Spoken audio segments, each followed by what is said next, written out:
Hello and welcome to To Be Diced Adventures. Once again, our Wednesday evening show for you, the Dimensional Dial of Dr. Diago. I am your host this evening, Matt, also known as War Torn Knight, and I am joined once again by the best party this side of whatever fantasy world you want to talk about, starting with KJ. Hello, I'm KJ.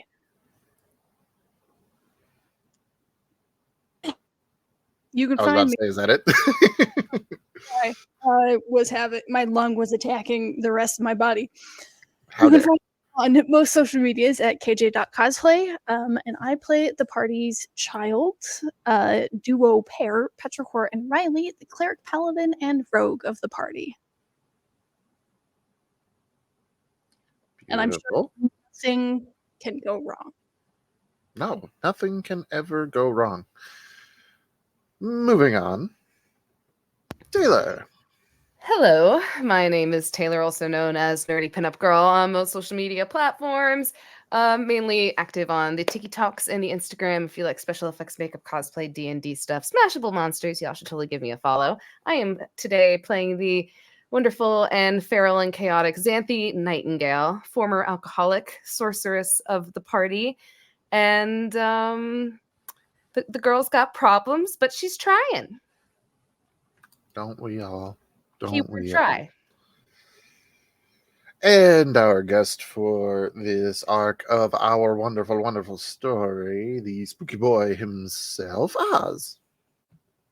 Greetings and salutations. I am your beloved Count Allswald, aka Oz. Yes, also known as Son of a Ghost on TikTok and Instagram.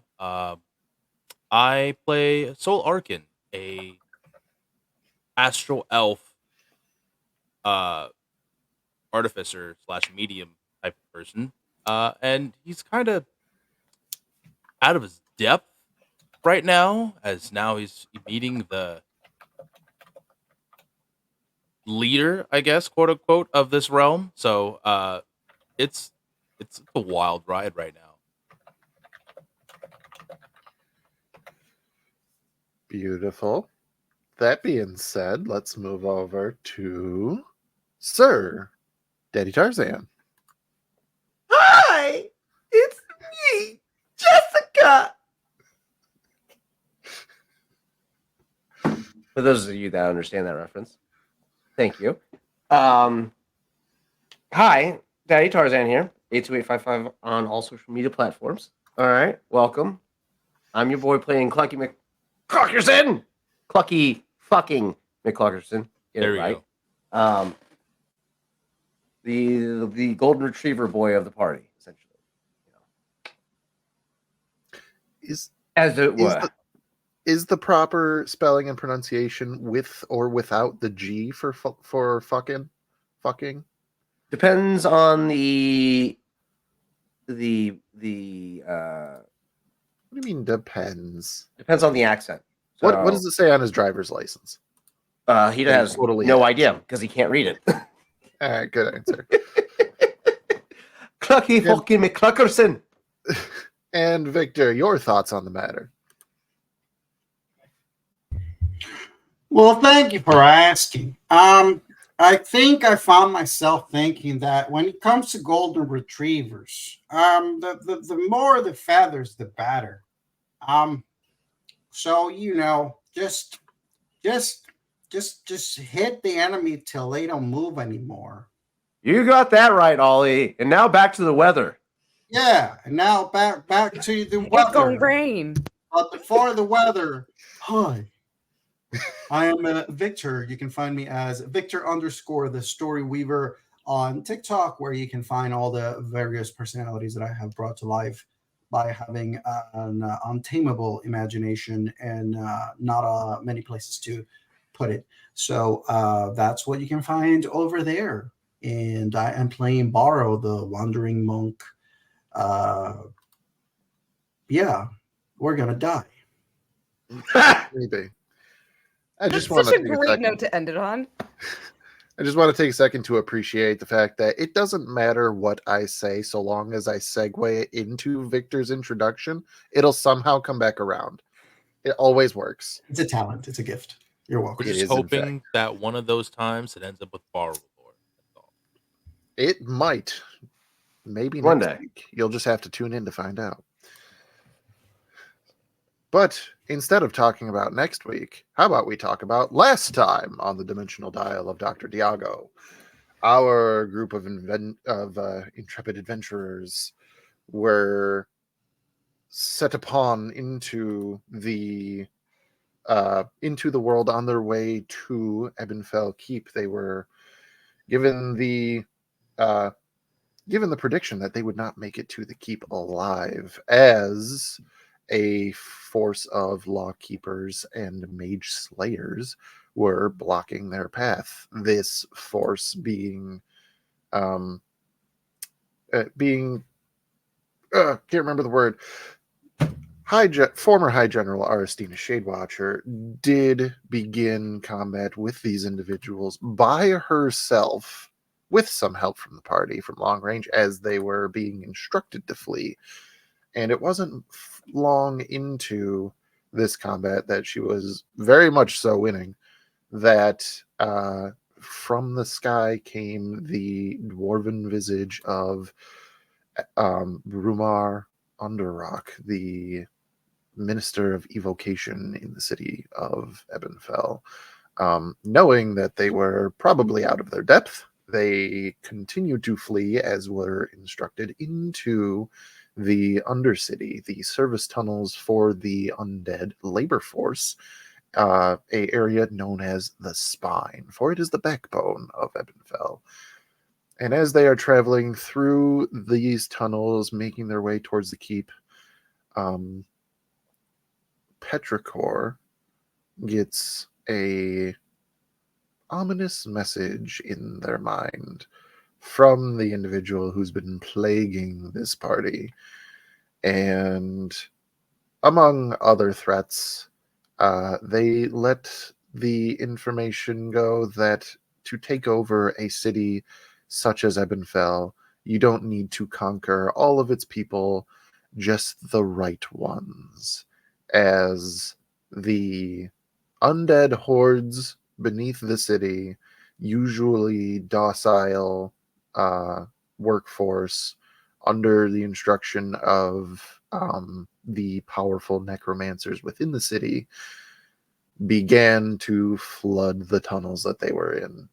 And 4 very, very intense rounds of combat later, fighting through what they ended up defeating, being 6 swarms of zombies, until they managed to escape the tunnels and shut the gates behind them, also blocking the exit with a wall of lightning. They then snuck into Ebonfell Keep until they made their way to just outside of the council chambers. Their intent to speak to the council themselves, and namely Archmagister Zili Solin. The group talked about potentially trying to do reconnaissance into the room, which came from Sol trying to send one of his spiritual advisors through the wall and into the room. Unfortunately, this room warded against such intrusion. The party was discovered, and they began to talk their way into the council chambers. Eventually, they were not just let in, but invited. And after much apprehension, the party did enter the council chambers, looking at the 13 members of the Council of Ebonfell. After some conversation, kind of getting a little bit of bearings on how this whole thing was going to go, one seeming spell dispelled, and the revelation that Aristina Shadewatcher had been defeated.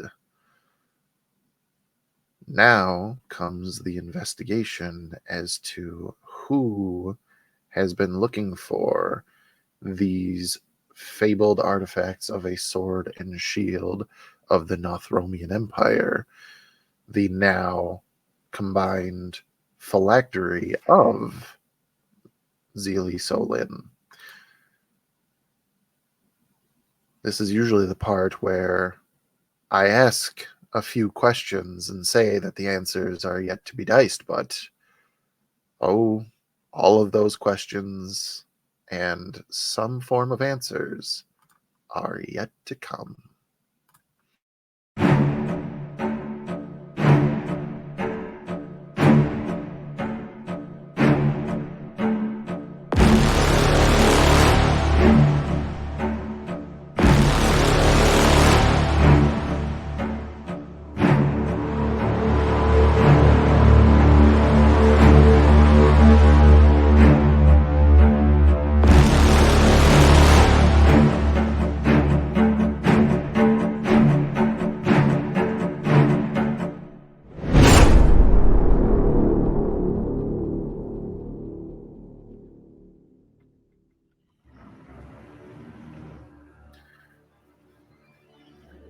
You all look upon the 13 most powerful magic users that any of you could even hope to imagine, seated around a very large round table at what is the seat at the sort of 12 o'clock position, directly across the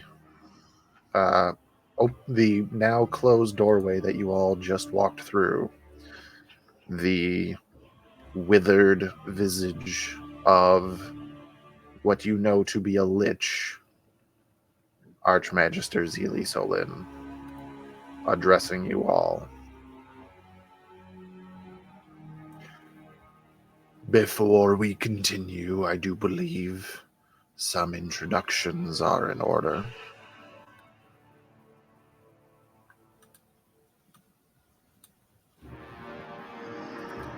By all means.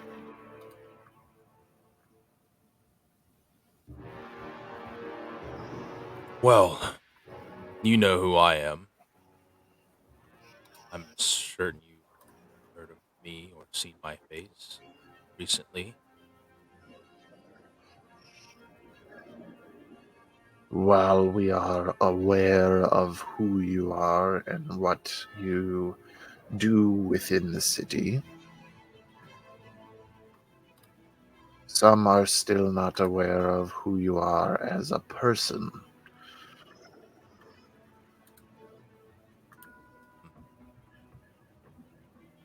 Be that as it may, I am Solar Noctis,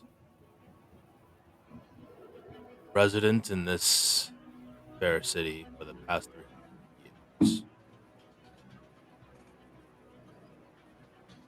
And these are my companions, and will motion to whoever's closest to him, which I think would be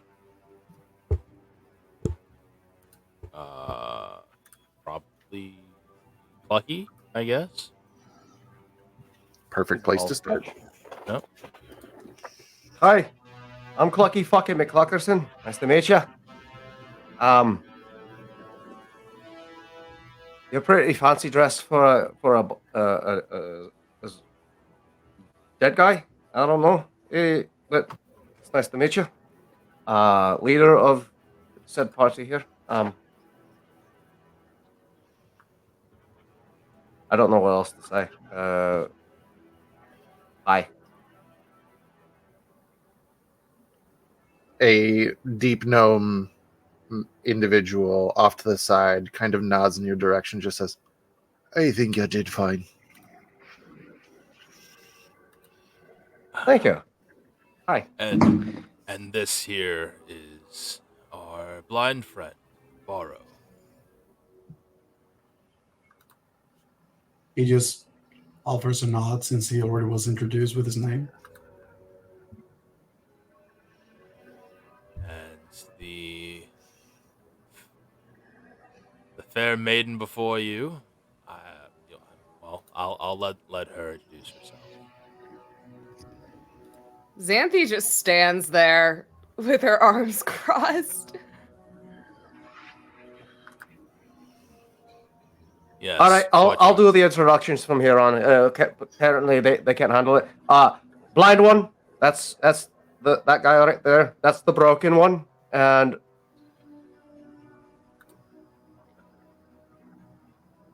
there was a hatchling, but I don't know where the fuck that one went. And then, yeah, that's my family.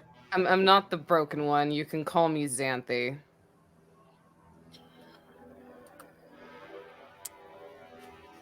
Who the fuck is Auntie? That's my name, Clucky. And it is at this point that Archmagister Zolin says, and what should we call the child?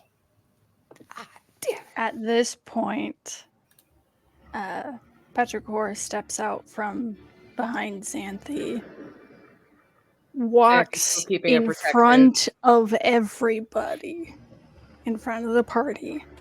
Magic missile. No, I'm kidding. Oh God! Smoking Um, on the spot.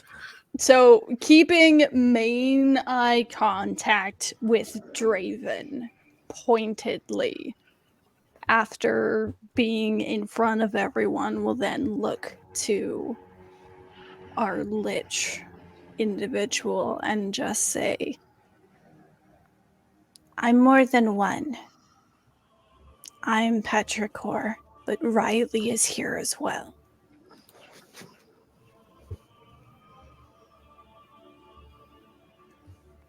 A few members of the council kind of like give looks side to side, and then a few other members of the council seem to give almost a reassuring nod, like, no, that can make sense.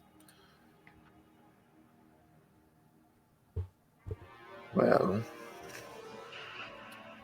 thank you for introducing yourselves.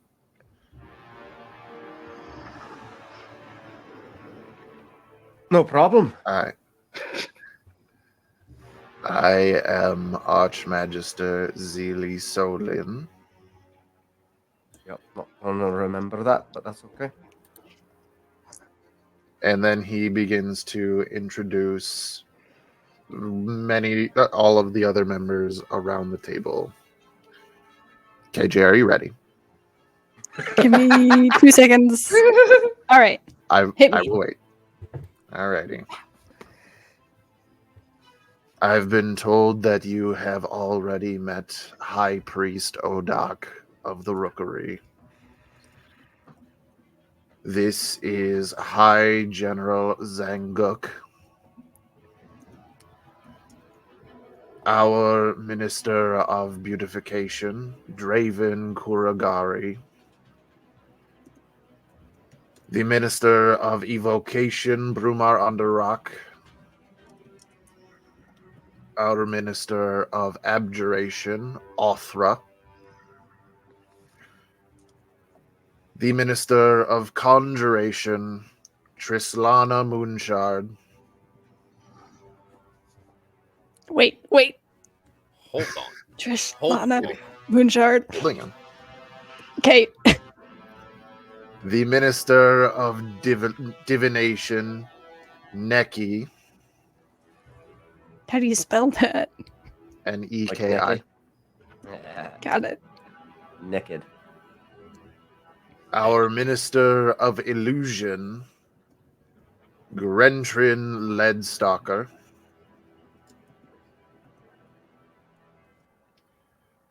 the Minister of Necromancy, Flower of Ivory, our Minister of Transmutation, Relzira, the Headmaster of Solin University, Nazen Helvith, and finally our Minister of Artifice, Charilla Ilar. Oh, fuck. Hold on.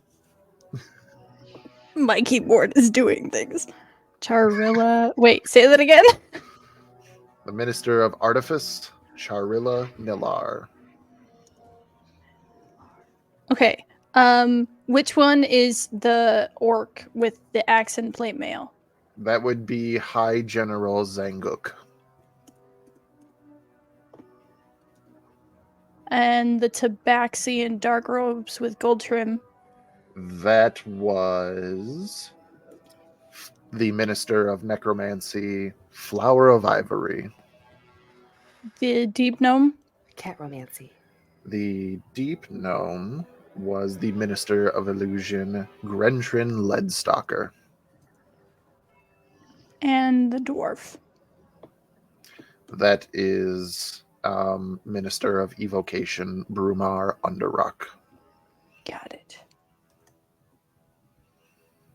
Those are the only descriptions we were given, so. At the mention of the Minister of Necromancy, Soul would have perked up at that. Would there be any information to glean from observing the flower of ivory? What are you looking for? Um, any hints to her background? What kind of social status she comes from? If she is actually she, for one, what race? All of that. Give me a check that you feel is appropriate. And tell me what that check is so that I know how to gear the information. And this is not a pass-fail kind of deal. It's just, Yeah. how much info you're going to get from this What? angle.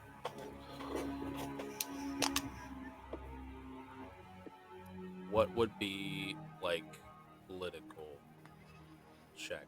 Politics would probably be like a history check. That's what I thought.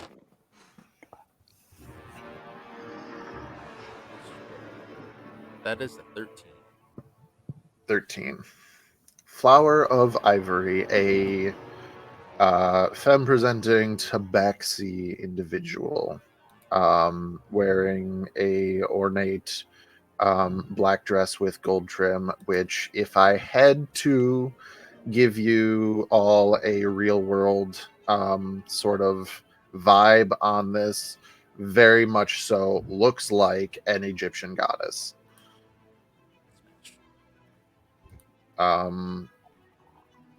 You would know, formal name Flower of Ivory, usually just called Ivory. Yes, Victor. Usually just called Ivory. She has been the Minister of Necromancy for several decades at this point. Being the Minister of Necromancy, she does have a hand in pretty much everything that happens, governing and making sure that everything is right to the T of the law with the undead workforce, the necromancers that work for it, whether they are in the public or private sector.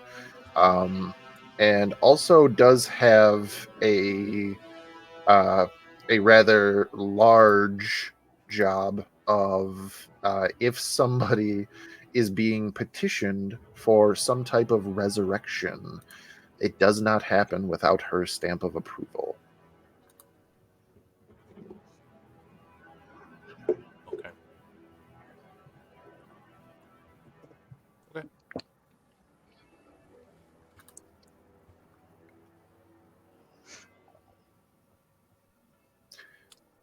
Anybody else? Not that we must go through them all, but if you are like, that title Can I or get that name, general descriptions? just flat out general descriptions. Archmagister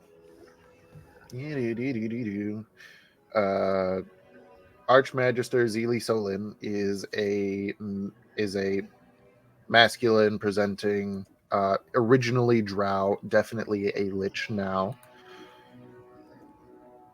High Priest Odak, your notes are probably going to conflict with this, or I got it right. A masculine presenting Shadar Kai, which is a elf from the Shadowfell, basically. You told us elf, so not Okay. contradictory. Yeah, nailed it.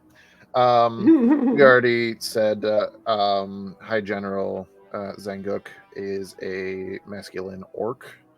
Smash. Not sure how I described him, but definitely wearing a very bulky suit of plate armor with the helmet resting on the table in front of him. Lucky. Possibly. Draven, the Minister of Beautification, also a male Shadar Kai, is, I don't know, I've described him to you guys in the past. It's pretty much what you've seen. Brumarndarak, masculine dwerger wizard individual. Again, I've described him a few times for you guys. Moving down. Ortha, Othra, the Minister of Abjuration, a feminine orcish individual. Smash. I will say actually seated at the left hand of High General Zanguk.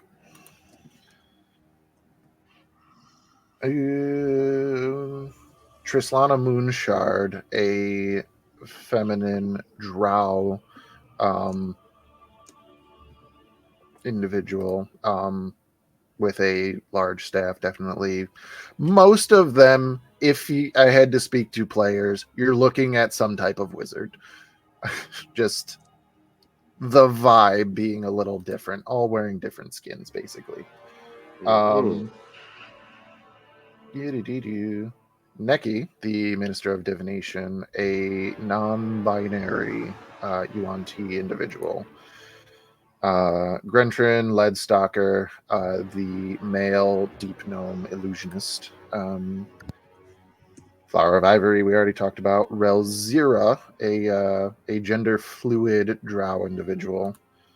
Headmaster Nazin, a masculine drow. And then Charilla Ilar, the Minister of Artifice, being a female drow artificer.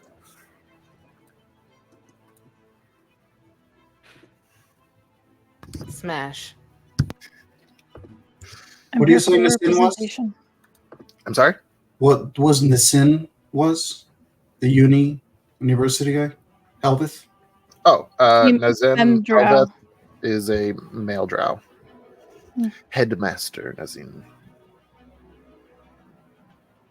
I also do want to say, Victor, of your spelling, you are pretty on point with a few of them. I would take the time to go through all of them, but I do just Mine want to are point not out, the same. I do just want to point out that it is not Trislana Moonshine. She is not bootleg alcohol. Moonshard. Moonshard. Just wait till I drink her up.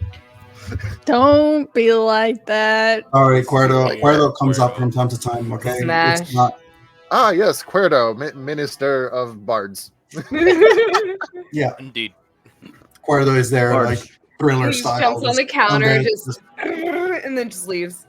He's providing the ambiance in the room. yeah. That makes sense. Would Soul have had any business dealings with Charilla, the artificer? I will say by nature, infrequently. Like, it's not like, well, it's Thursday, time for my meeting with the Minister of Artifice. Definitely, though, given your occupation, your paths would have crossed paths at least once or twice. Whatever the case may have been. I'll leave it up to you whether it was a favorable interaction or not, given the fact that you are, in essence, a treasure hunter, as well as magical artifact repairman and salesman. Yeah, I got, Man of got a many lot of hats. Got a lot of hats. For somebody who doesn't wear any hats, you wear a lot of them. What can I say? I had the shape and head for it.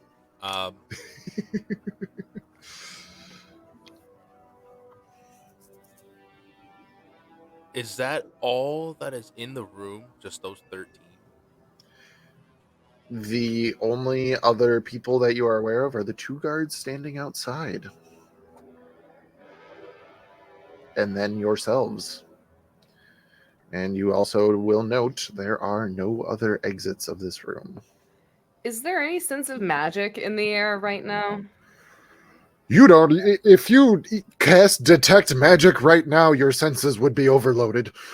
Technically, detect magic is still up via Petricorp.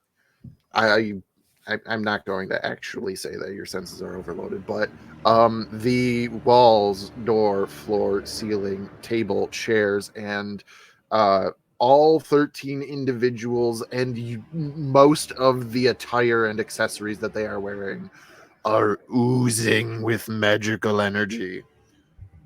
As well as Clucky. So that's a Kill no. everybody and steal everything. Got it. We're gonna loot the fuck out of these corpses when we're done with them. We're not Hi. killing anyone. We're not surviving that fight. I think we Sorry, missed the sorry. part where, technically Roll. speaking, these are all like BBEG level characters. Roll kind of came in there from yesterday. I'm sorry. Yes, speak tactfully with them and figure out what they want. So what the fuck are we here So- for? So what are we doing here? Remind me, Matt. Reminder. The Archmagister said that he would like to talk to us because things aren't lining up, and then proceeded to talk about how High General Aristina Shadewatcher, or former High General, who is very loyal to him, is being portrayed as betraying him and after his life and power. Not only that, correct me if I'm wrong, Matt, but you had said right as the session ended that Brumar Underrock had taken care of the problem. That the threat was neutralized for the time being. These are accurate statements. Great.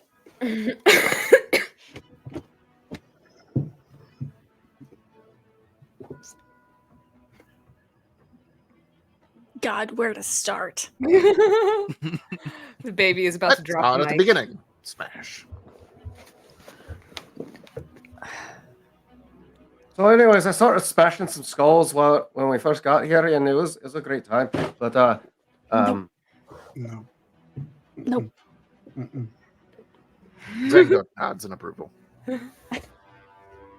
well, would you like to take the lead on this?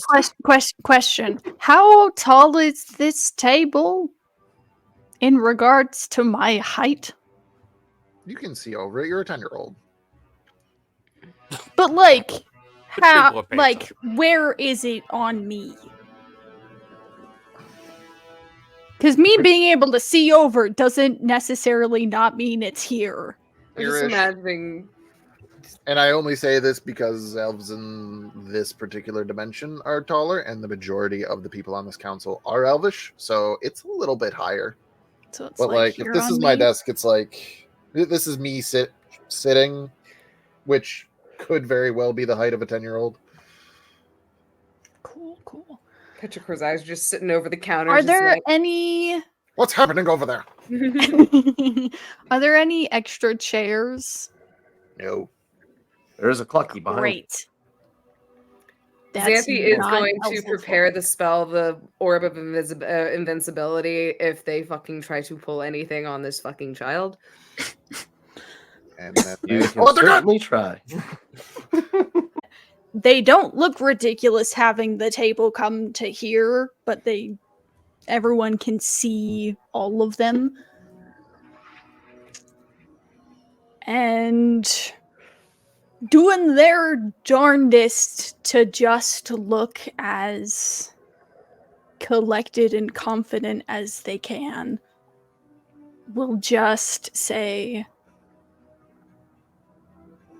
it's not Aristina that you need to worry about, but someone in this room amongst your council. Several individuals like lean forward in interest, and a couple of them start looking around like, well, fucking who? Baro will be having his hearing and insight actively trying to sense heartbeats or behaviors. I'm Well, just this going to Xanthi point out is- that you said actively, so don't say anything about your passive insight. Xanthi is Baro also is going to actively passively watching inactively. reactions. How about that? Let's just get a general. I'll do this. You can if you want to give a general vibe check of the room. you may roll now. If you would like a specific vibe check of a person, Oh, I have a specific vibe check for a person. Xanthi's You going to be want a looking vibe directly check? at Draven and Underrock in this situation to see how they react. We're vibe checking Draven. Yeah, we're Here's- vibe checking. Here's the problem. Borrow I'll does say not this. know. Everybody can either do general or one person. Borrow cannot see who is who, so Mhm. there's no way for him to know who are the people that he'd be interested in. Which is why he's using his hearing more than anything else to see what he can, if there's any particular like. I'm correct. Raven already Yeah. spoke, so I'll give you this He because did. if you do want to roll on a specific person, Borrow, that I'm not going to take that away from you. As everybody was introduced, it was in a circular motion around the table, and you were able to keep track from a couple people having like a nod or a raise of a hand, or perhaps like the high general moving and you heard his armor shift or whatever the case may be. You have auditory clues as to whom was who. The person that Aristina laughed at when we mentioned them. Draven. Who was that? Draven? Yeah. We called him the janitor. He is the minister of beautification. Okay. And that's the guy that we're. Yeah, Xanthi and Petrichor are like fucking Draven. Petrichor right now is not making direct eye contact with him. Did when they walked up, but now is feeling like trying to pin down the energy coming from him, but isn't making direct eye contact, is just making direct, unbroken eye contact with Zeely. Total Okay. eye All right. contact. So, Xanthi's KJ? staring at Draven. what do you vibe checking? Draven, Yes. right? Xanthi, what are you vibe checking? Draven and Underrock. One. At this Okay. point. Maybe you Fuck. get another one later. So who now? Draven. Okay. Soul. The Archmagister. Okay. Clucky. Or are you? petting Mr. Cluckers behind Yep. Petrichor. Doing the Lord's work. And then Borrow.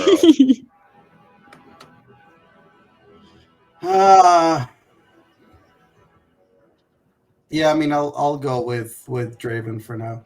Okay. I will start by saying Oz, make an insight check. Nat 20 for 28. Smash.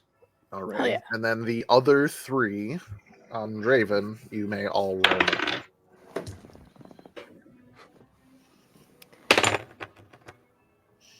What even does this say? That's a 26. 19 plus 7.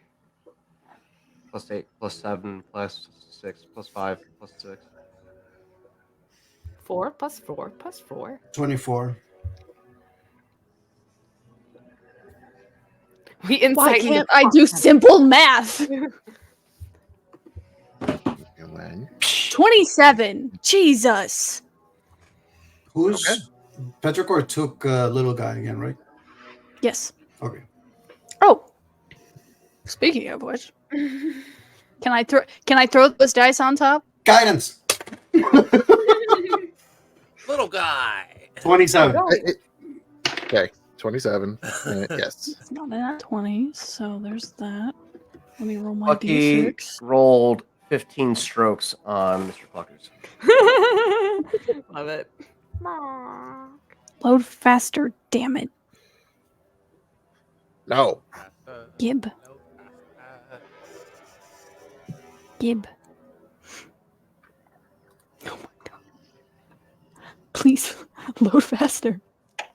Goodness gracious. Too late. We're dead. You're embarrassing me. 28. I rolled a 1. Goddamn.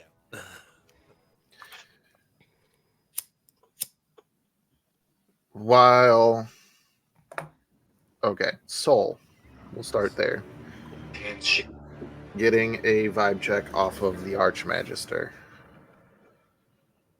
He is standing at his chair, leaning over, both hands on the table. His posture and everything gives an air of authority for sure. A stance of neutrality on the situation. And it makes you feel like he is doing his best, even though he is quite literally the target here, to be an unbiased, neutral party and look at the information as it's presented. However, this is, in fact, a mask, and he is actually concerned.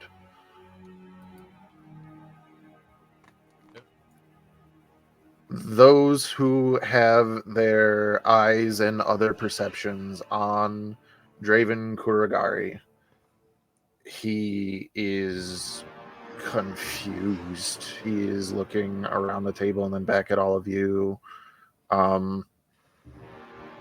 Sitting in his chair, kind of like back from the table a little bit, but still like listening intently, and you're getting the idea that he's just like, this is above my pay grade. Should have gone for fucking Underrock.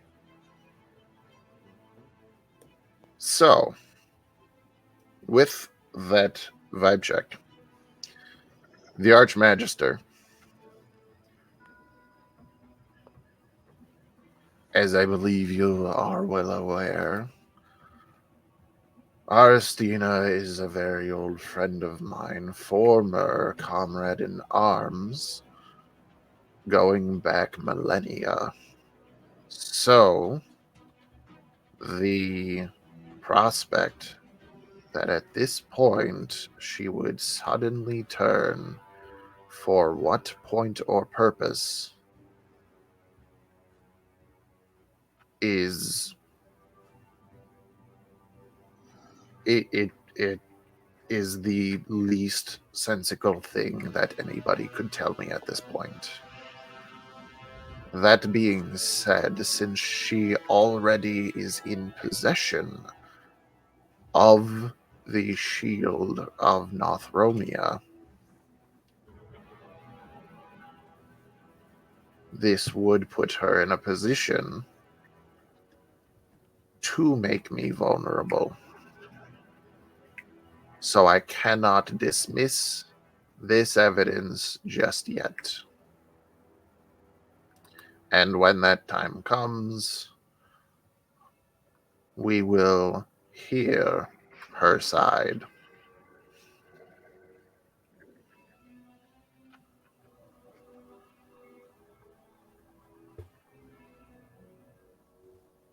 Borrow just blurts out, well,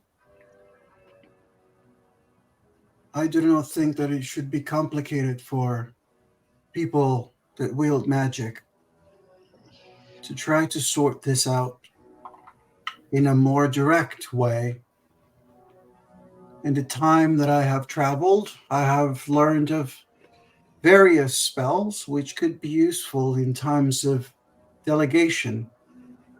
For instance, Zone of Truth. You are by all means correct, and this is one such occasion that a spell of this nature would be lawfully able to be used. He's going to turn to the rest of the council. However, Mm-hmm. there are other factors to consider which we have encountered since our arrival here. For instance, powerful manipulation of memories. And then he just tilts his head. Petrichor. Sort of like giving Petrichor the floor for them to speak. on the matter.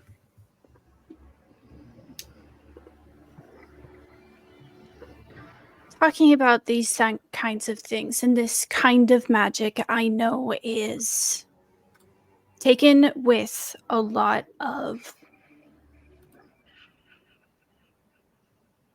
disbelief because of the laws here against it. With enchantment magic and the ability to manipulate. But, and I say with all honesty, the one who is plotting against you, Archmagister, is using high forms of enchantment and manipulation against people, specific, targeted, for whatever their goals may be. And I don't know what those are, but I have been one of these people who have been affected. I will do anything I have to, whatever spells you want to use on me, whatever effects you have to be assured of the truth I speak, I will do it willingly.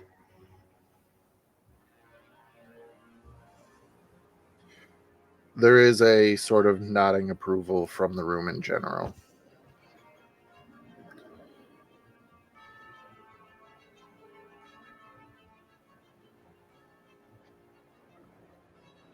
And it's actually Ivory who speaks up.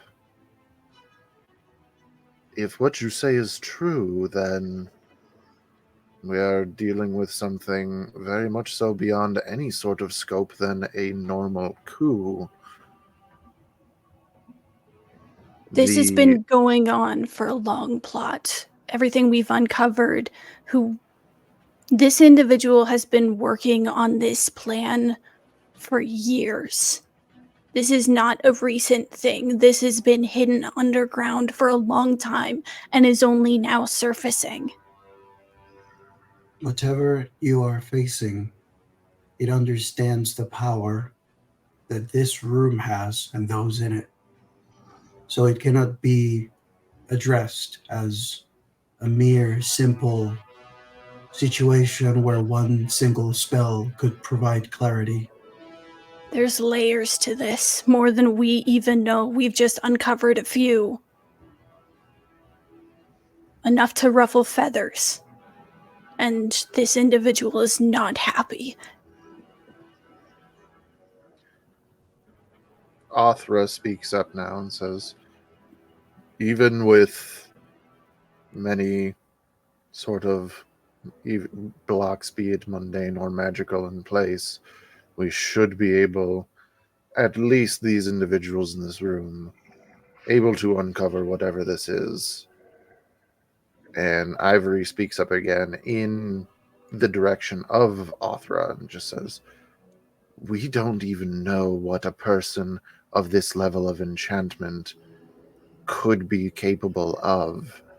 We only know what to look out for of people who might have the abilities. The speaking in another's mind, the power of suggestion, perhaps, but only on a small scale. I can only speak of what I know, and if I can control hundreds of undead when one person can only control one, what could somebody of our caliber do as an enchanter? A lot. It took a lot for us to get here because of this person. I'm sorry, whose feathers got ruffled? Clucky, now's not the time. What? Clucky, it's just an expression. Let Petrichor talk.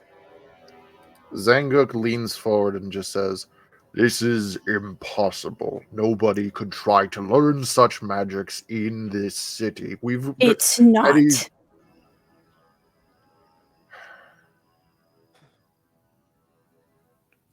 Any instance of enchantment used within the city is either kept by the church or used for educational purposes in the university. That's why this is such a big danger, because this person has been covering their tracks by altering memories. You can't get caught if you aren't remembered. So, DM, Sir Player. there's ministers of all of these different schools. There's no Except minister of enchantment. enchantment. Why would there be a minister of a school that is outlawed? I don't know. Look, you were like, I don't know. You fucking tell me. You're the You DM. tell me. You created the goddamn place. I'm just visiting. Without just lore dumping for no reason, yes, there is in fact a notable missing position on this council, being a minister of enchantment.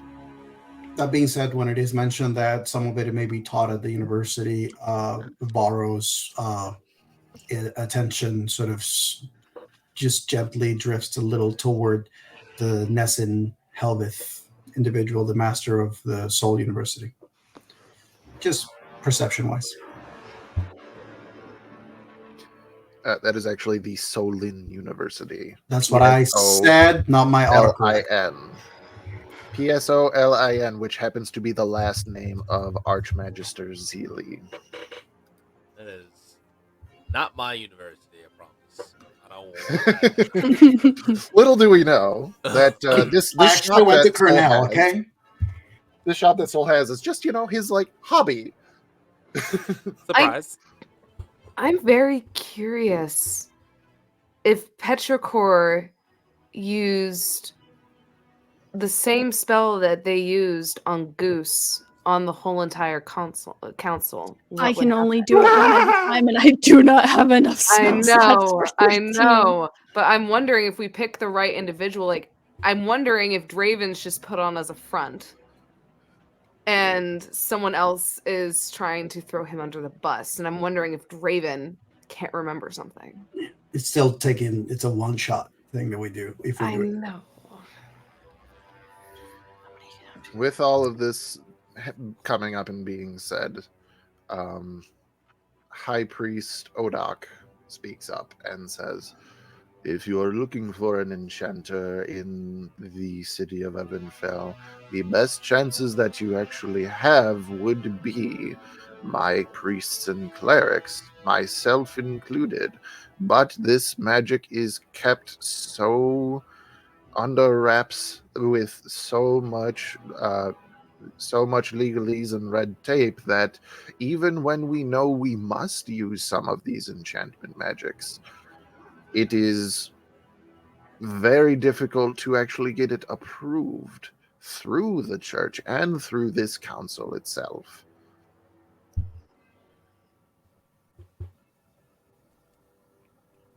And I understand that this comes as no surprise that this does make me a likely suspect. However, I only speak the truth on the matter. Inside check. And go ahead. Little guy's giving you help. Add your d6. That also means you get advantage.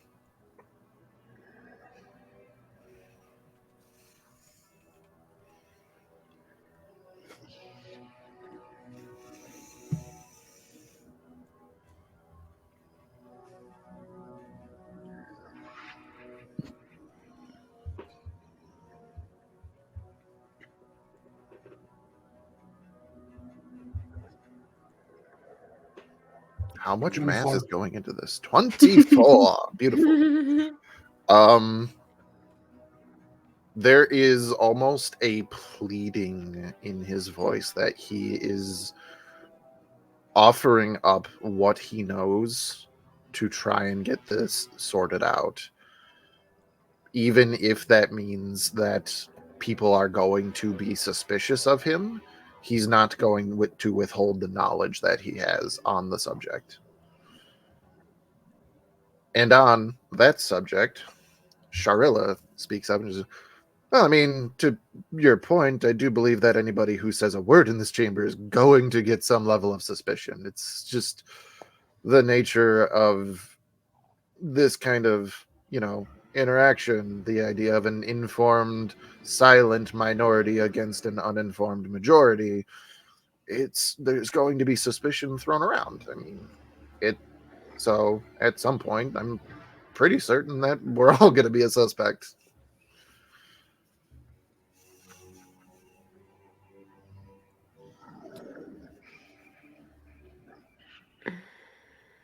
I'm sure all of you have questions. So before I try to explain or offer anything, whatever questions you have for me, I will answer. Sir DM, real quick, in my 3 centuries of living here, would I have recalled or come across any information as to why enchantment was outlawed, banned? So, I mean, a very good case as to why is the current situation that you are in. It has been viewed as a what's the word that I'm looking for? A perversion of free will.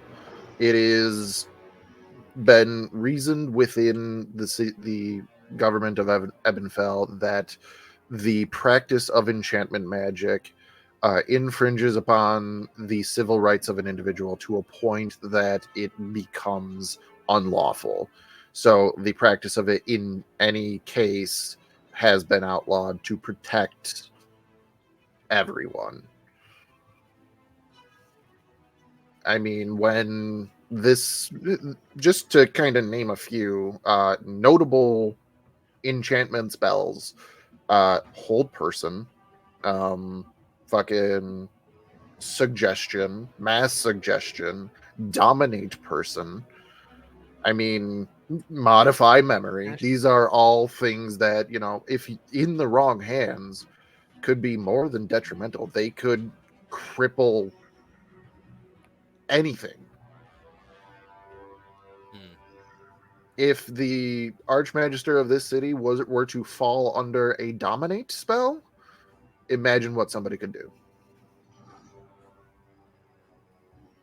That being said, imagine what could happen if a lawkeeper fell under a suggestion.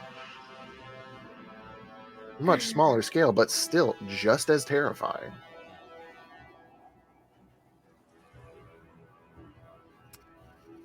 Debating about whether or not I should avail. Can't hear you, buddy. I was trying to think to myself. well, Debating then about it was whether very applicable. debating about whether I should unveil my enchantment magic, but I think I'm gonna hold on to it. Do it. Huh? No, yeah, I was good. Yeah, I thought better. So I will also say this, given your time in the city, you do know there are some cases where enchantment is utilized, namely the Church of the Raven Queen. Clerics do have they do have access to many enchantment spells for a number of reasons. Even as simple as a blessing can be an enchantment, which, yes, most of the time that's something that is good natured or good intentioned at the very least. However, if the wrong person gets a blessing, they're a little bit better at doing a bad thing. So, yes, these kinds of things are very well guarded. Next, law enforcement in 2 situations. Number 1, interrogations and the use of zone of truth. This is a very powerful low-level enchantment spell that very much so could be incriminating of a person. So the use of it, much like modern day with a polygraph test, although less inadmissible because you are magically being honest with everybody rather than something that you can fool or whatever the case may be. And even then, cases that have been brought up while using Zone of Truth have been thrown out on the basis that Zone of Truth can, in rare instances, be thwarted. The last bit of enchantment that is used, the second one by law enforcement, is the spell Hold Person, which would be treated very much so like a modern day police officer drawing a taser. There's going to be an investigation to make sure that what you did was necessary. Like a 6 foot tall barbarian chicken had a great axe over their head and was charging you, you paralyzed them for your own safety.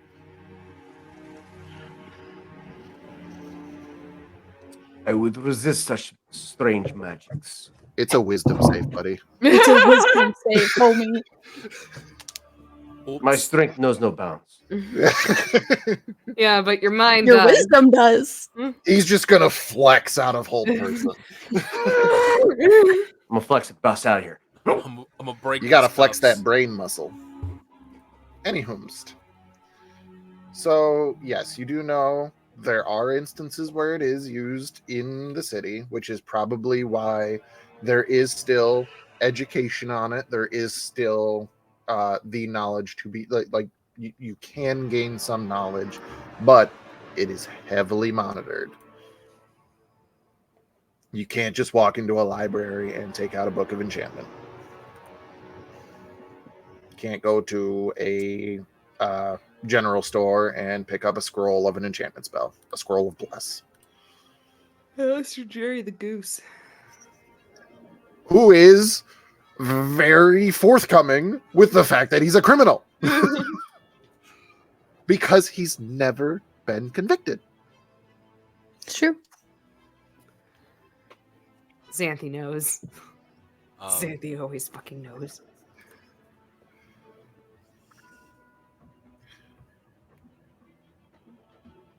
Our purpose here is to show proof of what's been going on. Correct? To kind of show your side to see if your knowledge, along with the council's knowledge and ability, perhaps, could bring to light things that you were unable to find through your own investigation, given how difficult it is to investigate somebody who's just in the mind of one of you guys. But yes. Excuse me, sorry. I got nothing to help with this right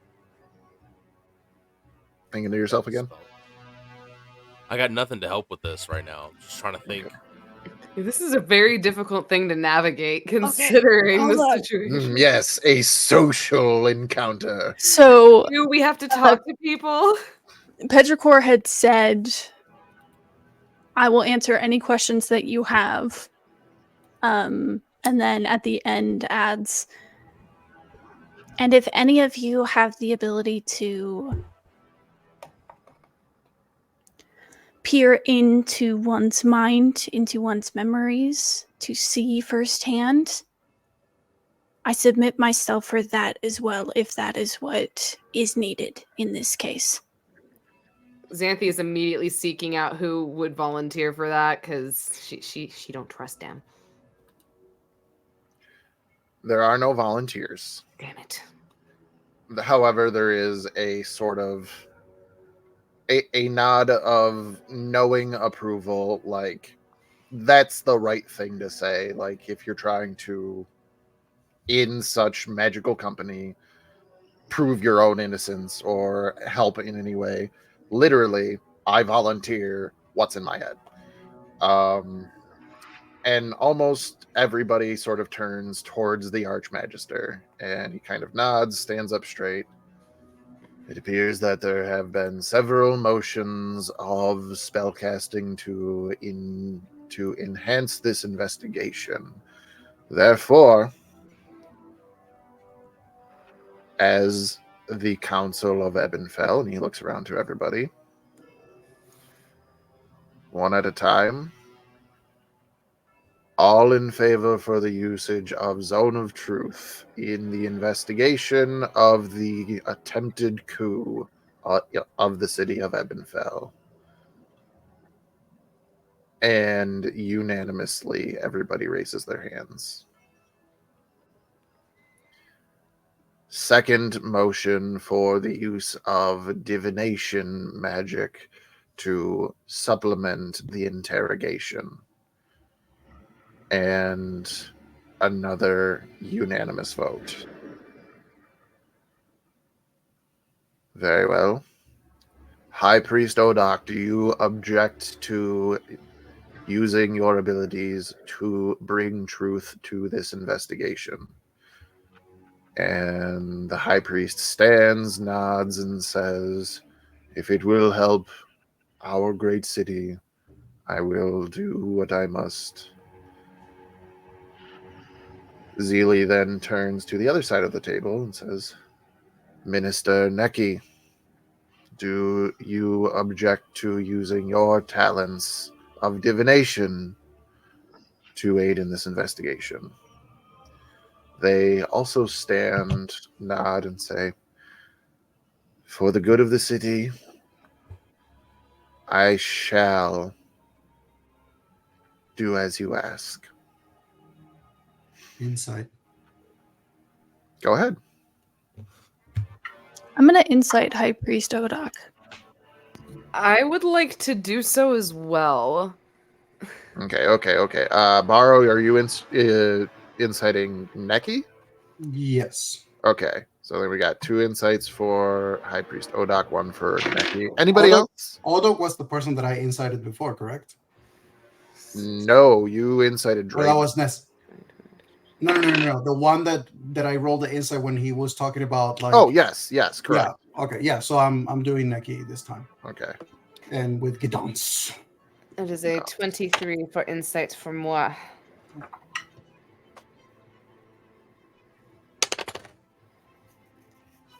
$18 for me. 30. God damn! Petrichor knows everything.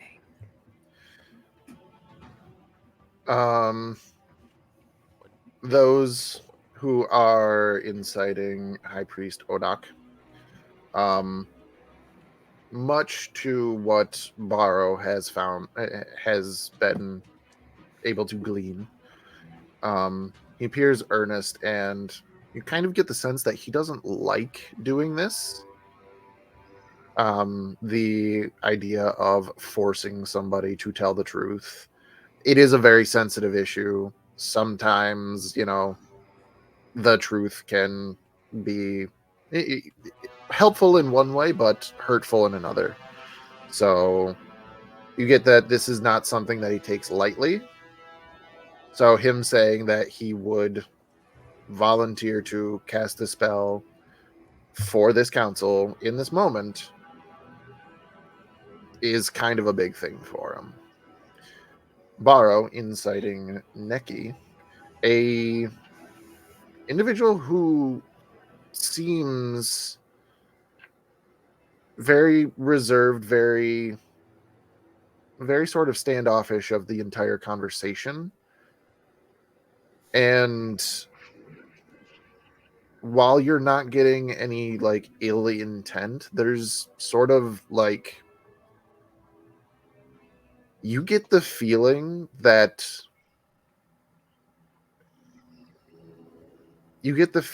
her senses are,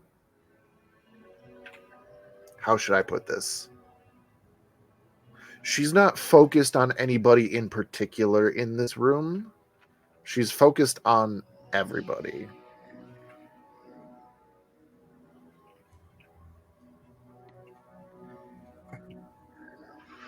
And it appears that we have another insight roll that took place in the chat. Soul. 24 for Underdog. For Minister of Evocation, Brumar Underrock.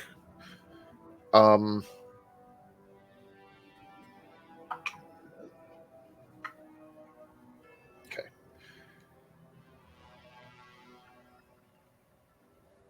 He's also kind of reserved, like kind of sitting back, not really partaking too much in the conversation, watching everybody. But what you are getting is 2, I guess you should call tells. And one is that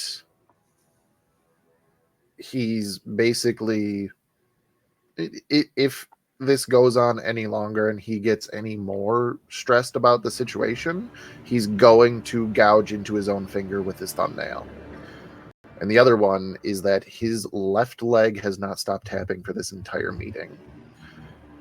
And what, with a 24, you are gaining from this is that he's growing impatient with the investigation. Ho ho ho. Same, dude. Same. Lucky feels you.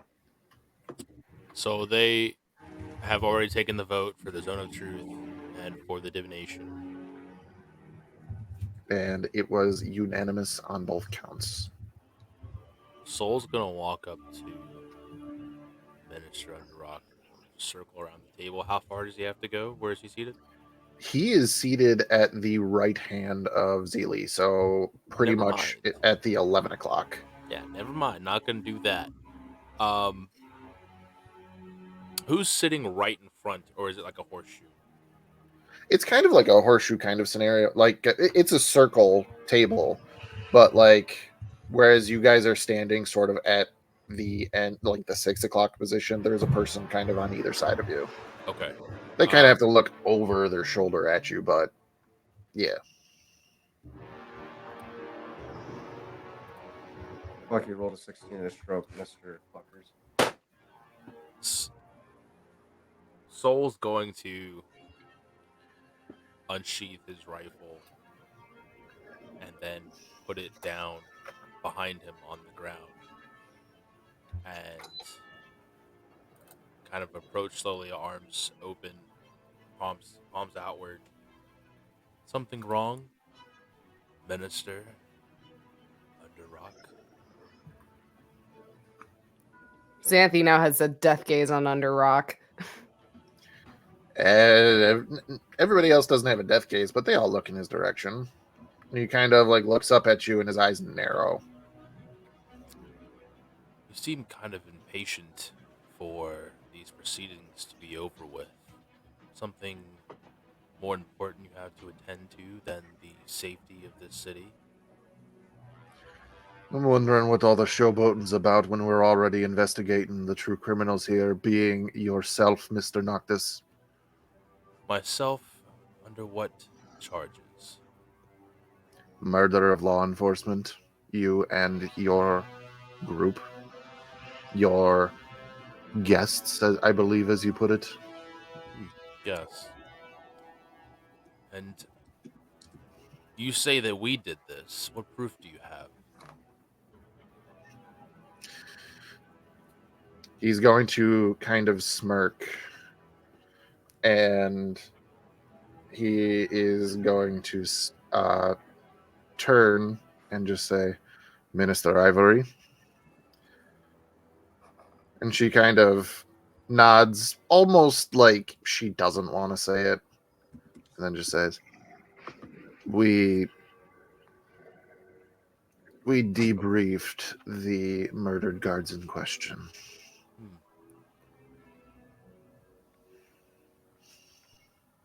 Did they say why? Just why? Why what? Why they were murdered? If they were. You mean why they were killed?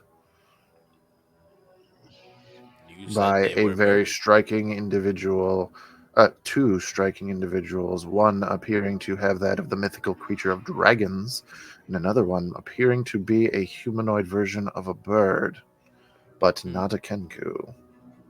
Don't know what you're talking about. Does that seem like anything? Who the new? fuck is a Kenku? They keep saying Kenku. What the fuck is a Kenku? Borrow is currently actually paying more attention to everybody else around the table to see if there is anybody who may be perceived as glad that the conversation has taken this turn. Give me an insight check.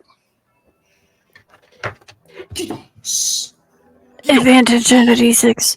Thank you, little Thank Yeah, you, but- little guy. It was beautiful. Not great, but I'll take it. Little guy has become the spammed low kick of Mortal Kombat. Yes. He is my little helper. No, Okay, he's okay, just okay, okay. Baldur's Gate having Shadowheart, just guidance. Yep. It's a little guy. Times 2. Haven't been rolling great today, but 26. 26. Has anybody been happy about this turn of events? Our energy shifted, more like, yeah, keep going that way.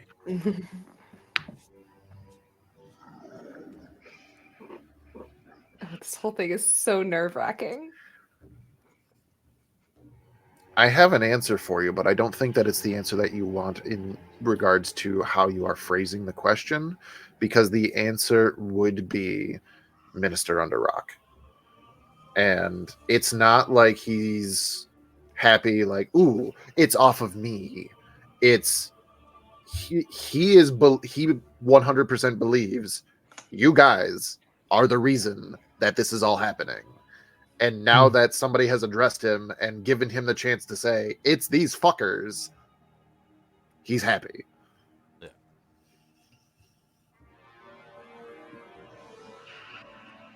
So again, Minister, you have the ramblings of a dead man. That's law enforcement you're talking about. You have proof that a law enforcement too?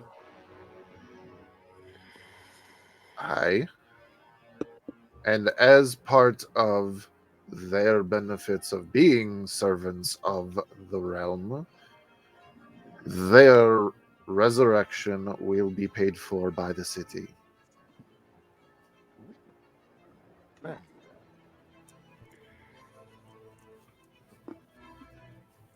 Very well. So, no proof. I don't see this dragon specimen that you have spoken of.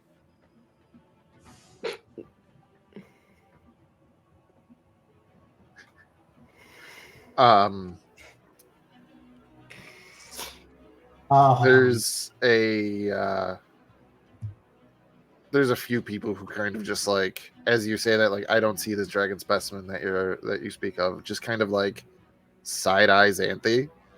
Xanthi just, like, she has her arms crossed, she just shrugs. Borrow is just going to speak out as he's going to say, enough. So we are not going to get anywhere here attempting misdirection or deception. It would only breed more of what we are seeking to avoid. Misdirection or deception?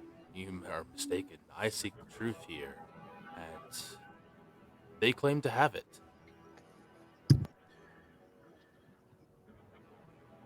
I only seek what proof is owed to us before. So there's a very simple way to go about this, and I've already offered that solution. So let them do their job. Minister of Illusion, Grenchen Ledstalker, sort of like sits up in his chair, being a gnomish individual, just kind of, yes, if I may, actually, if we're talking about tampering with memories, I'm not sure that we've done any research on whether or not memory tampering would be something that actually continues post-mortem. So if these lawkeepers were in fact under some type of enchantment, perhaps, then we might not know from a post-mortem interrogation. I mean, and he kind of gestures, goes, Minister Ivory, correct me if I'm wrong, if you believe this is how this would proceed. And she kind of like ponders it for a moment, and I'm trying to make a roll for her because this is not something that they would have considered.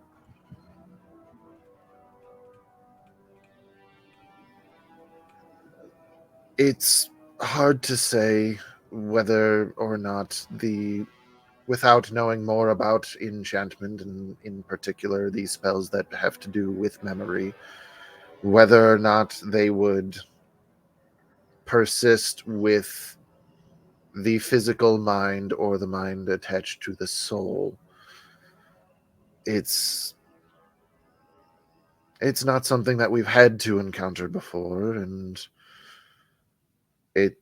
My best guess would be that given that these conversations happen with the soul, if this is something that happens on a more divine level, or perhaps just deeper than surface level enchantments, that a post-mortem investigation could possibly be inaccurate. Would I know? You can give it a shot. Give me an Arcana roll. Advantage.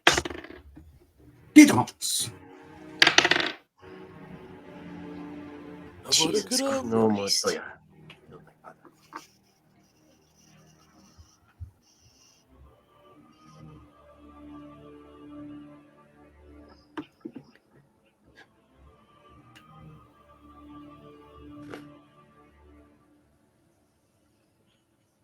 34. Oh, Jesus Christ. I rolled a 17. I have a plus 10. I get the d6 and a d4, and those were 7. You ponder this, and it's kind of tough for Petrichor to consider because they are dealing with their own hypothetical philosophies of whether or not they have a soul. Mm-hmm. So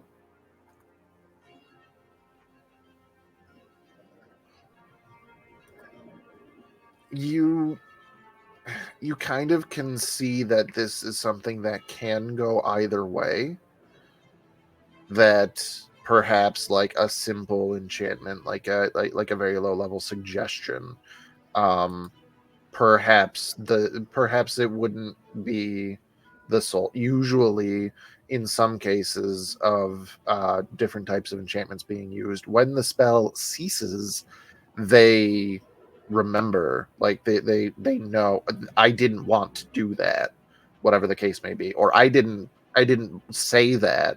That wasn't me. I watched myself do that. And that is more so like little tricks basically, but knowing the caliber of enchanter that you are dealing with, the possibility that they could have fooled much deeper than just the surface level of a person into their very nature, that would persist post-mortem.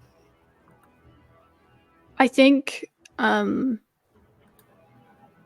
the circumstance and the conversation at hand, I'm assuming that Petrichor is being actively watched.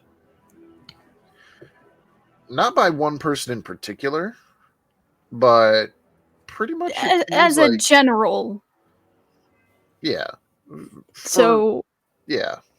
when the conversation of whether or not this is a thing that could be a thing, Petrichor goes into this deep consideration and evaluation of their experiences and their knowledge and everything that they've been through, for a solid minute or two before looking up and not looking at anyone in particular, more of generally conversing with the group. Any of the lower abilitied spells, such as suggestion, would wear off when the spell would. That's common knowledge. But things such as modifying memory, especially if you're dealing with a high level enchanter like what we're hypothetically dealing with here, there's every chance in the world that if they were able to truly trick and manipulate to someone's being, it would last past death. Pretty much with your affirmation, Ivory sort of sinks a little bit. considering everything that you said, that basically comes down to, so we don't know if what they said was the truth or what somebody wants us to believe is the There's truth. many unknowns here, which is why any and all questions you have about our experiences and what has gone down, I will submit to questioning in any case of finding the truth. If I may ask, what question and what answer was given by these law enforcers?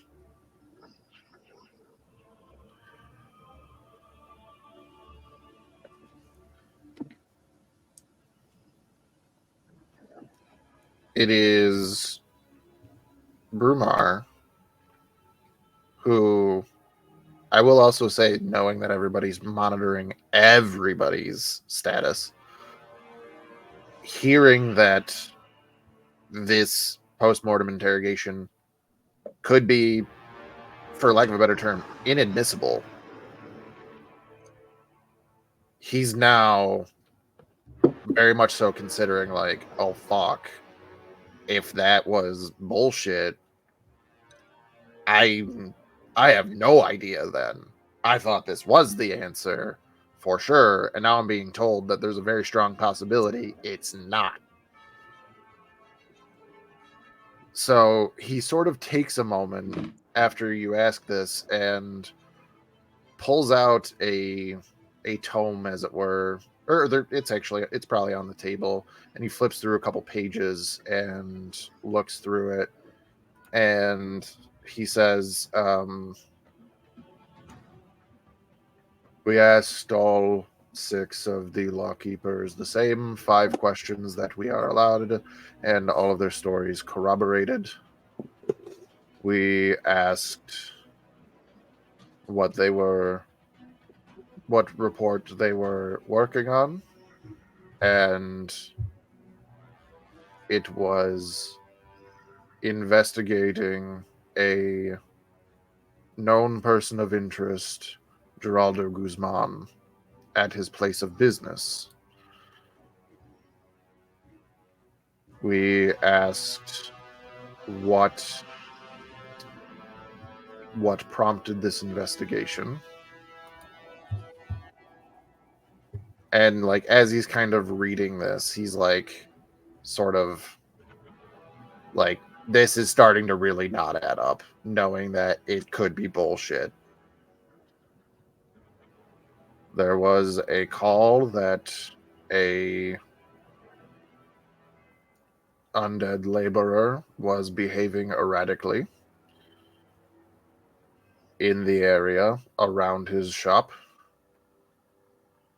timed with a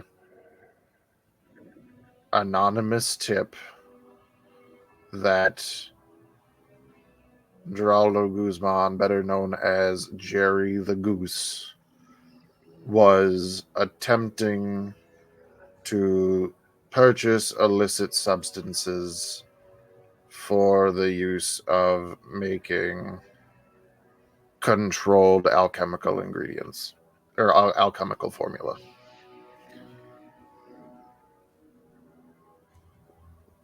We then asked who was responsible for their deaths, and they gave the descriptions of 2 individuals. And then we asked if there were any witnesses, and they described a third being Solark and Noctis. Those were our 5 questions. And he slowly closed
And welcome back to the Dimensional Dial of Dr. Diago, as presented by Tubi Diced Adventures. That's us.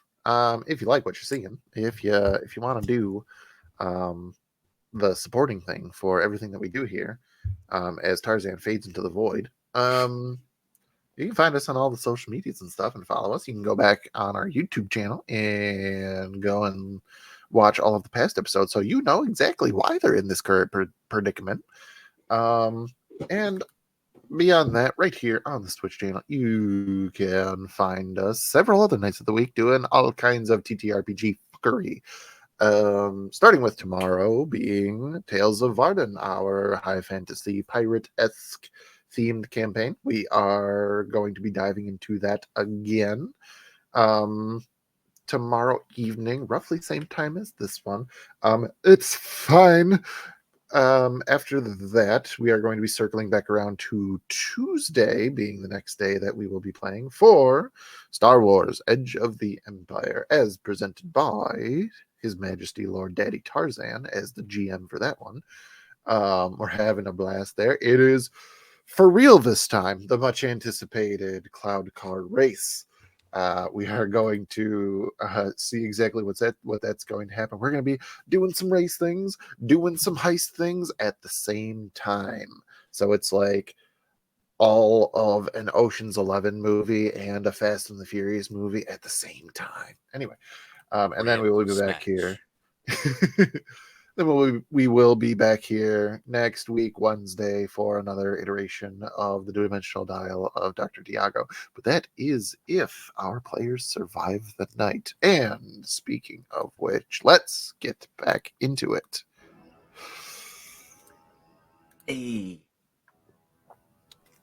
So,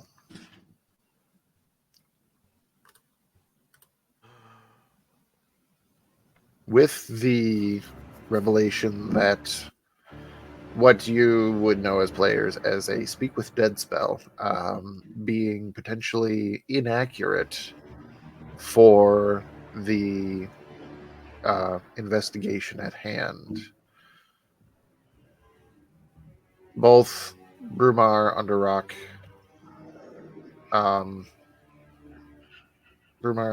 and Flower of Ivory both look a little defeated and lost. Like, they sort of had an idea of, like, this is probably going to be how this goes.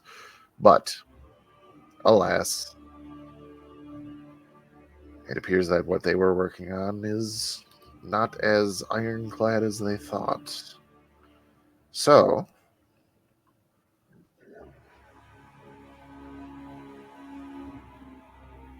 Ivory sort of shakes her head and just says, well, I mean, if even a interrogation of the deceased doesn't provide straight answers, where would we go next? Minister Neki says, to this revelation, if their memories are foiled on such a deep level, then possibly even detecting one's thoughts or other forms of divination might even prove fallible as well. We've already thought of that, and it's not foolproof. Any alterations, and by all means, you can use such magics that I've already used on myself to try to combat this, again, just for reassurance. But these modifications were used on Geraldo Guzman himself, and via restorative spells of higher levels, of which, as unlikely as it seems, I am capable of using, takes down those barriers. So modifications aren't permanent, but only if left in place. There's again a sort of like look around the room, and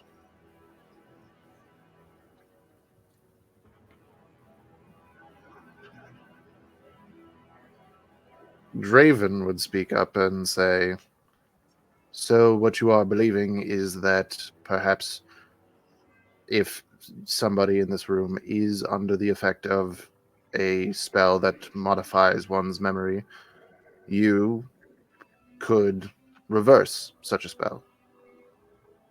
But Right now, I could not, but it is within my capabilities. I've already expended that level of energy today. We've dug so much information and news out of things in just the last 24 to 48 hours. he kind of nods and then turns and goes, High Priest Odok, is this a ability that you also possess? And he kind of nods and he goes, this is something that I very well could also cure if it is an affliction, but we very well might only have a small handful of chances, and there is a lot of people in this room. Then start with me for hints and clues. I've already used this magic on myself. I should be fine. I have a question. The accusations about Aristina Shadewatcher, where did they come from?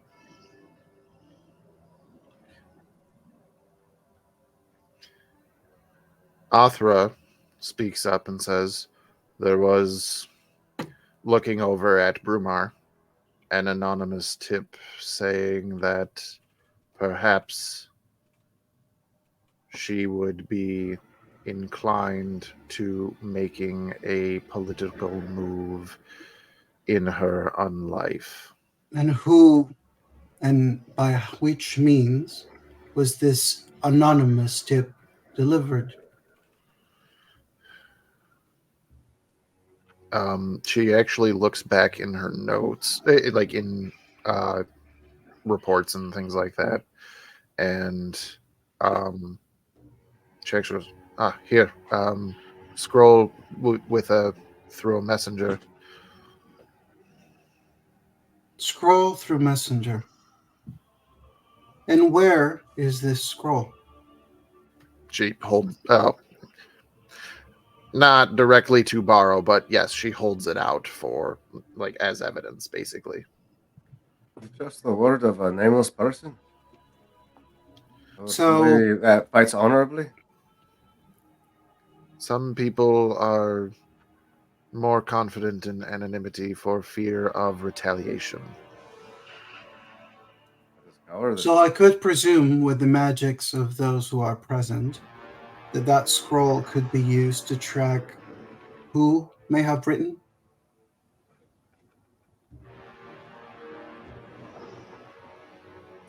They all kind of like start thinking to themselves, and this is actually kind of me as the DM thinking of all the spells that exist in Dungeons and Dragons, and I don't think that there's anything that would actually function in this such way. Would you be Like, able there's to? Are you able to scry on someone by using something that they used? Only if it's something that's like very personal or attached to them enhances the ability to scry on said person, but you have to know who you're scrying on. Yeah, that's pretty much it. Locate object only works within 1,000 feet of the object, doesn't it? Yeah, but that's also locating the object, not locating. We have the object. The spell. Yeah, the spell is not. No, we don't. We don't have the quill that wrote the scroll. I mean, this is player above tables saying we don't have the. Clucky has no fucking clue how to fucking do this. Right. But yeah, we are above the table right now. So I mean, but of course, ideas can be shared in this way, regardless of what your character knows. Right. But I mean, that would be one that I would have to look up on if you could just be like this particular pen that I've never seen. I don't know if that's something I don't that think would so, be because I've allowed. used locate object before, and you have to have some level of familiarity with the object you're trying to find. Yeah, like you might end up just getting a quill, which like it would be the closest one to whoever cast it. So It would it probably actually be a says foot in front of them. you describe or name an object that is familiar to you. You sense the direction of the Familiar to object. you. The spell can locate a specific object known to you as long as you've seen it up close within 30 feet at least once. Alternatively, it'll locate the nearest object of a particular kind. Yeah, so you would get some misleading results off of that. Yeah.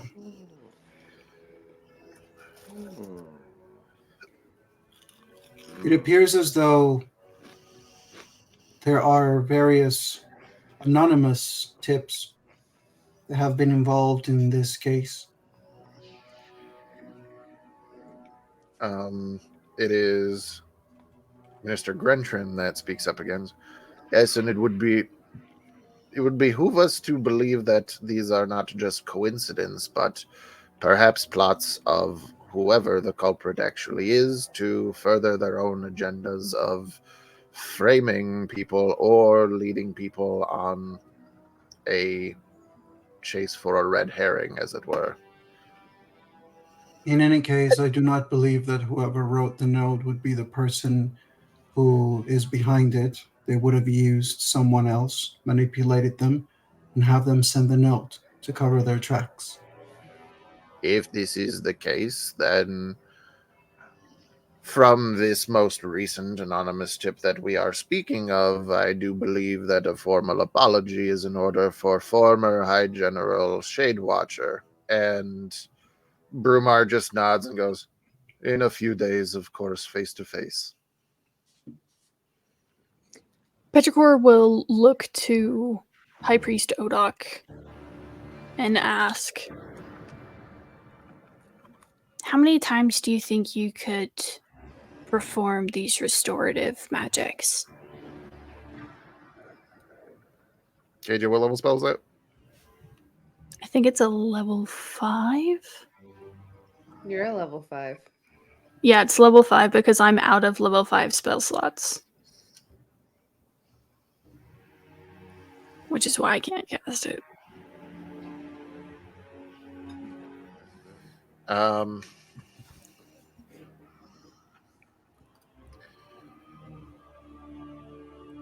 He'd kind of think to himself and consider and goes, well, with knowing that this investigation was taking place, I just completely changed voice mid-conversation.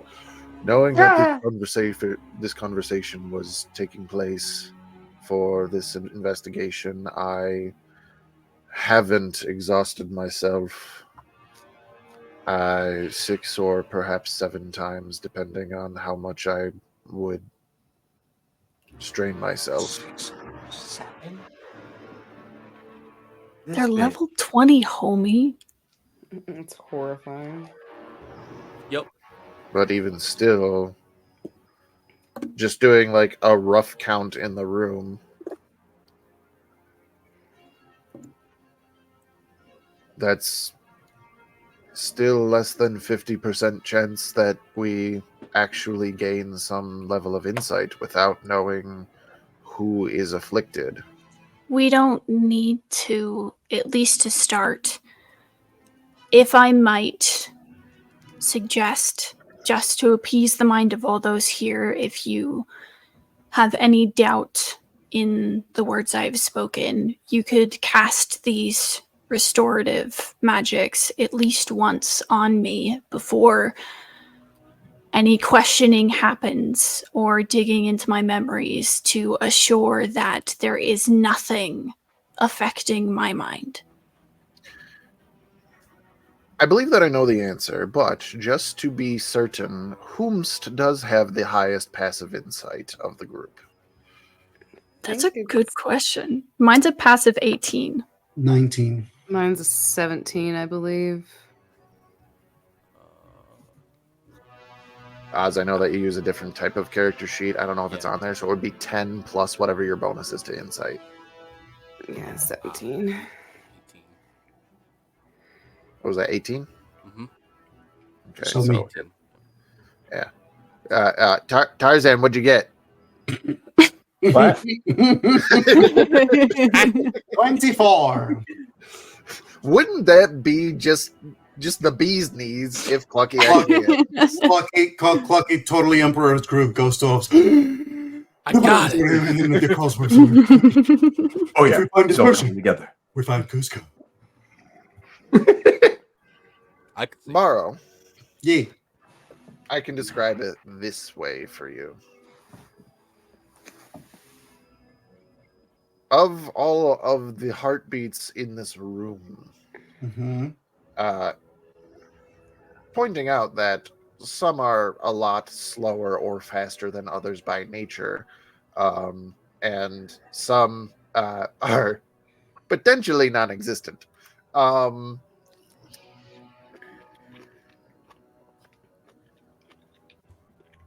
One of them, in this time of talking about trying to restore people's memories and like how many people they can actually do, somebody's heartbeat quickens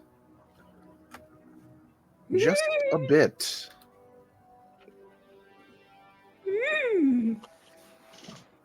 Get him, Borrow. He's gonna personal message it, isn't he? No, not this time. Who may that be, Sir GM? That would be Charilla Ilar, the Minister of Artifice. Mm-hmm. Mm-hmm. Yes, Mm-hmm. bitch. What? I had a feeling. Do you now? This cunt. Look at artificers being artificy.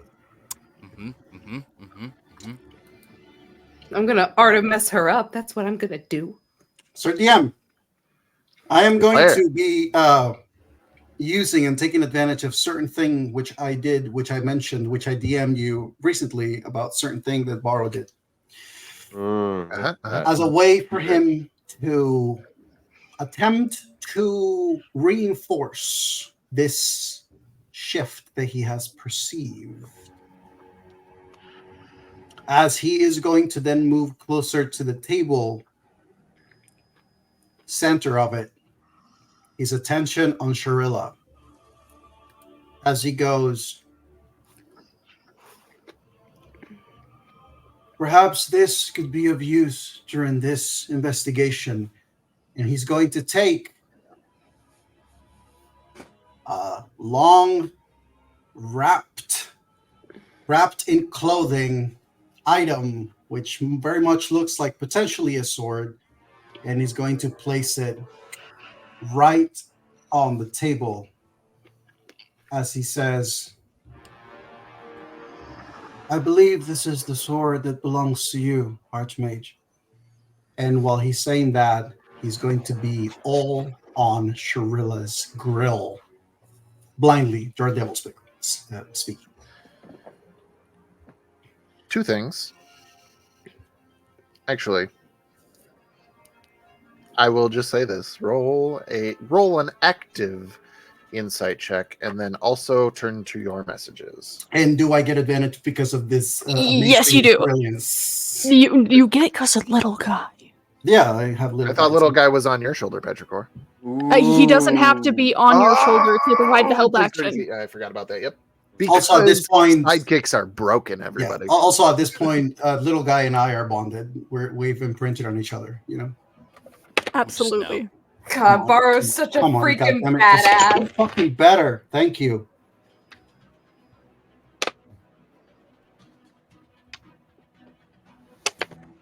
Oh, I love this. I am loving this. Third DM, that is going to be 32. Oh, yes. Delicious. Yes. Wow. Delicious. Okay. Hot Wheels beat Whilst that. I get a couple things together, I will need you to turn to your messages. Look at these motherfuckers having secrets. Whispers. I like to whisper too. How dare they whisper? And now a word from our sponsors, not actually, but promo. Would you like a monster? Feel the free to get mugs. one. Hold on. I have to go around the mic. Monster, please Mugs. sponsor us.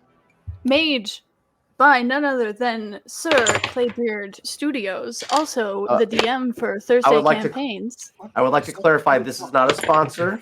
No, This is a shout out. this is a shout out. A friend of ours who we've commissioned things for. He sent us things. We've bought things, and they're amazing. This I commissioned for Petrichor, and it's perfection. And they are all These are handmade still by the wonderful and master. fabulous Claybeard. But we are on the lookout for sponsors. With his magic. It could be you. It could be you. Come join the Tubi Dice crew. 19. Looking at you, monster. Because we stay up till like 3 a.m. playing D&D. We need it. It's fine. It'll buff out. Lifetime supply. Lifetime supply. I can sleep when I'm That dead. won't happen.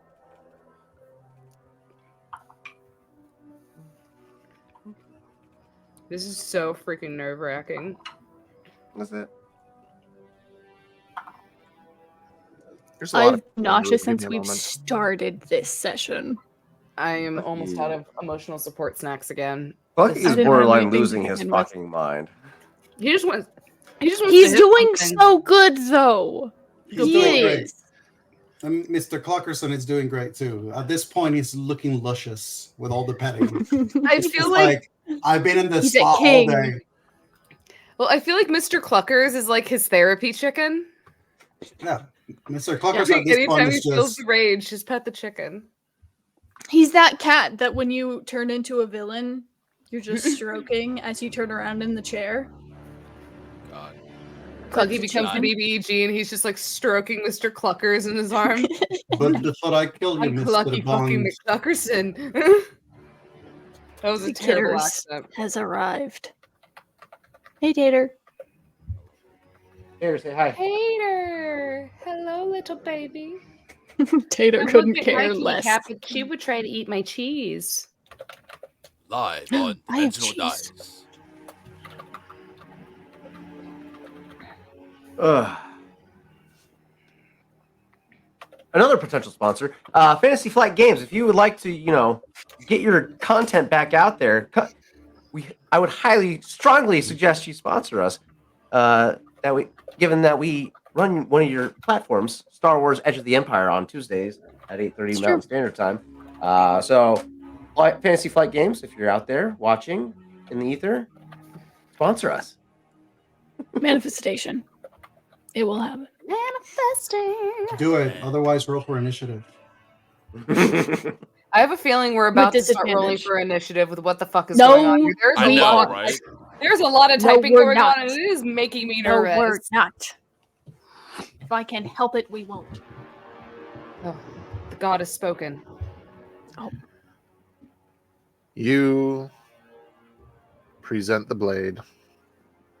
You focus on Charilla, Minister of Artifice. And as the blade is laid forth, her expression changes. As if now what you are reading as, sort of heightened emotion is turning to curiosity.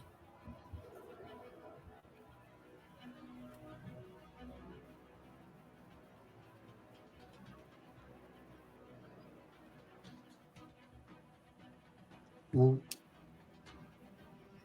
Everybody around the table kind of looks and there's sort of an eyes wide look and side eye towards Zeely Solin, as it's become public knowledge, that this blade is one half of the only thing that can make this lich vulnerable.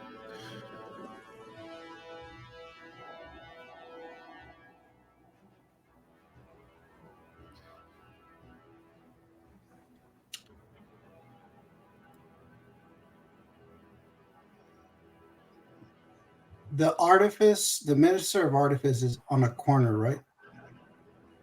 Actually, Right. based off of how you described how you walked up, they would be immediately to your left as you presented this blade. Okay.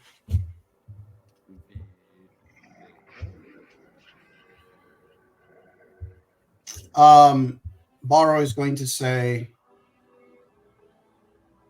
well, I suppose with the level of importance of this matter, if we are to lock ourselves here for more than a day for the sake of clearing this and being able to have everyone go through this, that is something that we are willing to do. No, no, no. Clucky. And then Borrow says, in the meantime, I suppose we can begin. And he plays his most blind version of himself as he just with his staff just sort of goes, we could begin here. And his staff leans in the direction of Shirla.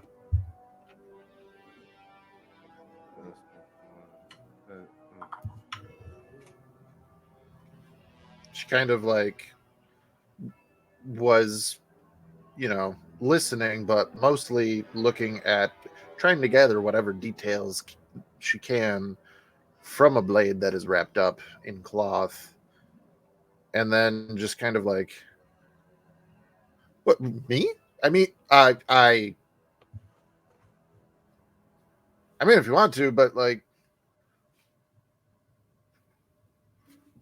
we could expedite the process and see who actually needs this.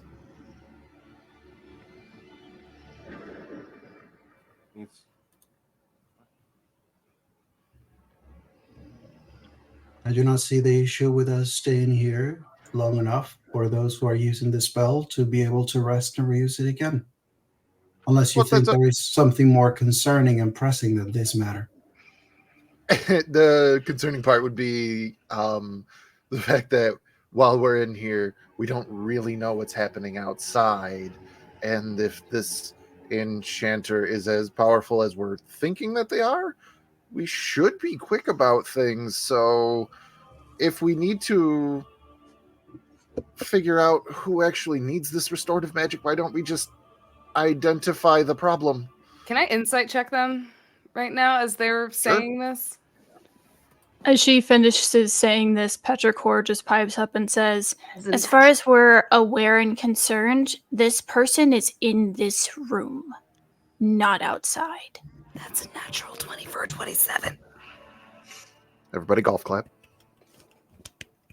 I'm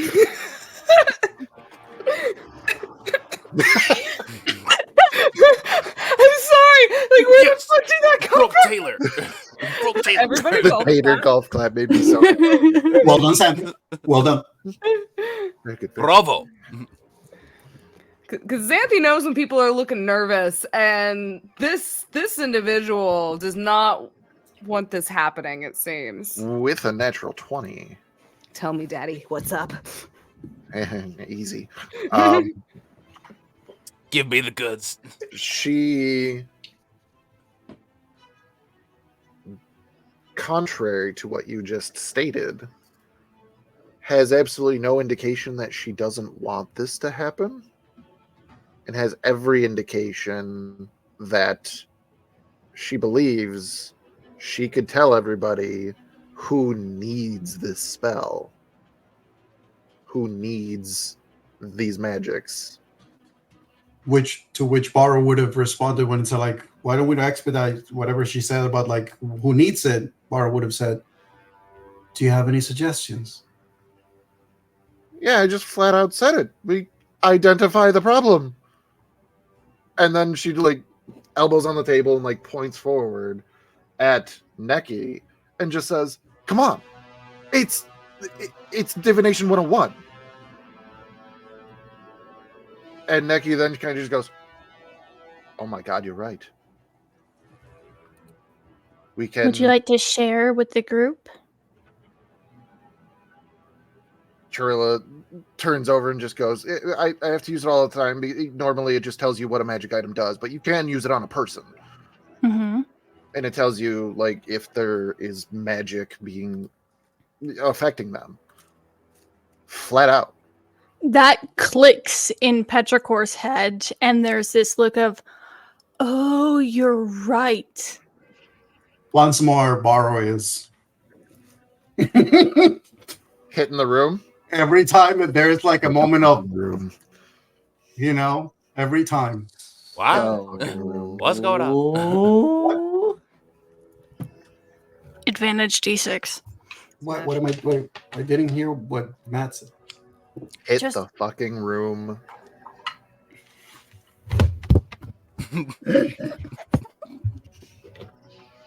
Okay. Don't tempt me with a good time. Make it worth your while. Was that KJ laughing in the fucking... The room I don't has know been what's the struck. problem with the dice today, but they don't like me too much. They sound overly messy. KJ, breathe. I was in the middle of drinking water. God damn. 26, sir. Smash. Public service announcement. If you haven't taken any CPR training courses in recent years, might I suggest you re-up on that? I haven't gotten certified in like 2 years. I do need to get recertified. I'm certified freak. 7 days a week. Every Yeah. 3 years. Freaky. Bardic inspiration and make them ladies go weak.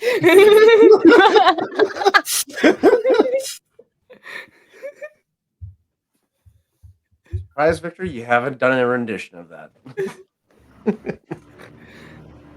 Now I just want to rewrite that whole song for Bardic inspiration. That would be actually really cool.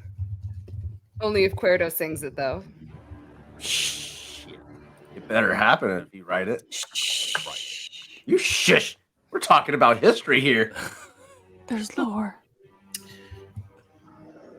Mm-hmm. As you are contemplating that message, Victor, Mm-hmm. Churilla actually just kind of like nods quickly and just goes, I mean, like, I have a pearl right here. We could cast it on probably everybody. I mean, if you wanted to take time, it wouldn't even cost effort. We could do it ritually for each person. And Neki just kind of like, yes, I mean, that would be roughly a little better than 2 hours rather than a whole day. We could have this pretty much this whole thing solved by figuring out who has a memory altering spell cast upon them. I'm not going to hide the fact that probably everyone in this, at least on this council, like gesturing towards the guests, has some type of magic that is cast upon them, but it would tell us all of them for everyone. Then why don't you start with us? No. Borrow tilts his head. Lord Draven, would you like to volunteer?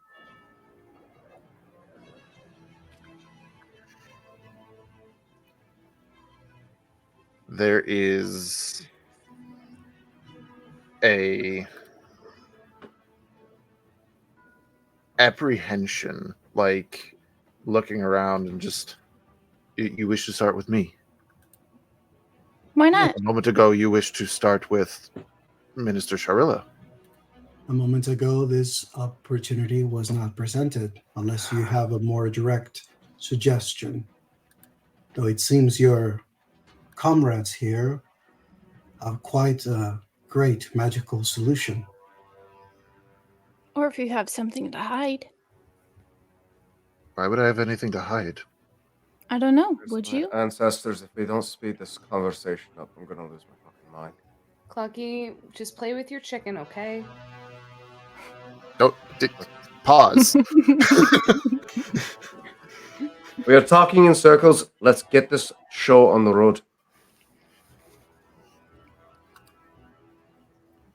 I agree that this show should be brought on the road. I'm just wondering why the accusation is coming in my direction, seemingly unprovoked. What difference does it make? Start first. They start first. Who gives a shit? Just somebody start the goddamn process. Everyone in here is a suspect, but we do have to start somewhere. Don't take it personally. At that point, there is sort of a raised eyebrow from the Archmagister in your direction, Barrow, just going like, it does seem a little strange for you to start pointing fingers and then in several different instances. I mean, this is a good idea. It's just a little suspicious. You're welcome your to point. use the magic that you require in order for you to test my intent, if that is your concern. Though I would suggest how much of this entire situation seems not strange at this point in time, Archmage. Minister Othra speaks up, the Minister of Abjuration, just says, and we've already discussed that there's definitely some magics at work here that could be protecting anybody from any type of magics that we put on. And it's at that point Trislana Moonshard, previously quiet, speaks up and says, and who is better at wards than yourself, Minister? And it is now High General Zanguk that stands up looking at Trislana. Just says, would you care to share that accusation a little louder? Othra puts a hand on his shoulder and guides him to sit down.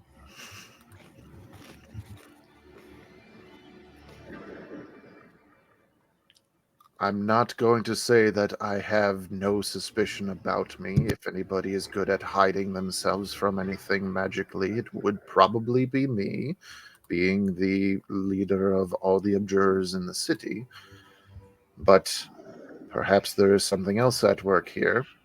Perhaps we are all under the guise of some... Gets quiet for a moment and illusion. I dare say you are accusing me now. Just because I am good at illusion does not make me a good enchanter.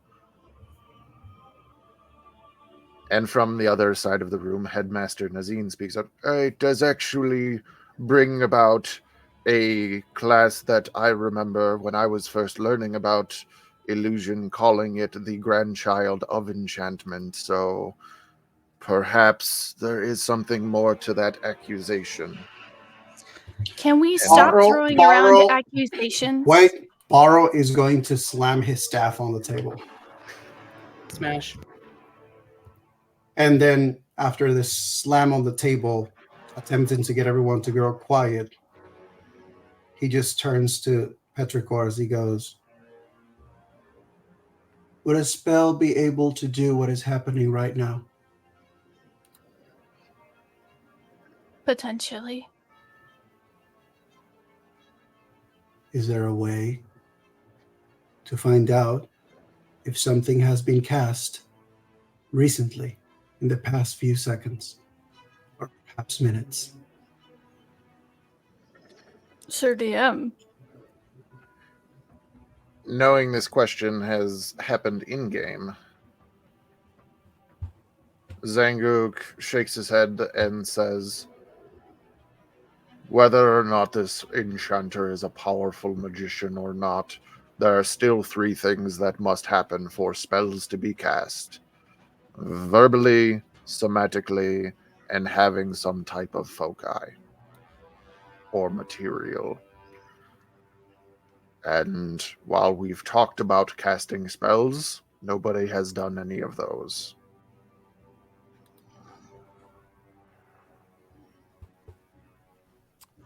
Aren't there masters of illusion in this room? It's at that point, Grentrin furrows his brow and stands on his chair, being a gnomish individual, and says, I am Minister of Illusion. I would be the head illusionist of the city. And it's at that point that Ivory speaks up and says, "And who held that position before you that is also in this room?" Well, Archmagister Zolin, of course.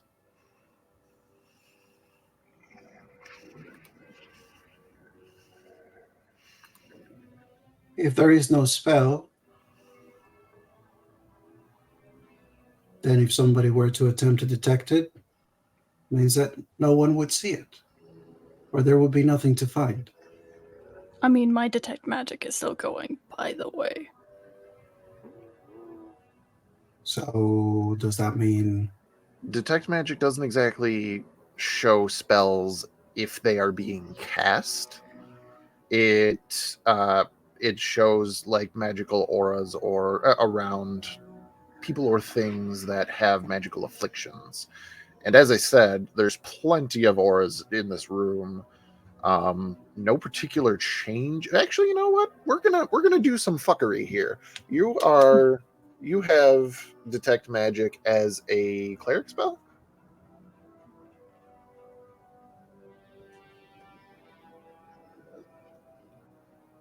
Yes. We are going to do a wisdom-based arc. No. That's how that would. Yes, you are using the spell. This would actually end up being a perception check for you.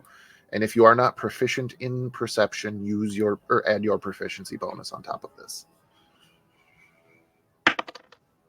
As you are basically making a spell casting perception check. Can little guy help me with this, or would this be outside of the circumstances? It's still a check, so that falls within his abilities.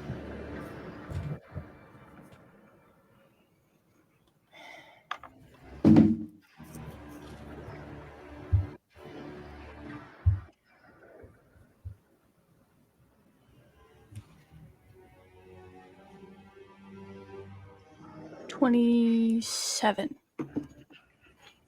27.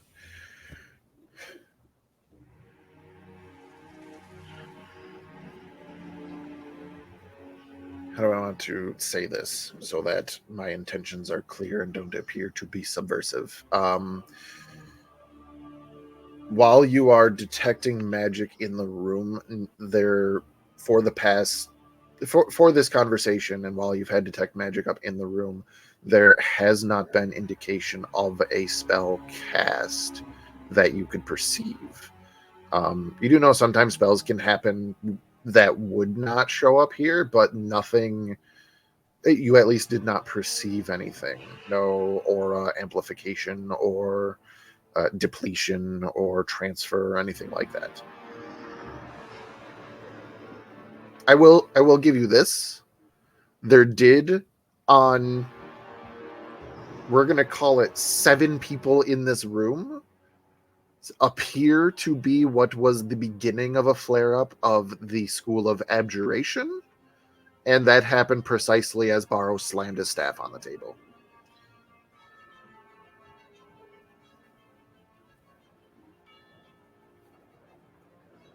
The precautions that I ensured before we walked in this room, there's been nothing magical happen thus far.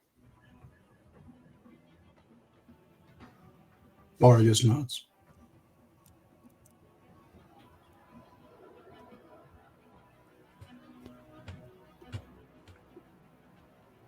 Shall we Seems- begin? So we are. You are referring to identifying people who have magical effects on them.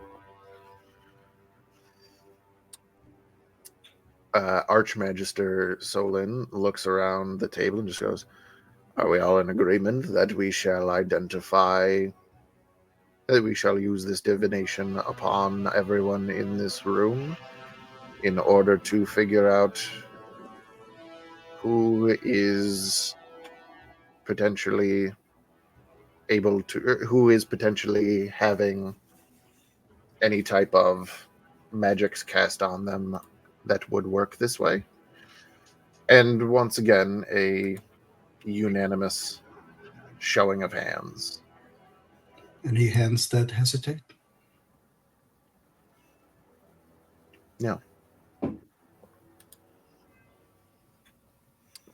I would like to remind everyone that while the mastermind may be in this room, does not mean that they have magic cast upon them themselves to alter memories. But we can figure out who has had memories altered to figure out more pieces of the puzzle. True. Just know that this is not a end-all be-all with what is discovered here today. Quick question for the room. Is there any other way out of this room besides the door behind us?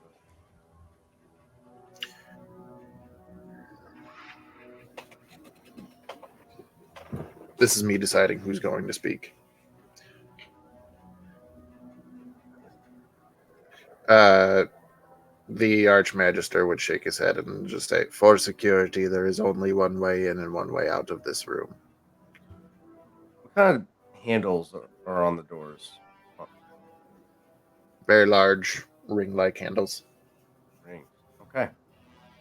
Bucky makes his way over to the door, pulls out his great club, and shoves it through both rings. Make sure that it can't be intruded upon from the outside, or if somebody tries to make it through the door, they're gonna have to get through the club first.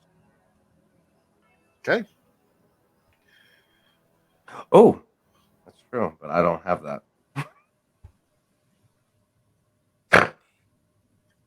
That's kind of fantastic.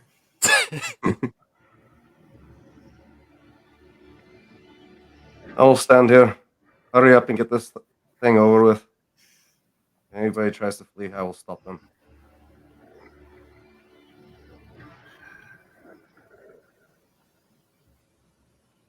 So, leading this investigation, the Archmagister will then nod. Very well. And do we have a volunteer to begin?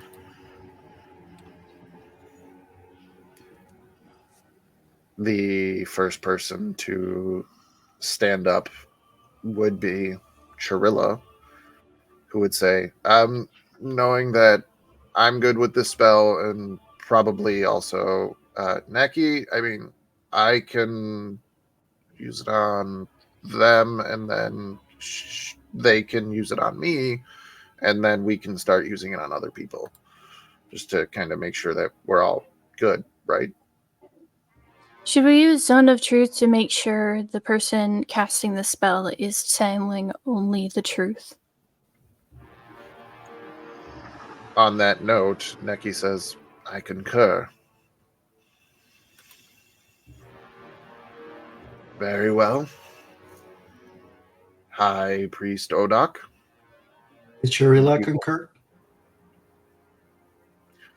Should, like, as it's kind of happening, kind of like, doesn't really, like, do anything that's, like, overtly positive, but just kind of, like, is along for that ride.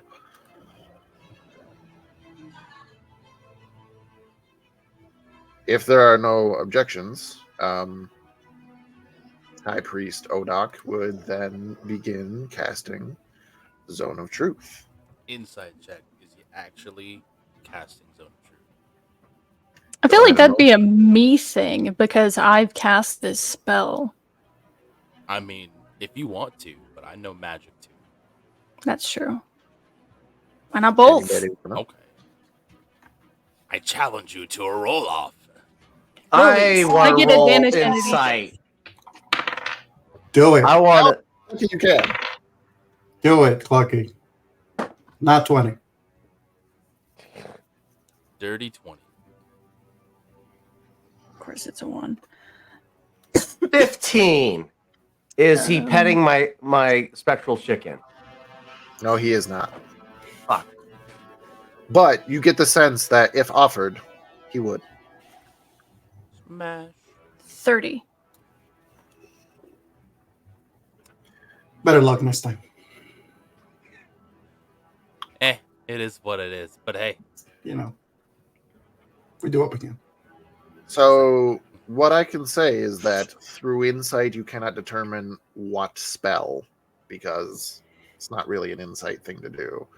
However, to the both of you, there is no air of deception about his movements, no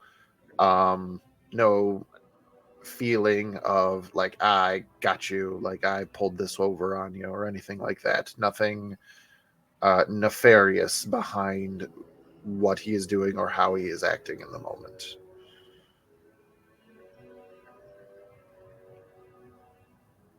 With High Priest Odak being the person casting this spell, I would need from everybody in this room either a charisma saving throw or you to tell me that you choose to fail. Petrichor chooses to fail. Same. Choose to fail.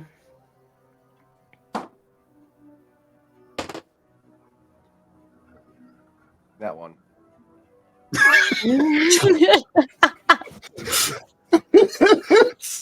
Unclucky wouldn't have understood the nature of this situation and would have felt weird and tried to shrug it off. But being the non-charismatic individual that he is, also a nat Fails it. one. Ooh. This is love good. to see it. This is You good. love to see it. Get him out now on a roll that does not matter. Is that Yep. only one person who's able to cast Son of Truth in this place? I can. Because we need to know whether or not they can tell us if the person, if they can sense the people who chose to fail or not. With that failure, I'm going to go ahead and point out the fact that Clucky is like verbally expressing how fucking bored and This doesn't frustrated he is. compel you to start speaking truths. It just You just- prevents you from speaking a From lie. lying. Oh yeah, I mean, not saying is kind of a omission of truth. So yeah, That is accurate. he's now like, this is stupid. I hate this. I just want to go smash some fucking faces in or something. Can this be over with already? This being said, High Priest Odak finishes his somatic gestures and his incantation in Celestial. He understood that. So did Then you would have Soul. Then you would have understood a prayer to the Raven Queen to bless this investigation in order to reveal the truth. I met her. I met her. She said I was a shield. Everybody looks at you in disbelief. We did, Lucky, but not- that's not another now. conversation. Before we get into all that, One because it's smoke funnier rise this at a way. time. It's funnier this way. Everybody looks at Clucky kind of like weird, and the silence is broken by Archmagister Zeely. High Priest Odak, has anybody resisted your spell? No, no one in here has resisted the spell, including... Sorry. The question was, is anybody resisting your spell? And the answer that he gives is, nobody is resisting the Zone of Truth, including the Feathered One. And everybody then looks back Mhm. at Clucky, Just a big grin on his face. so confused. Love it.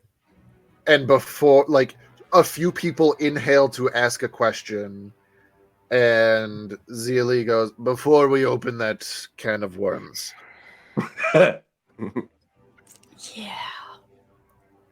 Protein. Sharilla and Neki, you may begin your identification. And they both kind of like stand and meet each other on one side of the room, and almost simultaneously, like doing pretty much the same motions.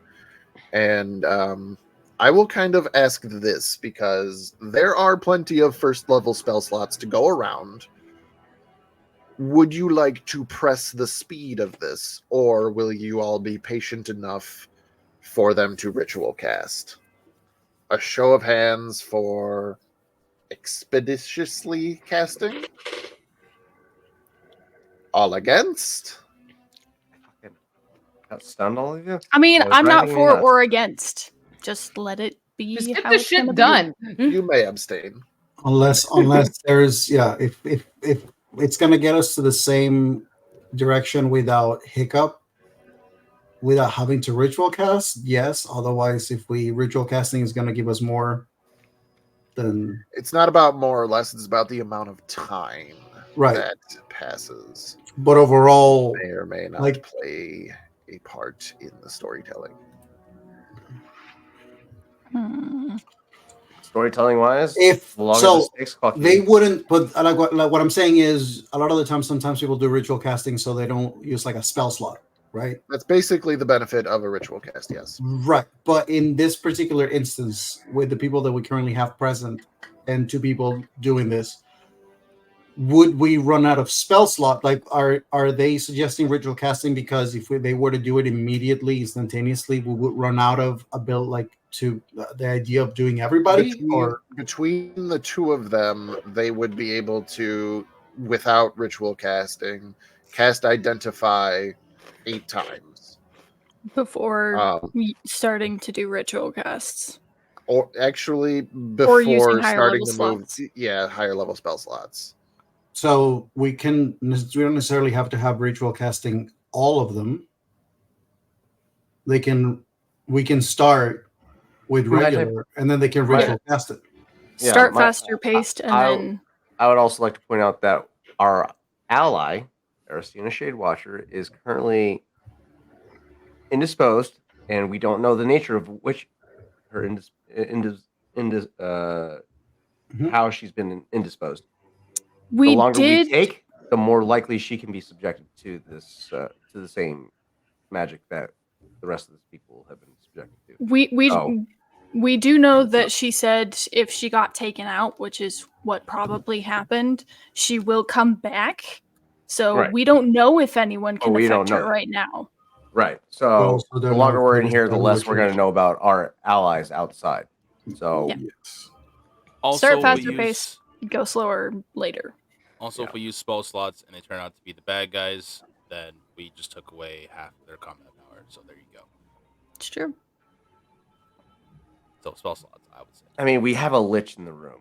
I think we'll be fine.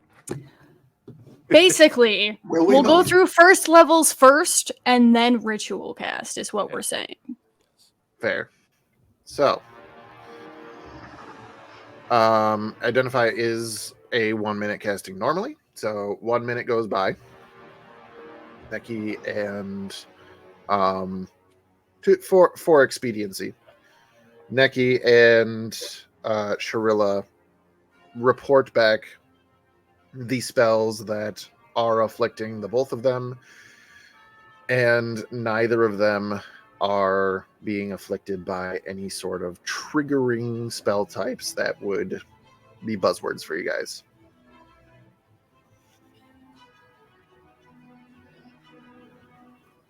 With a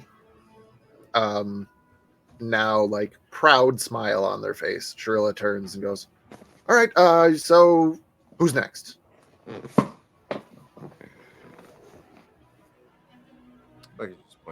How long does Zone of Truth last for, by the way? I think 10 minutes. Yeah. We got a minute. Okay. So we can get through a ritual 10 people. So Plucky's gonna point at Zenguk. Balra is actually leaning his head in the direction of Draven. Petrichor's looking at Draven.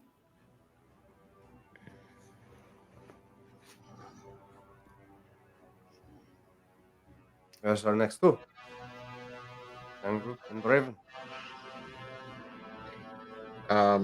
Zenguk would just kind of, fair enough, and stand, awaiting. Draven will look around, sort of roll his eyes, and then stand. And Neki will go to Zanguk and begin casting Identify. When Sharilla starts casting in Draven's direction, there is a apprehension, to which Draven then apologizes and says, I'm sorry, I just don't like being touched.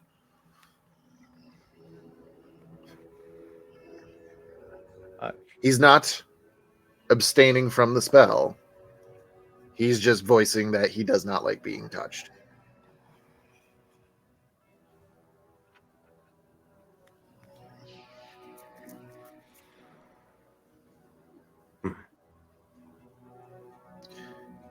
After a minute goes by,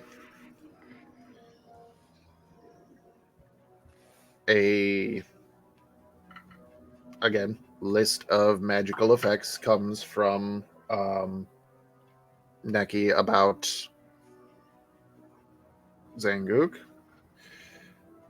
And a short while afterwards, Sharilla has a short list of a list of magical effects from Draven. Nothing of the enchantment school of either of them.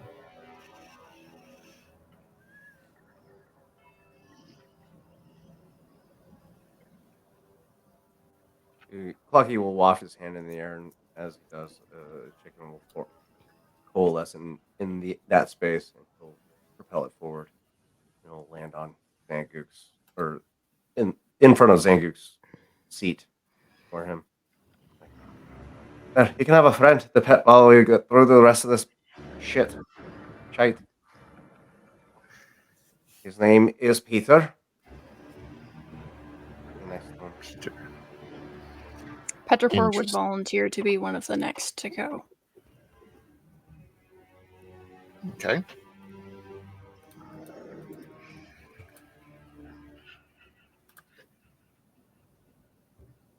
With a volunteer coming, Brumar would volunteer as well. Neki will cast Identify on Brumar, and Charilla will cast Identify on Petrichor.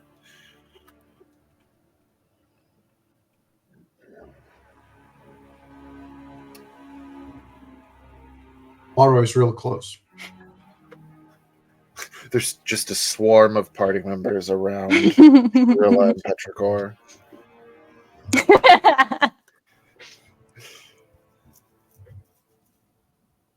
Neki, again, a long list of spells for Brumar. Nothing of a... Actually, wait a minute. Note. Oh, that is right. This is the pair. Charilla, after the casting is completed, Petrichor looking up at her, she looks confused.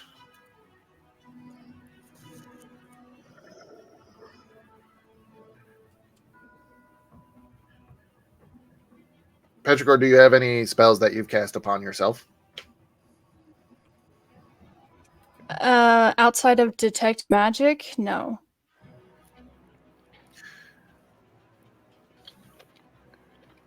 Dro will turn around and address the council. This one is currently detecting magic in the room, but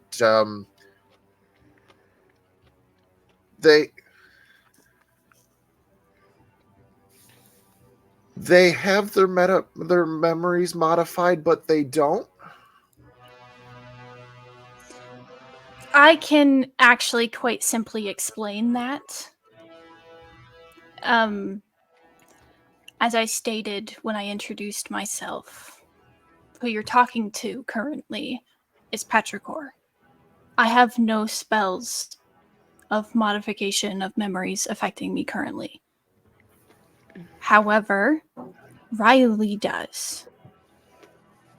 We work as a 2-in-1 package, 2 different entities, 2 different persons, 1 body.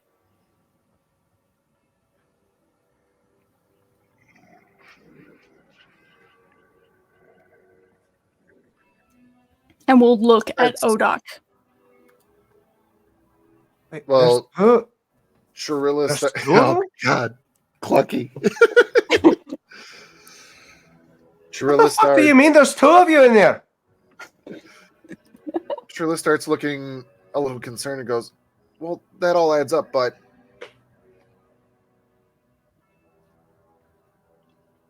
so do you." What?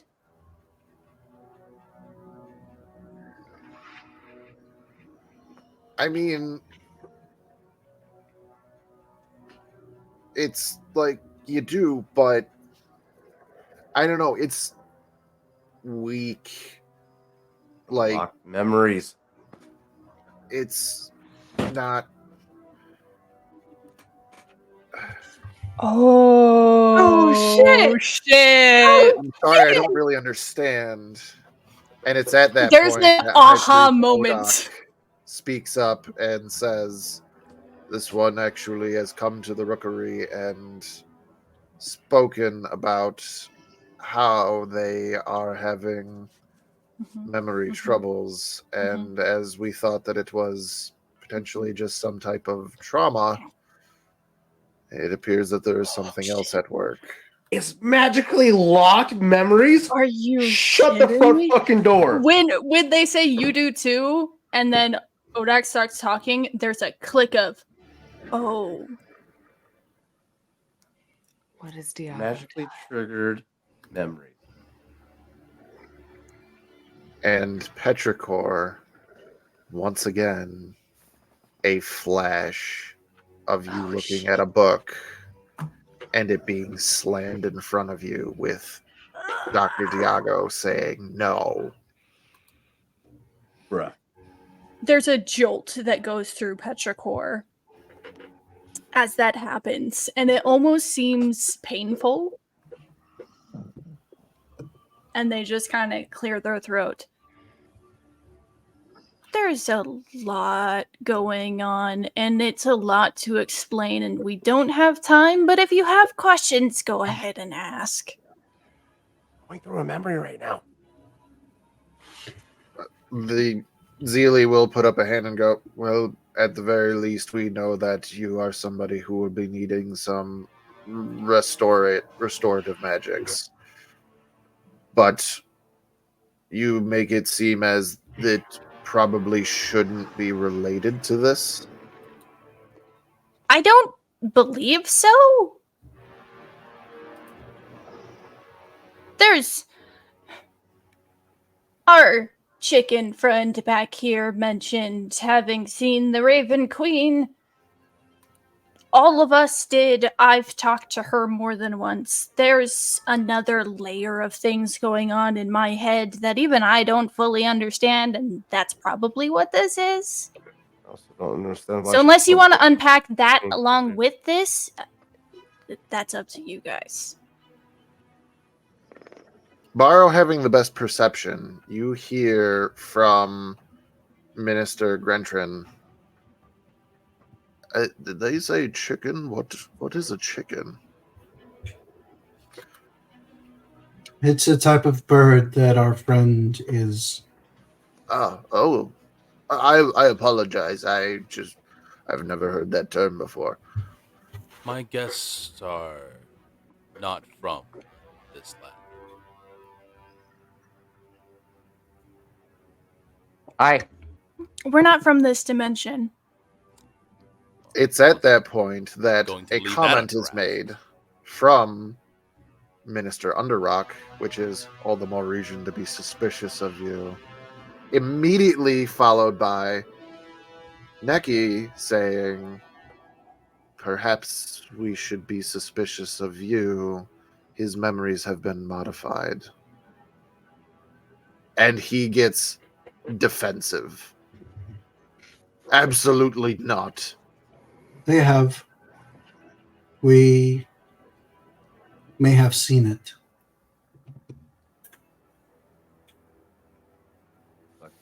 This is fine. If you wish to waste some magical energy trying to figure out what's going on here. Neki, why would you say this? And Neki turns to Odak, who says, they are unable to be false about their findings right now. You've had your memories modified. And it's almost as if he's putting those dots together, even though it's not incompetence that is leading him to this decision. It is the paradoxes of what he knows and what must be versus what he's being told and how that must be. So, you're watching somebody who's been sure of everything in their life all of a sudden become unsure of so many things. What does he know? Let us continue. Who shall be next? I shall go. And Soul steps forward. Borrow. Volunteers. Okay. After some time, Soul, Borrow, do you have any spells cast upon, or magical effects cast upon thyself? Borrow has Death Ward. I guess I have Death Ward. That's I the thing cast that happened. on I remember him that. during the zombie apocalypse They last like 12 hours. sewers thing. Yeah. There was a zombie. Oh, yeah. I also Honestly, got He this does have Death charm. Ward. I got them charms on me as well. He has charm person on him, but not like he is charmed. He charms everyone. Yeah. Everyone is charmed. Yes.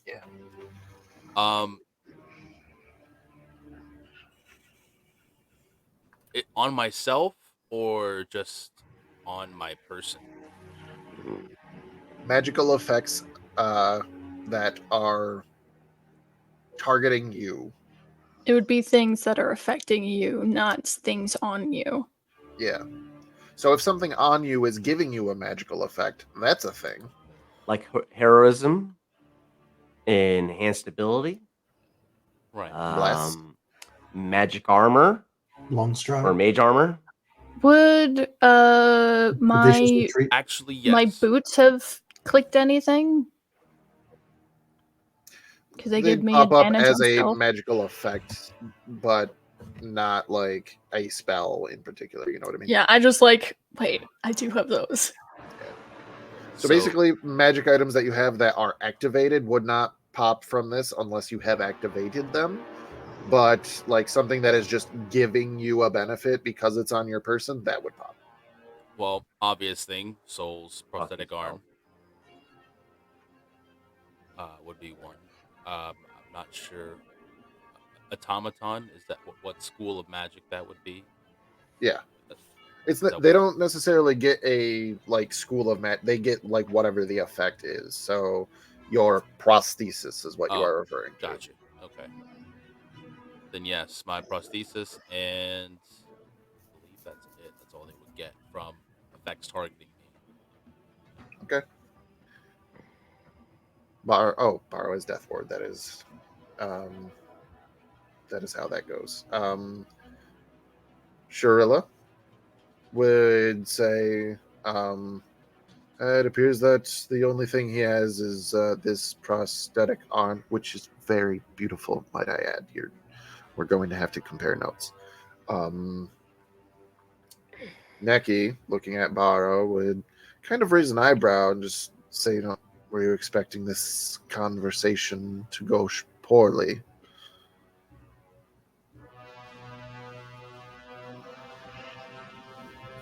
I go where the wind takes me. And the wind wards you from dying. From Borrow's side, Petrichor just kind of leans over to whisper, "That was my fault. I told you that we went through a lot to get here." This makes sense. But regardless, that is all. So remind me, that is number 7 and 8, correct? Ready? Any, Trilla. Yes, that would be 8.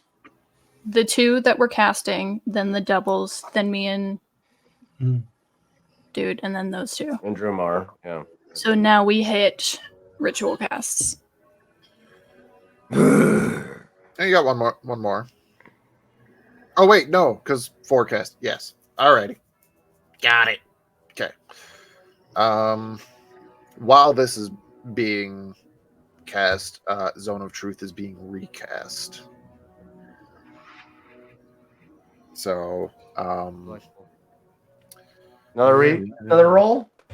if you would like to, you may. Fuck, he still fails. So 6 plus 1, 7. This dude cannot save on a fucking charisma. Charisma saving throw. 23.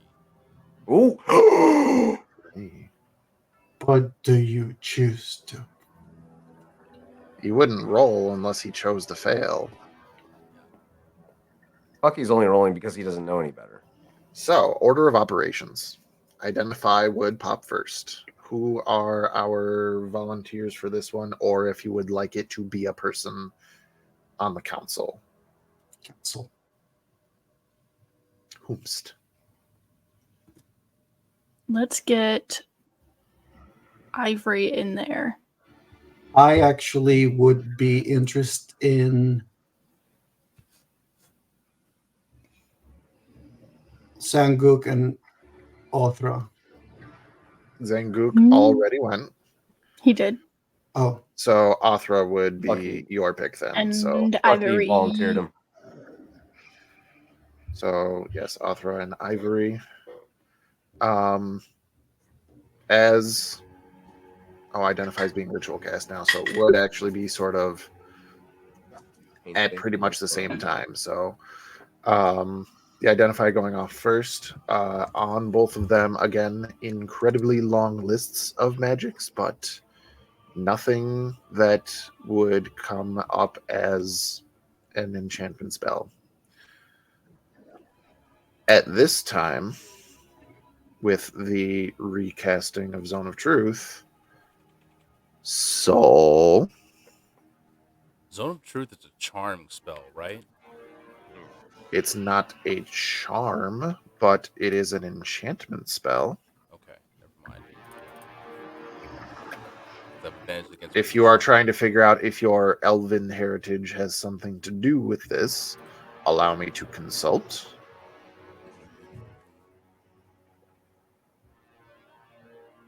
I rolled pretty There good. is nothing in here about it being charm-like or that creatures who have advantage on charm have advantage on this save. 23 So, still stands. that being said, High Priest Odak looks at you quizzically.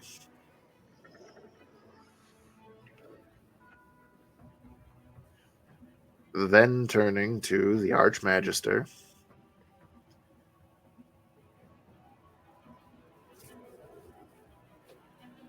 Archmagister, if I may, upon recasting the Zone of Truth, it appears somebody has resisted.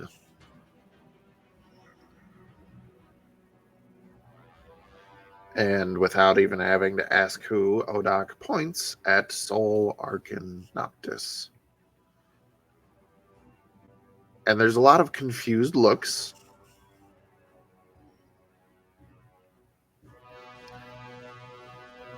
Mr. Noctis, if I may, you've already had your magical effects identified Why would you choose to be dishonest now? Dishonesty. From why? You have resisted the zone of truth. I am merely sick of all of these strange spells touching my person. Can we hurry this along? Investigations take time. And cooperation makes things go smoothly. Insight on soul.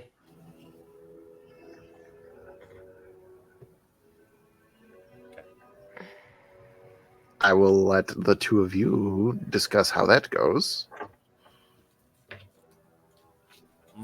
Roll for insight.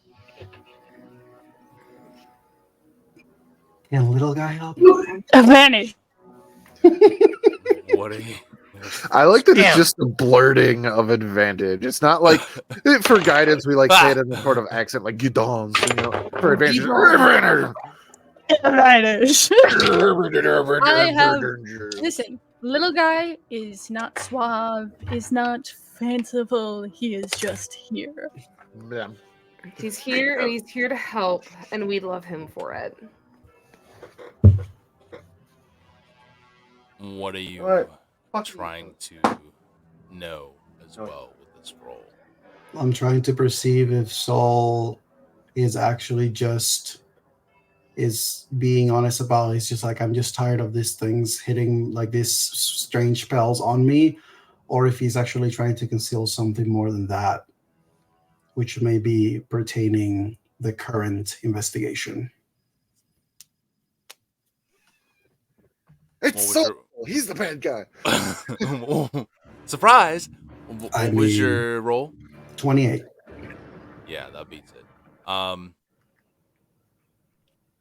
You get the sense that he is not really caring about the outcome of this ordeal, but with the rushing of trying to get this over with the zone of truth, you get the sense that he is hiding something. Not necessarily pertaining to this, Mhm. but something that he doesn't want anyone else to figure out. People and their secrets. Just the periscope. Cough, borrow, cough. Damn. Shots fired. Anyway, continuing on, I've already been submitted before examination, and you found me with nothing. I do not wish your magic to touch me anymore. That's so wrong. It brings about suspicion.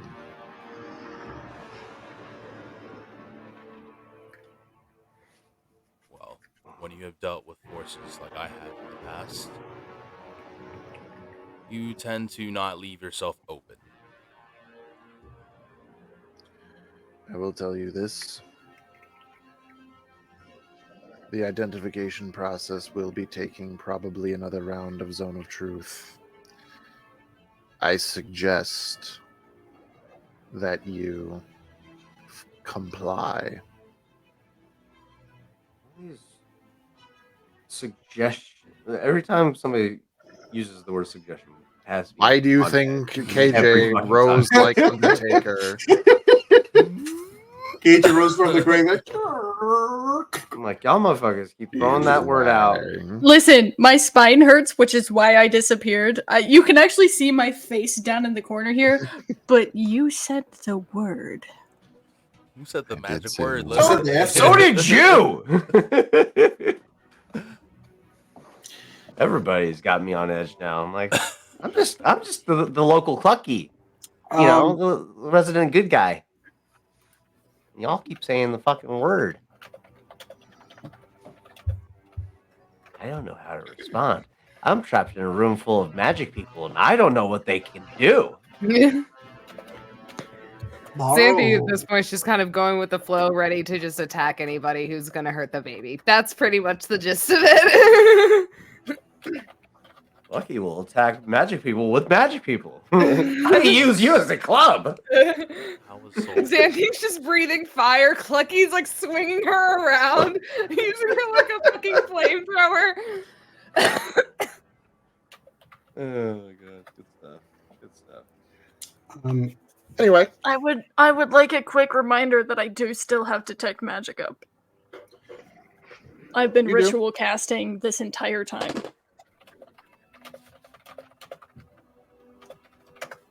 Because I don't trust shit. Who does? okay. So yeah, where are we now? I'm going to say Borrow, if allowed, tries to approach the Archmage as he says, "If I may ask, where is Aristina now?"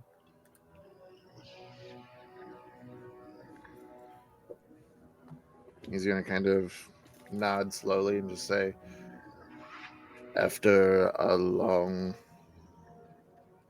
combat, it appears that Brumar's clone did indeed dispatch her, but given her nature, that will only last for a few days.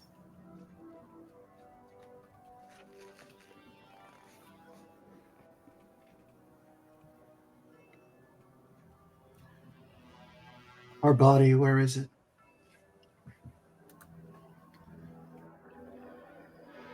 I would assume on its way. Where? Huh? It's where? Here.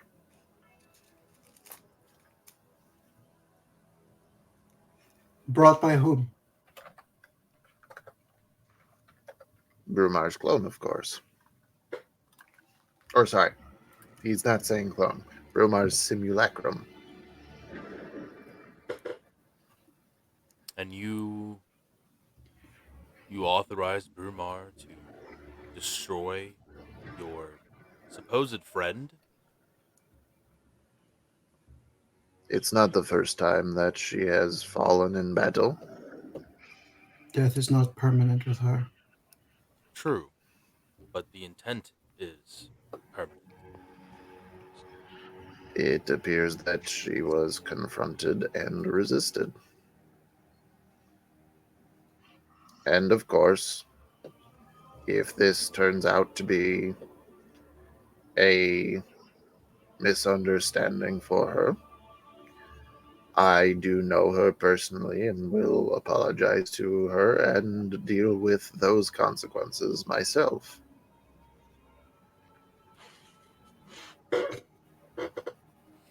What happened If to you the swept- town? What happened to the town, you said? Yes. The town the city of Ebonfell as a whole is fine. There are a few blocks that are going to be in need of repair, but given that we have been in a state of emergency and this was the governmental district, a lot of buildings were unoccupied. No. The place where the shield and the sword were given to you. It used to be something else. Romeo. Yes.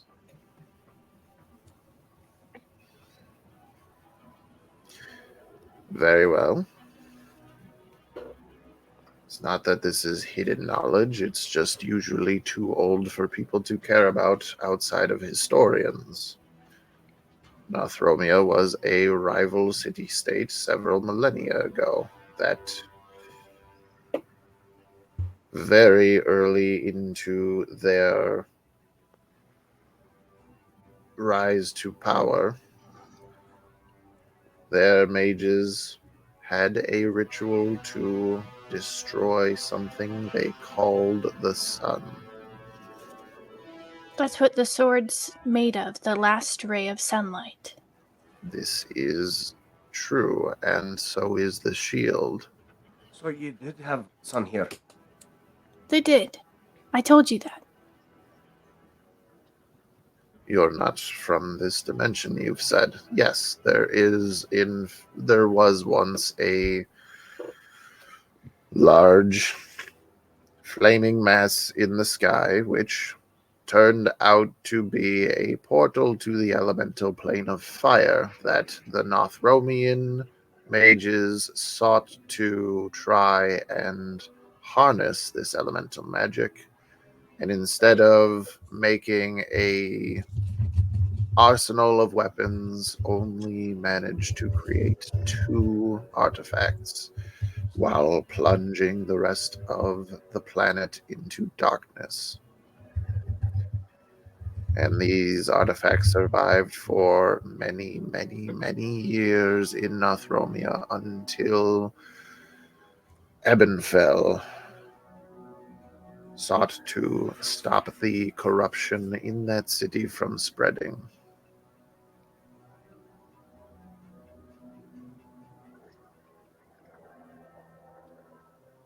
Is there any possibility that someone or something from this falling place may still endure?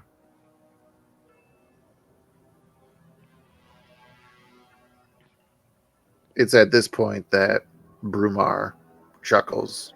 Not likely.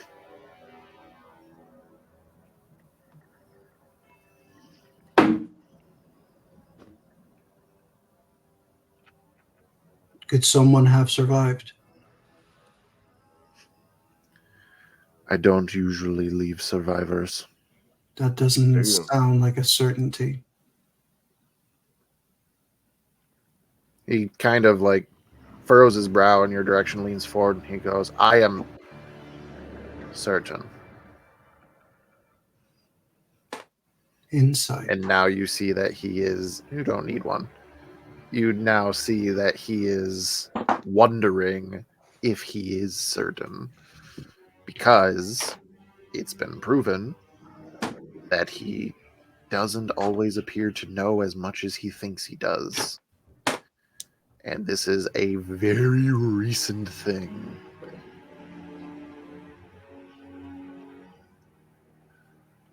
I'm only entertaining possibilities. Archmage. As Petrichor said, whoever is doing this has taken their time. I cannot say that I think there is a direct connection to the source of these items in that place, but I thought I'd ask. Zeely will nod. Northromia was indeed corrupt mages trying to use all kinds of magics of many different schools to enslave or destroy any who would dare stand against them for simply the greed of power. But when it proved that they could not be reasoned with, myself, Brumar, and Aristina, along with the armies of Ebonfell, were sent to eradicate the problem. A rather final solution that I did not necessarily agree with, but I also was not Archmagister at that time. So, yes, we took the city, we scoured it for any knowledge or magics that could be beneficial to the expansion of Ebonfell and everything that we were trying to do to make the world a better place. And when we had taken everything that we had deemed important, Minister Underrock leveled it.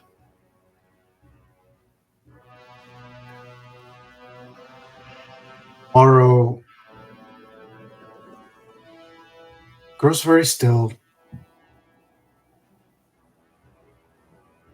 His energy turning to Brumar as he just adds, while also keeping his perception around the room or his insight, as he just adds, so not only the corrupt, but women, children, elders, innocent.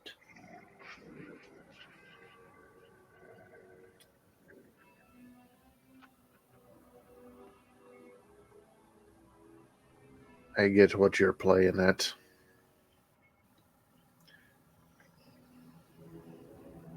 Do you? Wasn't exactly conducive to try and interview every citizen.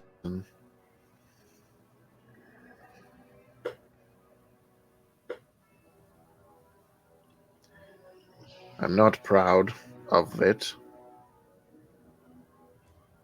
but I no longer live in an Ebonfell that would do that because of the elf standing behind you, standing on the other side of you.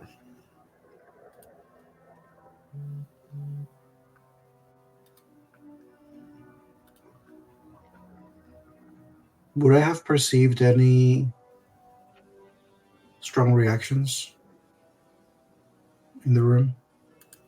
As we are recounting, Mm-hmm. Especially when I brought up things like women, children, everybody getting, place getting leveled. give me a insight check. Advantage. Give that boy some advantage. I'm gonna use that and I'm gonna. It's a thing now. Now that we have confirmed that it's just a harsh advantage, that's what it is now.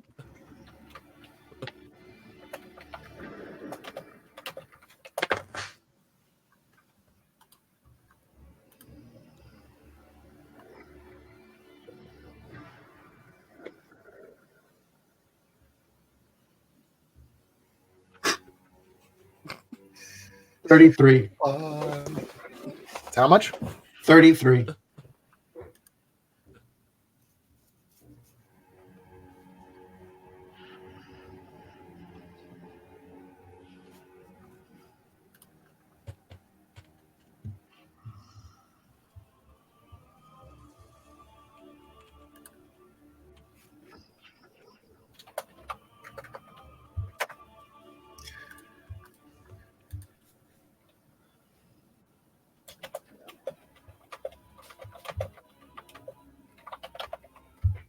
I hear the typing. I hear it.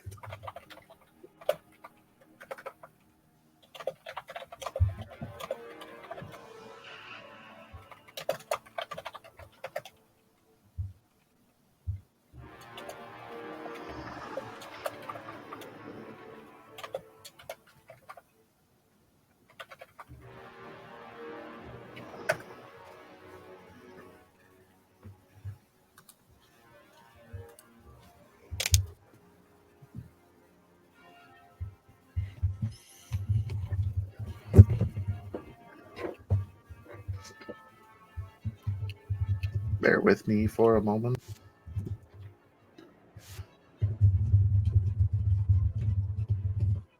You're saying things, Tarzan. Oh, yeah. Public service announcement. Everybody stay thirsty. Drink water. Yes, hydration check for everybody. Hi, I'm Victor the Story Weaver, and I'm here to tell you, if you feel like you shouldn't hydrate, you should. So if you ever need help to feel motivated to drink a glass of water, just picture me being your glass of water. You are not my supervisor. No, I'm your tall glass of water. Now drink me. Now hit us with the bardic inspiration. Drink me, goddammit. Hydrate. Fucking hot. See, I find it funny that you're doing this, but Put I'm just your- like I just Put the goddamn glass to your lips you and can't make sip me. the goddamn water. Bitch, do make me. this without the bardic inspiration. All right? Bardic Yeah. inspiration. There you go. Did it. You worked on did like it. 3 people.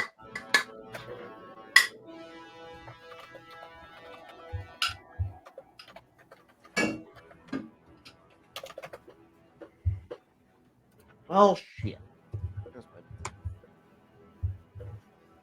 The Whispers. All of them. Oh, I am terrified. Should be. Smash. Terrified is the standard at this point. Taylor just hears grumble, grumble, grumble voice and smash. Smash. 99 beetles on the wall. 99 shiny little beetles. You take one down, snack on it for a while. 98 shiny beetles on the wall. I didn't know Clucky could count backwards. I know. He can't. He's just memorized the lyrics. It's like the kid that can't read. He just memorized. That is the word. still impressive, though. The fact that he can memorize that. But not your fucking name. Ah, the irony. So, who's next? Xanthi at this point will just step forward and she's just like, fuck it. Might as well, right? Go. Not like I think you're gonna find anything, but go for it. What are you fucking? Rilzira, Minister of Transmutation, stands as well. And as these identifications go through, Xanthi Nightingale, do you have any magical effects on you currently? Define like currently no. I don't Well- think she does. Not even mage armor? Spells or magical effects that are affecting you. If you're going through your day without mage armor on you, I'm She gonna lose doesn't my shit. need it. I don't She has need never it. needed. She has never once needed mage armor. No! Every magic user should have mage I armor. have- Hey, I hey, have the hey! robe of the Archmagi. And before that, she's a draconic sorcerer who have mage armor built in as their draconic resilience. No way, really? Okay, Yeah. that's Yes. cool. Didn't know that. It makes Yeah, my you, AC you is calculate your automatically AC as 15. 13 plus your dex mod. That's what mage armor does. You don't need to That's cast it as a Awesome! draconic- We've literally talked this over. Like don't recall, Yeah. ever. Very don't fucking recall. of you. I feel like Tarzan wakes up in the middle of the night in a cold sweat and goes, I cast mage armor! Sorry, can I just need a quick, I just need to recap myself. Who has gone and who hasn't? Odak has gone. Odak has not gone. Okay, Sanguk has gone. Zanguk has gone. Othra went. Othra. Brumar went. Yep. Draven. Draven went. Obviously, Confirmed. Sharilla Modified. and Neki. Yep. And you said Brumar. that Rilzira, Rosira's going now. Rilzira, Ivory, Gentrin, and Trislana. Would I be correct to say that those are the ones that are still missing? Yes. Rilzira, And then High Priest Odak, and then Zeely Solin. And so far, the only two people that have been identified with modified memories are Petrichor and Drumar. I am going to say that when Rilzira volunteers and Xanthi volunteers, Baro will then just say, High Priest, Odak, Lord Gentrin, would you mind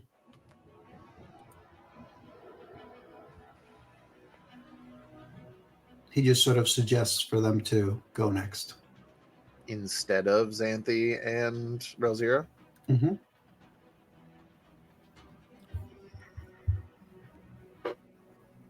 Zeely again kind of like raises an eyebrow and goes, This is a little suspicious, as you can imagine.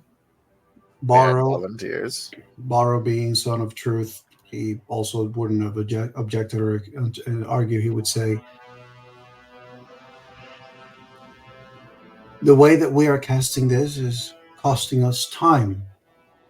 And so, those who volunteer and show more eagerness make me feel compelled to then volunteer those who have not. Grentrin says, compelled, you say?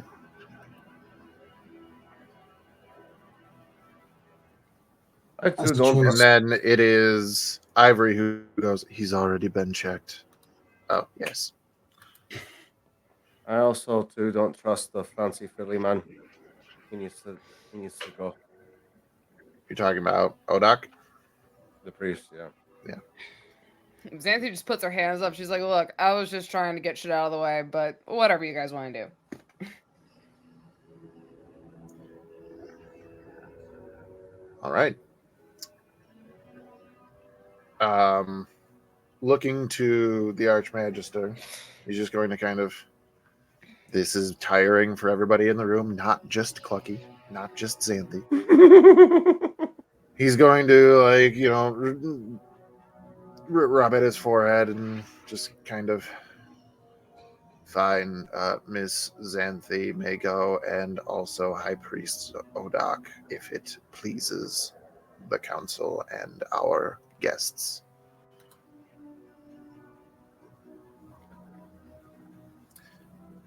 And we already discussed Xanthi. It is Sharilla who does the identification on you, and turns out, says there are currently no spells affecting her. Not one. Honestly, I feel bad for any fucker who decides to try and get in my head, but that's just their choice. Just pointing it out, Charilla is 100% like very upfront about like making sure, is it okay if I touch you, and a bunch of other things. Has been the entire time, but I know that is something that would specifically be for Xanthi. I will say Xanthi will just kind of like look at them for a moment and just be like, "Do you have to?" Yeah, I'm sorry. Xanthi just kind of. It'll be quick, not She's kind of. intrusive. Like the hand even is fine. She kind of just sighs. And she just like kind of holds out her Yeah. hand. Careful with that one. Broken one doesn't like to be touched. I've had to It's break a lot of a quick that's for her. and actually no, it has to be throughout the entire process. So basically holding your hand for 10 minutes. And I roll the PTSD table. No, I'm kidding. And Xanthi explodes. Ah! Everybody died. There was no BBG. It was just an accident. The world may never know. Thanks to psychosis.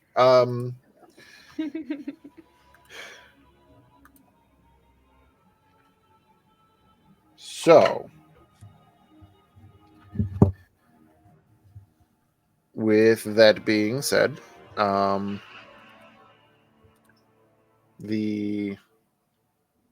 Neki, that's the other one that's doing it. After using Identify on High Priest Odak, turns around, lists a handful of spells, nothing that triggers. I'm untouchable, bitch. I'm not gonna say that. I've already died once.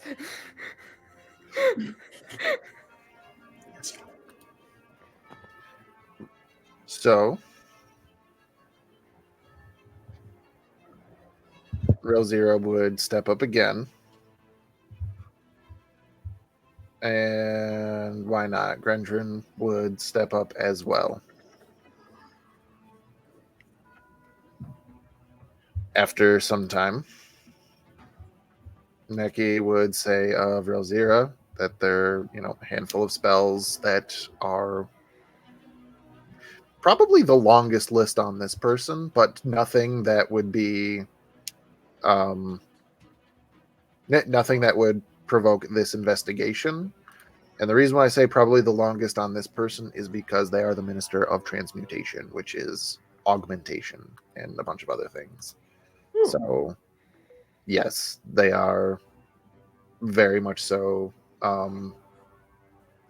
very much so magicked up at the moment. For Grentrin with Charla, after the casting, she just kind of smiles, nods, and then slowly turns to the rest of the group and says, He also has had his memories modified. Odoc? Gendry. No. Genshin.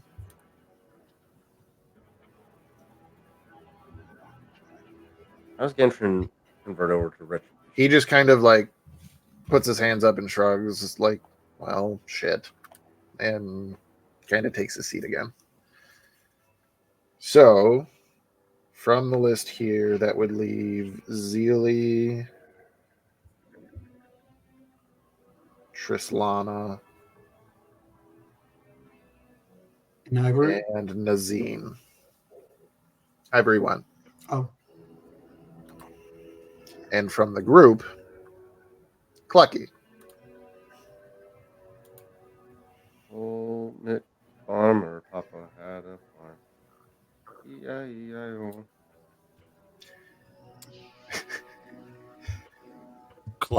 I will just do these two, which would be Headmaster Nazine and Trislana Moonshard.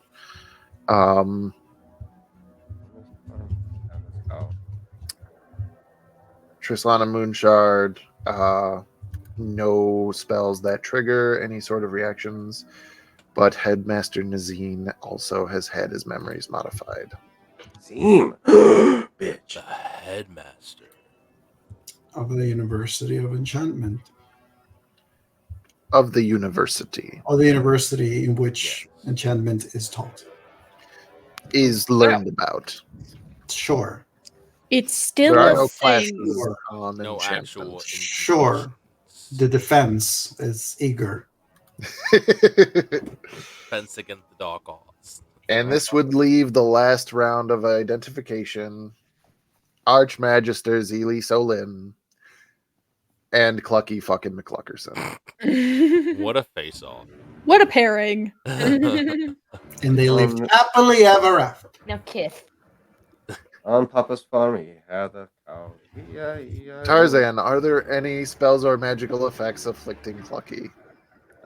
He has the Belt of Stone Giant Strength, the Battle Axe of Stormlord, and the Dragonlance Pike.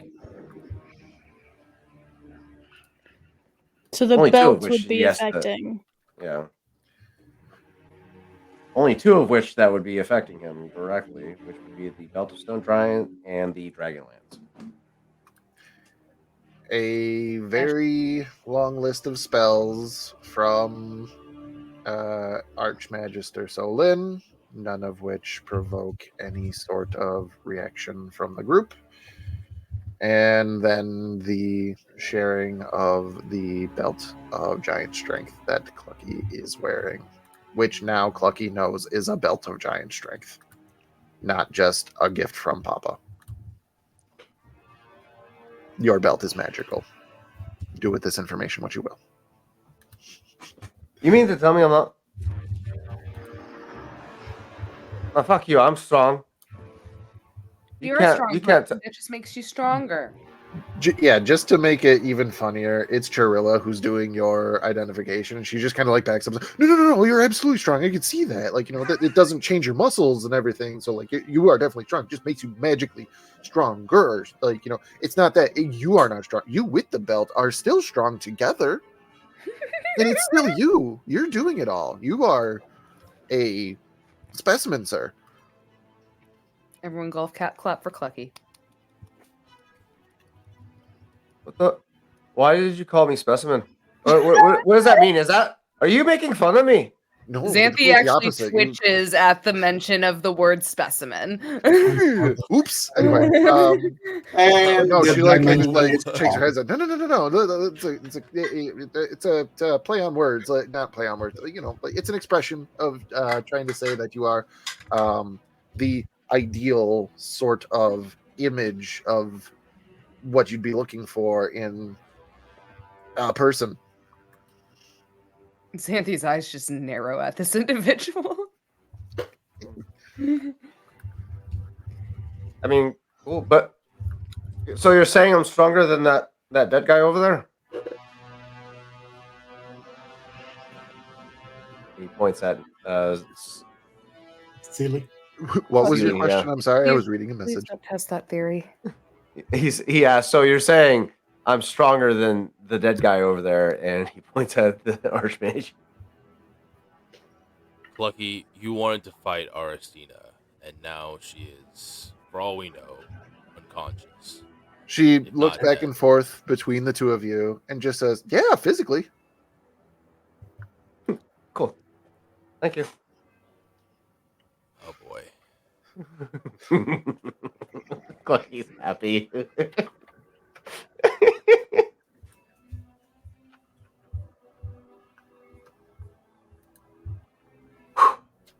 So, So are we done here?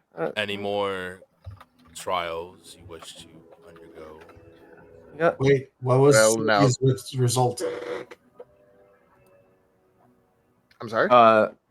Seely's results? He Same. had a long list, but nothing enchantment. Only 3 people have been confirmed. 4 people have been confirmed modified. Yep. Petrichor, Drumar, Nazim, and Grentrin. Mm-hmm.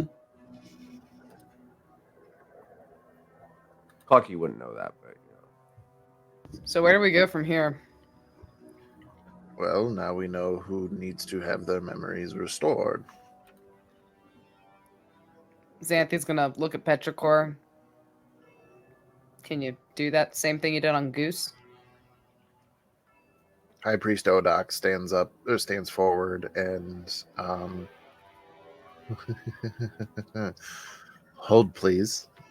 Don't. Why would you do Listen, that with that goddamn laugh? because You son of a. You vicious. Oh my god. when you turn to Petrichor to ask if they can do the thing again, they just kind of pipe up. I already said I don't have the capabilities to do that again, at least today. I'm about to send a message that may retcon a few things.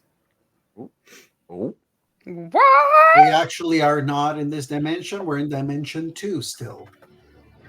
It was all a dream. We're all in a coma in the middle of the field. We actually are all in the post-apocalyptic world. We were all actually modern people that were put in a simulation in a lab. This is the Matrix. Welcome.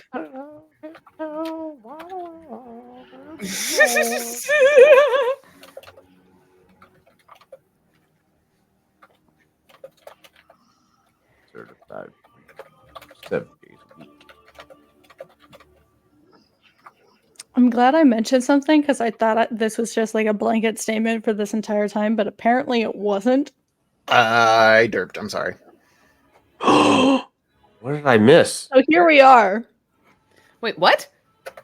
I don't missed know. something. Oh, Wait, what? We level up? What? Nope. But we may be going back in time for a few identified. uh-huh. What's Uh-huh. Oh no. Uh-huh. Uh-huh. Oh no. From God, I can't see sources, can I? What is going on? If you can back up that magical perception that you made with an actual perception. I will. I'll do it. History Vanish. check. Hell yes. Wait, was it D6? Did you roll with advantage because of little guy? E. Not. Do you want me to applicable just take because the it's first too roll? quick. Just the first roll. Okay. Was it still the higher one? Yes. 22. 22. Smash. 22 feathers that you've plucked. What am I perceiving? You 25. are perceiving existence itself and the meaning of life. 25.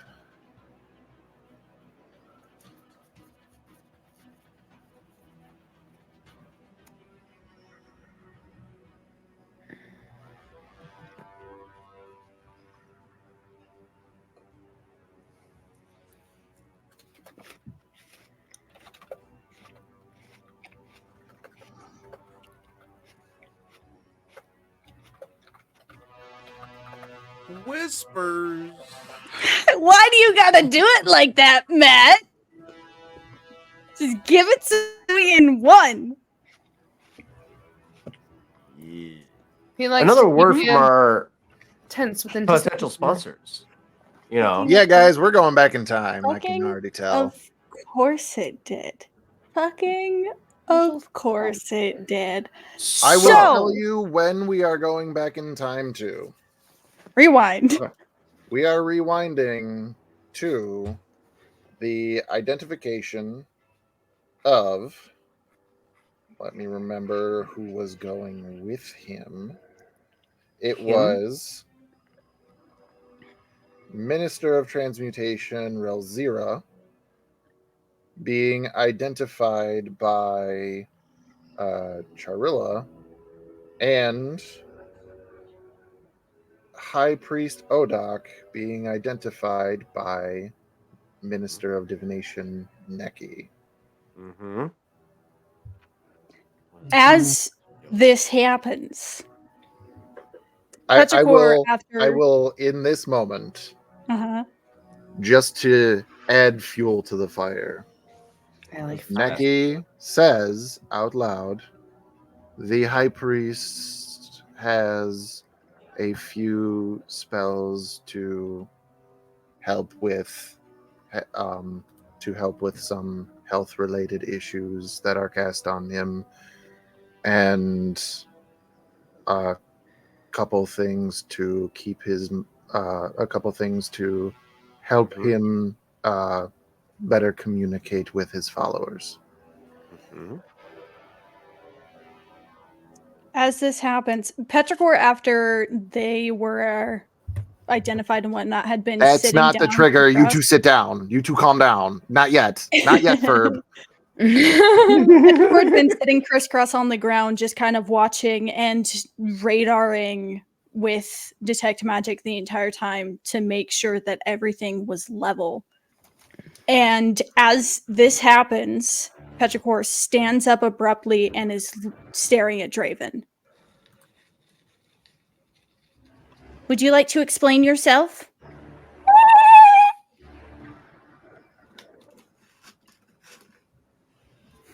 I'm sorry.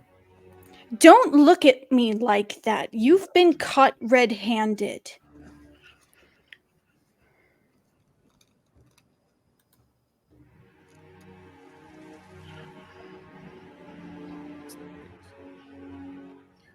I would like to know what you are referring to. It just so happens that the one who is keeping up the Zone of Truth spell, when being identified, enchantment magic pinged from you to him. Would you like to explain yourself?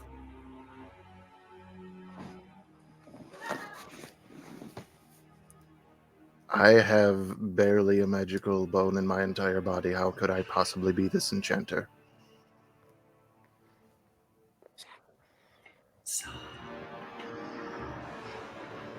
Insight.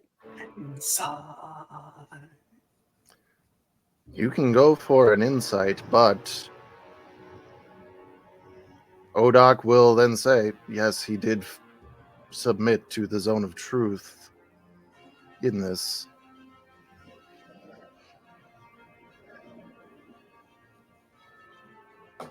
And with your roll earlier, just to kind of, because the word that I used for you was flared in the room. Mm-hmm. When I guess that's true. when I did Odak read was that a being little bit wrong. identified. But it was Not that it was still heading from towards him. True. Above game. Retcon the allegation of towards someone, and just during that period of time, a blip of enchantment came from him.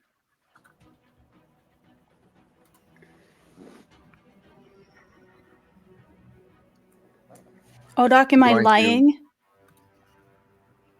Well, this is a paradoxical moment, as both of you have submitted for the Zone of Truth. It's not Drumar.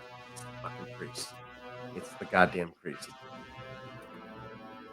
It's always the freaking priest. At this point, like, there is a palpable frustration in the room.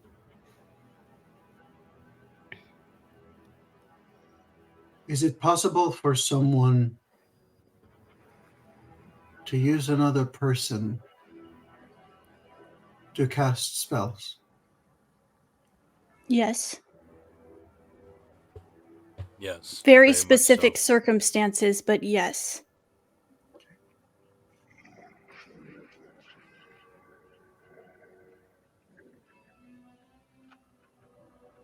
Question. This person, Fancy Pants over here, priest, fucker. What's to stop you from lying about whether or not you're telling the truth in your magic cone thing that you cast?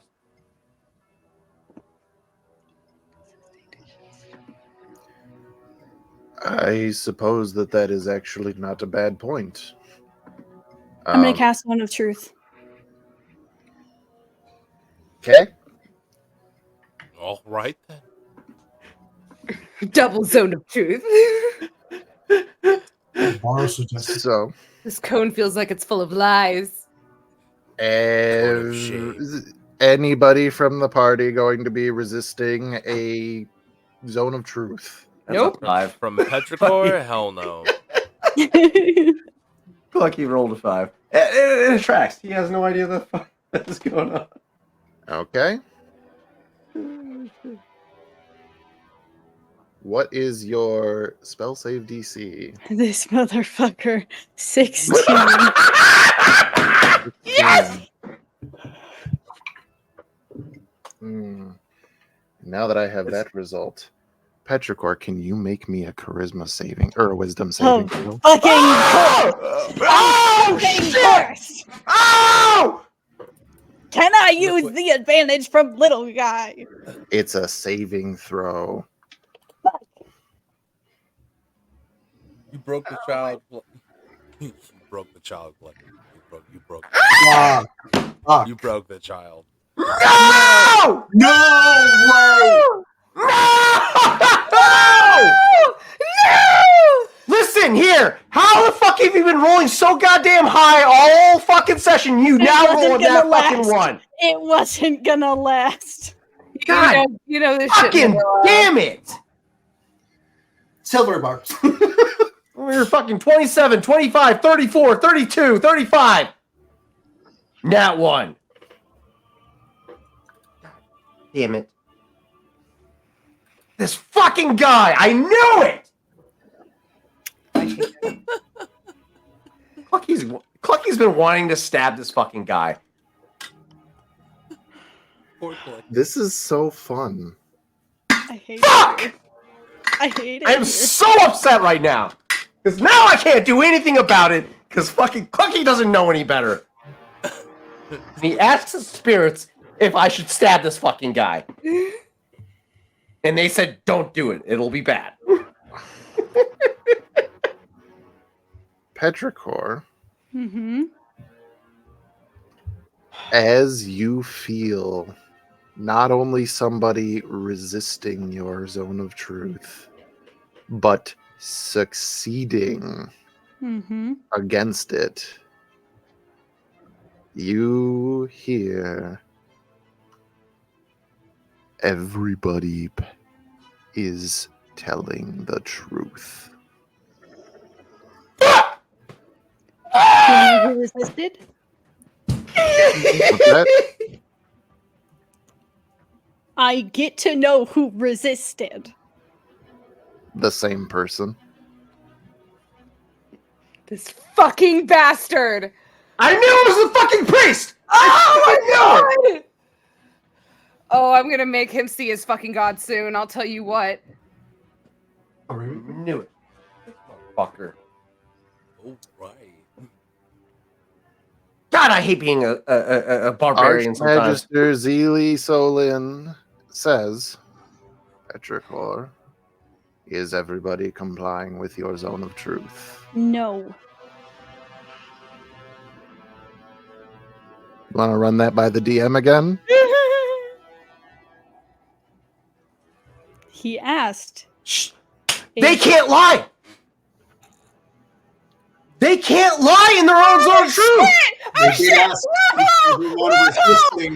They did ask He if they asked- were lying. He asked if anyone's resisting. Oh wait, hold on. Wait a minute. Zone of My truth brain. prevents you from willingly telling a lie. Hold on. Wait. I think I, as the player, misheard what you said. Repeat yourself, please.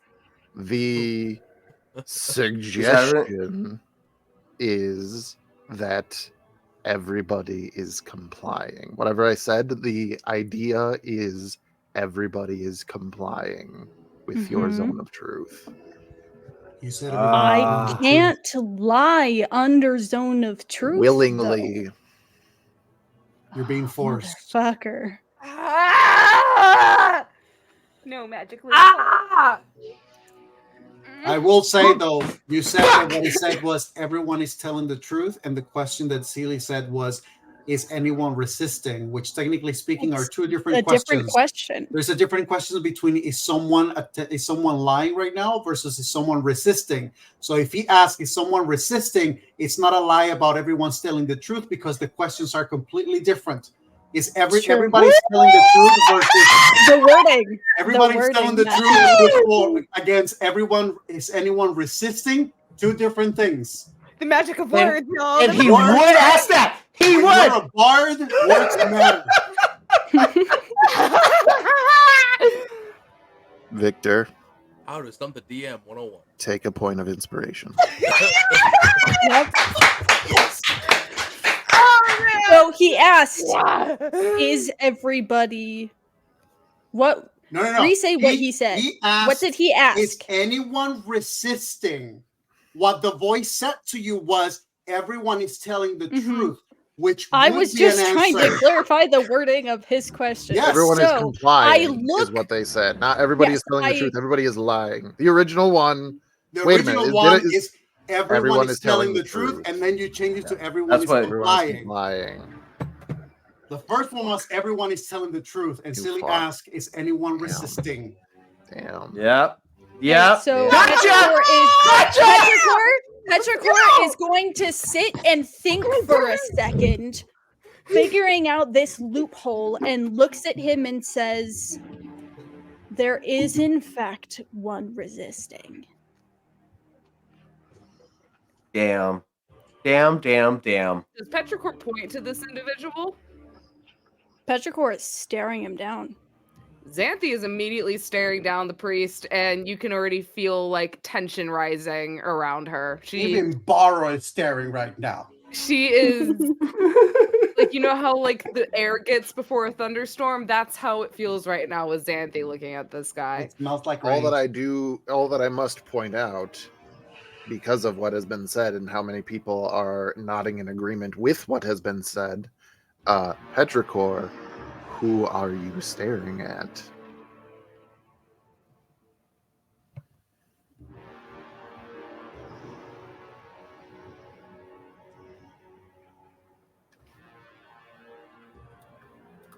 Your mama? I did say the same person. Yes, you did. From this message,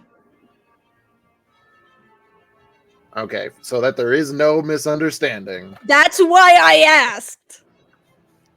Because that's what I think is the same that I'm interpreting in my mind. Petrichor's looking at Draven.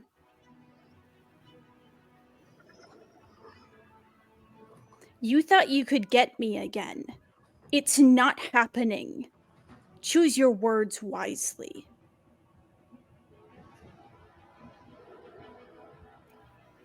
As everybody in the room turns and looks at Draven Gorigari.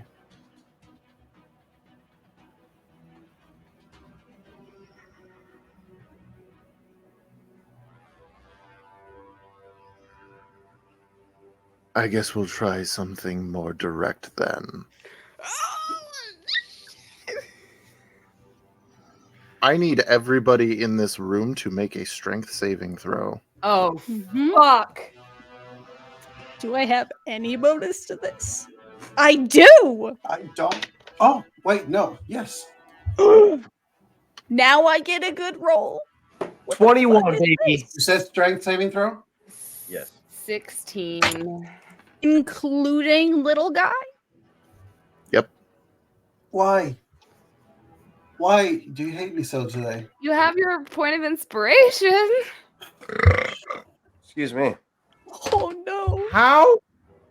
I'm confused. Cashing it. I was so sold on it being fucking Miss. No, Priesty it's McPriesty fucking pants. Draven. I don't. I think What it's kind of effect is trying to be imposed? It's not a charm. A magical one?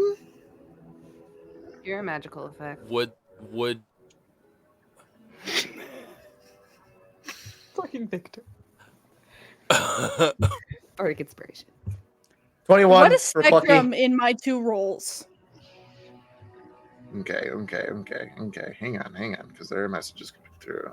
Jesus Christ. Oh, no. Xanthi, Yes. fail. Yeah. Toro, fail.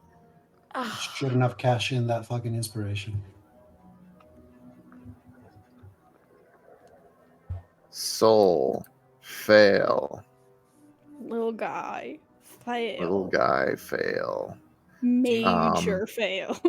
Petrichor and Clucky, do it again. Oh, You fuck you! You bitch! I'm Uh-huh. scared, y'all. No! I'm so scared. I'm scared. We're all gonna die. Oh no! Oh, no. Oh, no. Even the no. fucking chicken failed No! on the strength saving no. throw. Oh no! That's a 6. Oh, asshole. no. Please don't tell me. Those are the nat 1 hands. Oh god. It damn near should have been a net one. It's a 3 for a 14. God damn it! Nope. Wait. Nope, I don't have inspiration. God damn it. Fuck! Okay, so I gotta. So who has new character sheets, you guys? Ready to bring Jinx in. Let's go. All right. Suddenly, So, Toro Bravestone storms in the room. Oh my god, Smash. imagine. He starts punching this motherfucker in the face. We are the mountain. Who wants the mountain? well, I just We'll want to punch go this there. bitch in the face. God damn it. You bitch. everybody watches as in this moment, Draven disappears from Mhm. his chair, and what remains is quite literally a singularity that pulls everybody towards it. You all take 6 points of force damage, Oh god. and there is literally a dog pile of people. Hang on. I need to make 12 rolls. We're just going to go right down. Archmagister. Fail. High Priest Odak. Fail. General Zanguk. Don't worry, everybody. It'll buff out. I Will it hope. though? We're really gonna have General to get Zanguk, some nice towels pass. for this one. Hey! Go, Sanguk. This would be He's a hefty boy. Brumar. Fail. He's a tiny boy. Othra. Fail. Trislana. Oh. Smash. Spit. Neki. Fail. Grentrin. Fail. Ivory. Fail. Oh dear God. Relira. Fail. Nazim. Fail. Jesus. Oh dear God. Charilla. Fail. Fucking comical pile of people just fucking mountain. So remind me, I believe it's Trislana and Zanguk are the only ones who passed. So they only take Yep. 3 points of force damage and are not pulled, but literally everybody else in the room is, as described by the effect, pulled straight towards the space that Draven left, ending in an unoccupied space as close to that space as possible. You just So hear literally, Diago yelling, "I'm gonna boom. fucking kill him."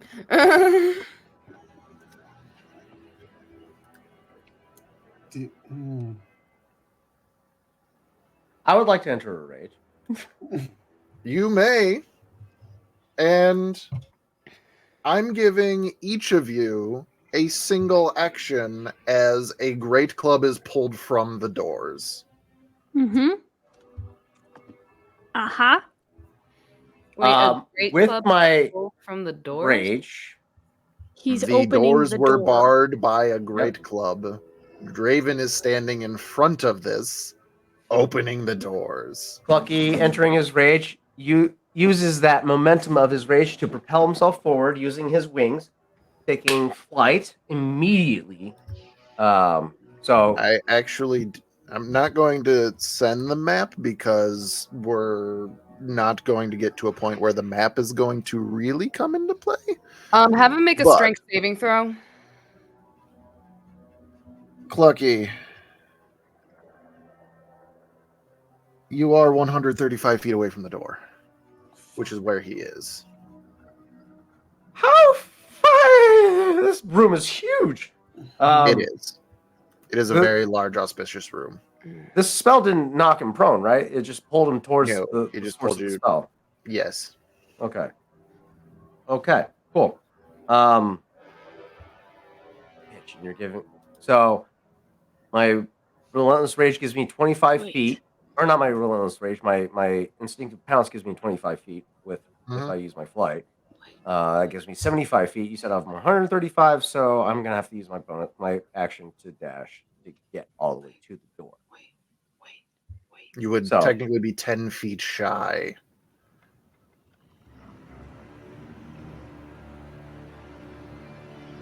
Because you're 135 feet away, and that would be 125 feet. So if I use 125 feet gives me 25 feet of movement. I'll be 75 feet if I just use my movement, which will leave 45 feet of in between me and him. It would actually be 70 feet. 70 feet.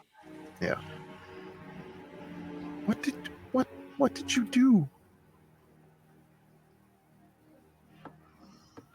What's my throwing range? 60 feet, 75 feet. What is with Victor's face? It's making me nervous.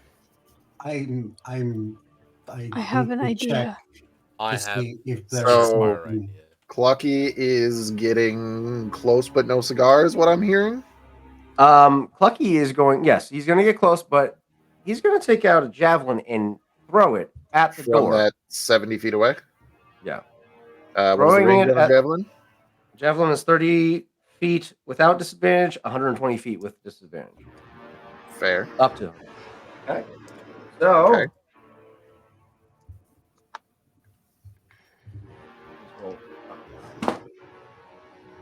Mother bitch fire face. 13 to hit the door and wedge it, trying to wedge it in between the door so he can't get it out. I'm trying to hit the door to wedge it.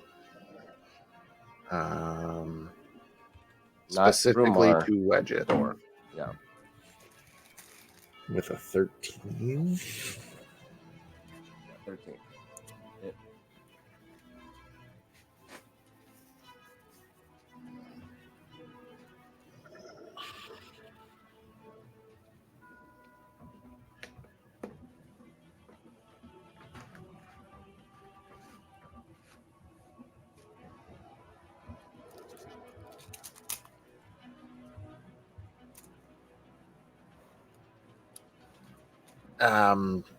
I mean, I can't say that you don't hit the door because you do, but wedging it shut, I think you're a little low, buddy.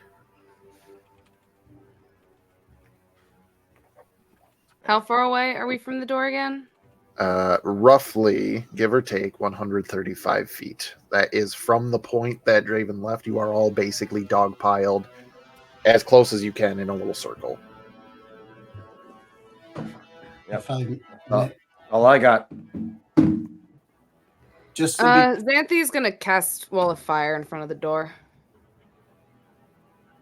That's in range?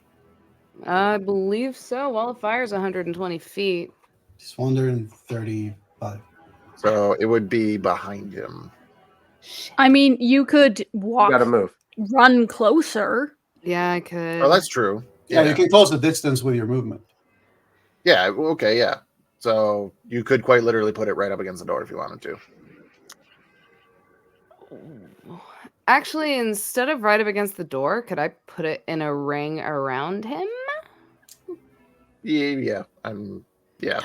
Or why are you making that face? Don't do Victor? that. Well, because like I was like same spot, but instead of now being a wall, my brain went, okay, yeah, a ring makes more sense. Yeah. So Well, then I'm just gonna. You know what? no, that wasn't me discouraging you from the ring. The ring is a good idea. It was me just not considering that when you said The thing is, I'm not gonna do the ring. I want to directly block off the door as much as possible. So I would like the wall to be directly in front of Eldor. I don't. Eldor. Por Telemundo. Sorry, I do not speak Spanish. That would be a dexterity save from Draven. Yes, dexterity save of 20. Disadvantage. Did you say with disadvantage? Why? Bardic inspiration. Xanthi is a bitch. Xanthi is the bitch, and she says so.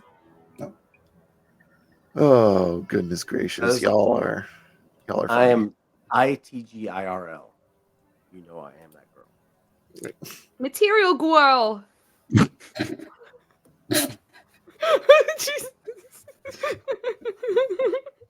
Yeah. You're all banned. It's not that funny.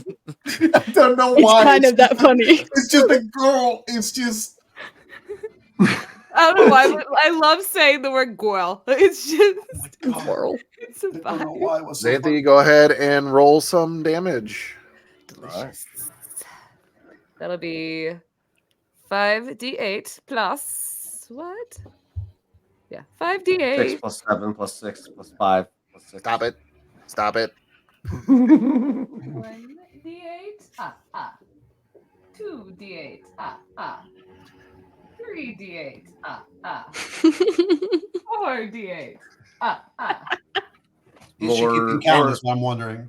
5d8. More numbers to confuse Matt with. I like it. Let's roll some damage. I don't know why suddenly it became. Okay, so it's going to be a 8, a 7, a 6, another 6, and a 3. 7, 30. Hey, yo. Drum roll for the math, 30. please. It's 30. 30. How can you do math that fast? And as soon as she puts Got the it. wall up, she's just like, "No, buddy, you're staying here." Okay. That is Clucky and Xanthi. Gimme. Let I Borrow mean- go. Can I try? Yeah.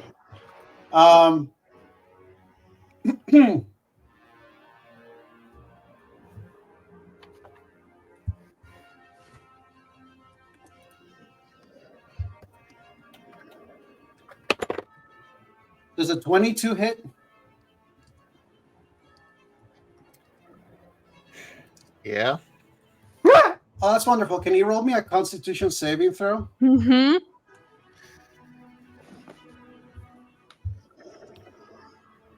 Probably.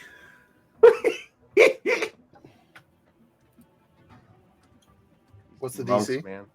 Just roll. Your Just mom. Roll. What's the DC? 17. Wouldn't you like to know, Matt? Maybe you should invest in the know your enemy ability. He succeeds. Okay, cool.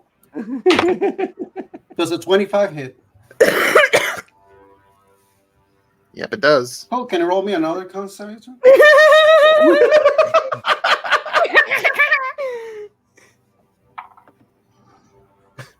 He succeeds. Mother? Yeah. That's okay. Let me see how much Beat him with damage a am I stick. putting in this bastard. Mm, And just to have some specific verbiage correctly, yes, I said that he succeeds twice. Now I will retroactively do it because it's only fair. Xanthi, he chooses to succeed. Wait, Mhm. wait. On Mhm. what? On your On your Mhm. dexterity save. He only Mhm. took half damage. Oh, that bastard. Well, he still can't fucking get through the wall, bitch. Yes, he can. So, He just takes damage. Well, force. Wait a minute. basically, How the hell did you get over there? step of the wind, sir. Oh yeah, and you're fast as fuck. So basically, what happened is, Boy. to paint the picture, as everybody gets pulled into this thing, Borrow being one of them being pulled, he actually uses his staff. He hits the ground on it to try to keep himself balanced, and almost like a cartoon, his feet sort of slide and slide and slide before he basically recovers, and you just see him bold, and it's just like a breeze. He doesn't. It doesn't even seem like he's going up and down as he's running. He just looks like this bullet of like a gust of wind that is moving in that direction as he basically uses step of the wind to dash, to then cover 100 feet, to then cover another 30 something feet with his regular walking speed. And as he reaches and this wall goes up and he reaches the Draven, he just reaches and goes straight for like a couple of strikes, attempting to hit it like on his leg and on his head to just try to like disorient this fucker. You never rolled damage through all of this. I just want you to know. Oh, sorry, 25. 25. Smash. All right. That will leave Soul and Petrichor. Petra Riley. Riley. To go first. I'll let you go first. Okay. Petrol. Give me a con save. Con save, huh? Loving these saves here. Only Clucky could have gotten in range. Could have grappled his ass. I'm going to guess that passes. It's a 22. That fucking passes. Holy silvery barbs. That's literally a last ditch effort because all you gave me was an action. So, Oh, shit. That would have changed both Clucky and Barrow's turns. Clucky would have gotten another shot, yeah. Well, Clucky would have gotten another shot, but also you used a bonus action. Well, that was before you said we had. Oh, the rage. Okay, so yeah, I see where you're coming from. That's fair. so we're having Barrow an action. definitely did use a bonus action for Step of the Wind. You're Yeah, muted. Okay. Sorry, yeah, I used a turn. So Well, okay. you to get close enough for the spell range, you had to use Starlight Step, which is bonus action, right? Not necessarily. I could just use my range because I could just walk there. That was before I knew that we had movement. So Yeah, if it is only one action, then I need to retcon my whole thing. No, we're gonna retcon the other way. Clucky, you can make another attack if you got a second javelin. yeah, go ahead. Yeah, buddy. He's got 5 of them that he made from that giant snake that he fucking butchered. You made javelins from snakes? Jam Yeah, that rib snake bones. door. Rib bones. Uh, Took 5 to fashion into Nuts. Snake villain. Regardless. Not me sitting here thinking he intimidated the snake to a javelin position. Still target at the door. Yeah. Nat fucking 20. Yes. Then we're gonna say you barred the door, and there's now a wall of fire in front of it as well. So even if he decides to fucking brave the wall of fire, yeah, even if he still decides to brave the wall of fire and just fucking go for it, he's still gotta try to. You're in my arena, motherfucker! I'm going to be that guy Wall though. of lightning, but yeah. I'm going to be that guy A wall though. of But lightning, yes, even better. what is the javelin made of? It's bone. It doesn't. It's bone. You choose the direction of the heat of the wall of fire. Yeah, that too. Technically, the door itself is not getting burned because it's all this way. No, I was thinking about the javelin, like picking out through the wall of fire. But fire and bone would harden. That's fine. Harden the bone. Don't worry about it. Not I'm enough, out. not enough to stop it from being pinned close, especially on a Right. nat 20. Yeah. Wait. You're at disadvantage range, buddy. Ah, fuck! That's right. God damn it. Okay, I see what you're saying, Matt. But what if you shut the fuck up? Can he do relentless? Wait. Can he do the reckless? Only melee attacks with Yeah. reckless Bullshit. attack. I thought about that too. I was like, ooh, I could do reckless, and then I realized it's only melee weapon attacks. Would be cool, unless I'm misremembering. Can I hold on? Can I have little guy give him advantage, so it's a straight roll? He's When you make definitely your first attack on your turn, not melee attack. Oh nope, I read it wrong. I stopped too soon. Giving you advantage on melee weapon attack rolls using strength. God This is damn a it! fucking roller coaster, guy. In my heart, it's not ready. No, I can't. My Is it good? emotion- No, I can't. I stopped too soon. So what was the second roll? 'Cause it might still work if it's better than Bullshit. the 13. It's I mean it's better than the first roll originally. Fucking where's my javelin? 17 to hit the door. Not that 17, I'll 20. call it that you definitely got it. That you got it pinned enough that he would need to remove that before opening the door. I'll take it. I'll fucking take it. Yeah. So Nat 20 now would've that been you have cooler, a though. whole turn, Larkin.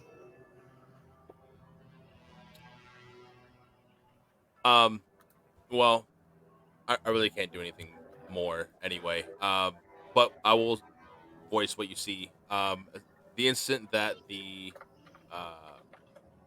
teleportation, I guess, happened with Draven, he Ooh, had been looking. Ooh. What? Give me a perception check. Passive? If you want to limit yourself to that. I mean,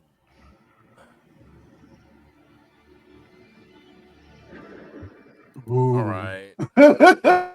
Roll I it. hate Just roll that. it. Thing, Where's my- I very much so treat like what is necessary for a passive check versus an active check.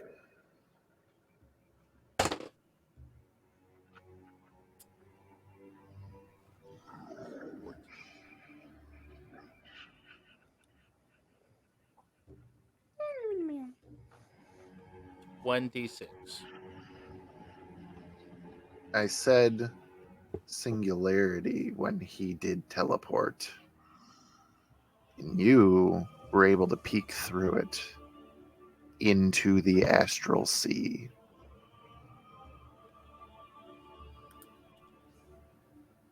Okay. Did it open and close? So it's no longer there anymore? Yeah, it's no longer there anymore. It was like for his turn. This fish is going into the astral sea. He practically went through a wormhole Mm-hmm. into this space that is super fucking far away. Interesting. Okay. Right. I'll file that away for later.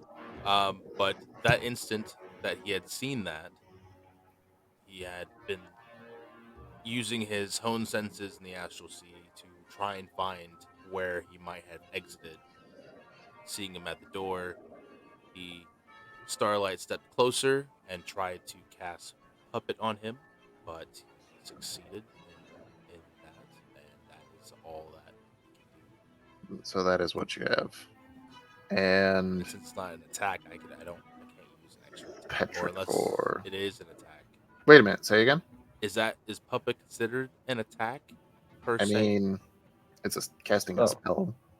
If you're talking about for the purposes of extra attack, no, Correct. it is not. It is. That's what I- It is not an attack. All right, cool. So then we go to Petrichor. What I was gonna do is thrown out the window. There are no windows in this room. I was about to say Shut the same up. thing. And the only door is Don't nailed think shut. about windows. Think about floor. Think about ceiling. Think about the carpet. It's gonna Think look about real him nice. being in a coffin. I think this is what we're gonna do. I don't think this do. Just do. So as Just all of this happens, Do it.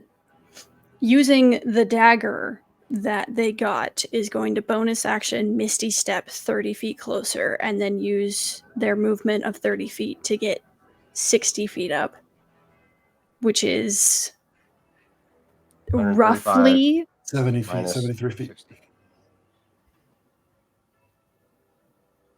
let's see here.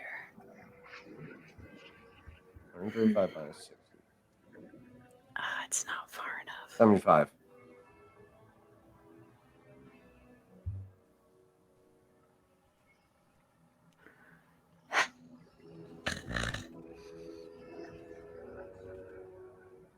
You got a spell sniper? Cool if you did. I do, but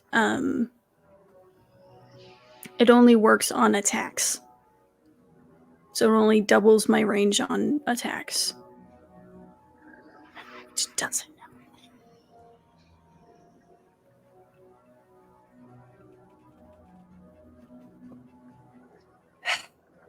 Eldritch Blast. Eldritch Blast. Should I just full send it with that? Just send it, dog.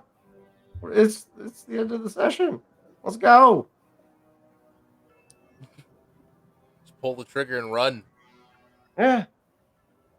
How bad This could it trigger be? could. Listen, I don't it know. can't I know be- what you're, if you're concerned about us. No, can't- I'm not concerned about you. Fucking send it. Just do it. Listen, Oh, it come can't on, we can be take 'em. Gale imploding bad, okay? Just do it. At the end of the session, might as well get something on the Raise the table. whole dimension. Do it. That's fine. Using context clues for what other people have done, I'm not gonna do it Ah, okay. because of what people have done. It's not far enough either. I Ah, require a decision, KJ. I know. Just. You sound a little frustrated. I will hurt you very badly. You can only do that if you are able to come up with a decision. Hey, that's not a countdown. Shit.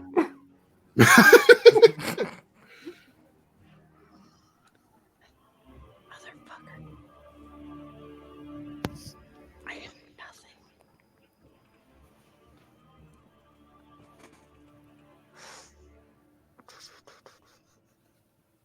I've never been so stressed out in my life.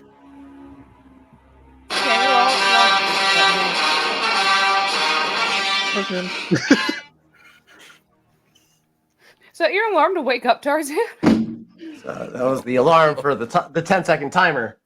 To make a decision. And Darth Vader and the Imperial Army descend upon Ebonfell from the astral. We're gonna do this because it's all I fucking have.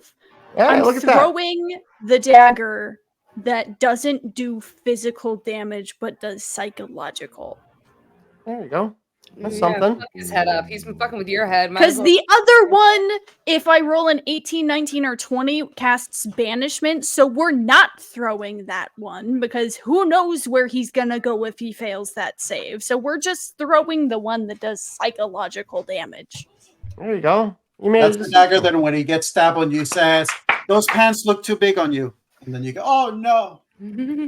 What are the pluses for this weapon? Because I'm attuned to it. Dexterity. I haven't used it. Dexterity It's a and +2 entry. dagger. It's a +2 dagger? Yes, it is a +2 dagger. Shank this man. Your mom's a whore. Do you have proficiency with simple weapons? Yes, I do.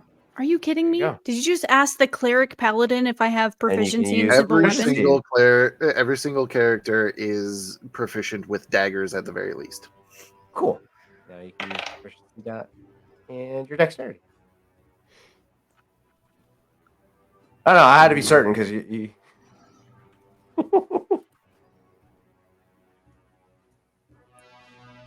22 to hit. That'll hit. What damage am I rolling? D4. Roll a dagger's damage D20. plus 2.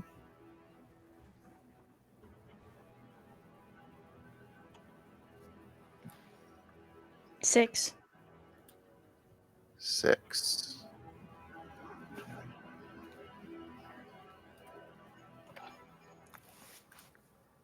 Okay. You watch as this dagger, like with everything that's happening, your dagger sails across as he is backing away from the wall of fire and turns. His face actually scorched Haha. as he turns around, and the dagger hits directly in the center of his chest Smash. with a glowing violet aura around it. And as he like recoils in the moment, Wait, pulls wait, the wait! dagger Divine out. Smite! Has to be a melee attack. Does it? Yep. Because paladins. That's bullshit. He pulls the dagger out of his chest, and there isn't even a puncture in his shirt, but his nose is bleeding. Mm-hmm. It's hot. Will that be all? Because illusion. So, do I have more than one attack? No, I just have the one. That's it. That's all I can do. Okay. Oh, I'm so scared.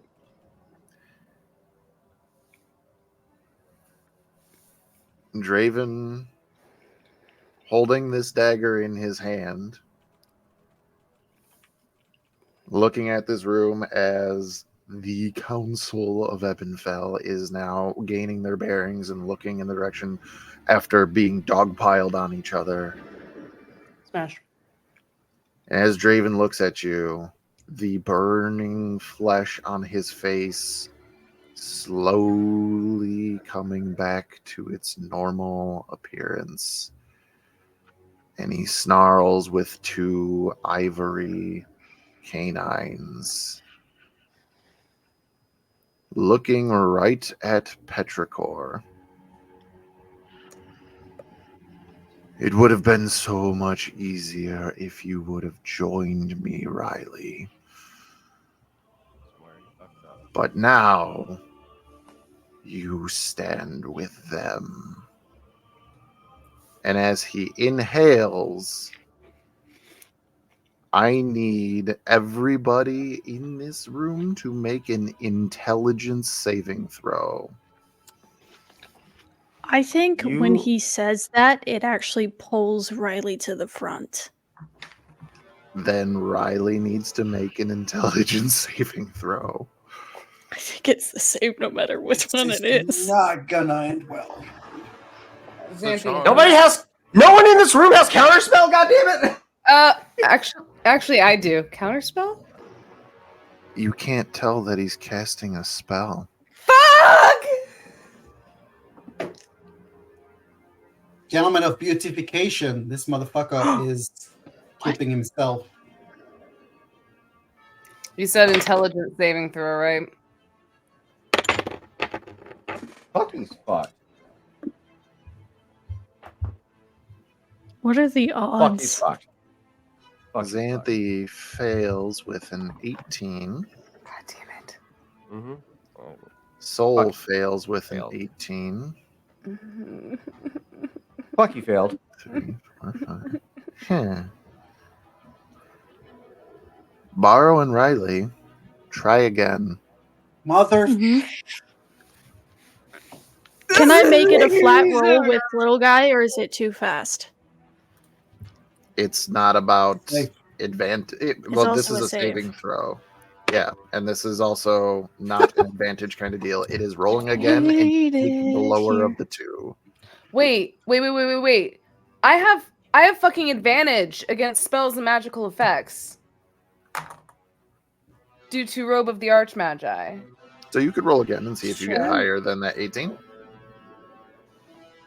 Is this a charm spell by chance? It is not a charm. Mm. Really? Fight Fishing me, for it. bitch. Fishing for it. Oh yeah, anything. That'll be a Oh God. 3. I rolled a 19. I have 1 for intelligence save throw. So that was yeah. I was Anthony's brain's already fucked up. He did better than you. Fight me, Matthew. All right. So now here's the fun part. Mhm. Oh, I'm so scared. Oh God. Well, actually, this isn't the fun part yet. This is the tedious part. Oh God. Just Thir- having to 12 destroy other Still rolls. in. Do I need to roll for little guy? Yep. Would he have also Actually, wait a taken minute. the Wait, damage for the other thing? wait. Little guy's dead. Fuck. No, he's not. Hang on. He has more Right. hit points than that. If anything happens to little guy, it's game over. Hang on. Oh no. I mean, little guy is probably the first one to go down, most likely in any encounter where he's involved in an area effect. I've misread something. So,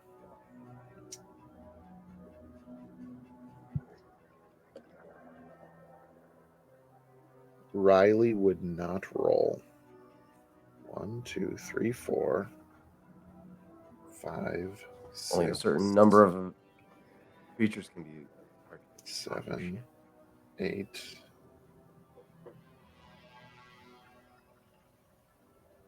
So you're telling me I wasted those good rolls?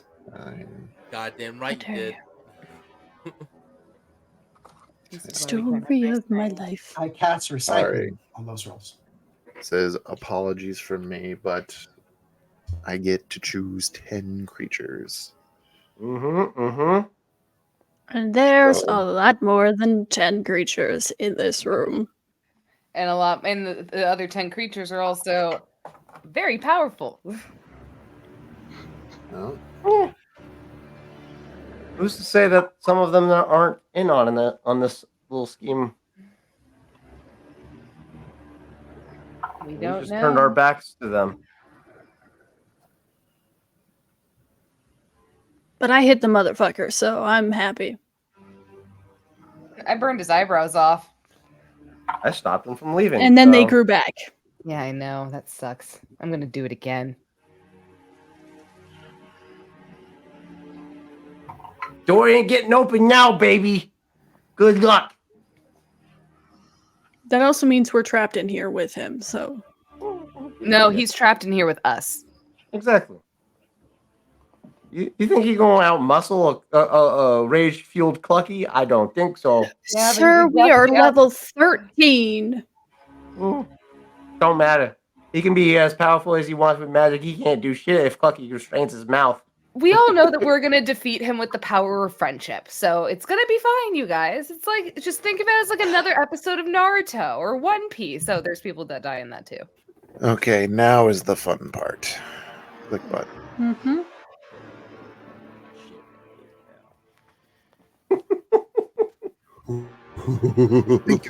Oh God! I am so nauseous We're right all gonna die. Our brains are going to I melt. actually have to So reroll. many don't We are We're gonna going do to it. perish with rerolling new characters. Everybody sing. Except for me, apparently. Gonna die. Yeah. Yes, we Clucky will are be fine. gonna die. Baby, get ready. Oh yes. Roll the new Everybody Whoa. everybody within the party, I would like to clarify, you do have resistance to all damage while Clucky is raging, and you are protected by his ancestral guardians. Ooh, smash! Smash! How All does that function again?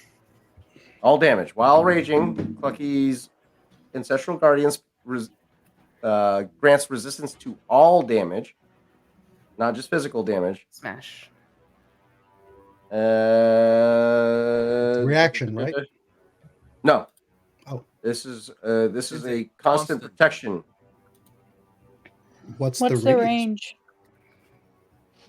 There is no range. Anybody with that is considered part of his party. Smash!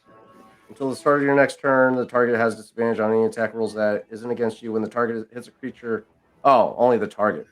The target has disadvantage on any attack roll that isn't against you, and when the target hits a creature other than you with an attack. So it's the door. Never mind. The door can't. Any damage or any attack that comes from the door. You guys have resistance. Yay! I should have hit Brumar. God damn it. That door would never know what hit it. No. That's for now. Hang Just on. wait Bookkeeping. till Clucky hits Brumar. It's fine. Yeah. Something tells me we're not getting there. Oh no. Something So the tells people me. who passed being High Priest Odak, High General Zanguk, Athra, Minister of Abjuration, and Flower of Ivory, Minister of Necromancy. They all took 30 points of psychic damage.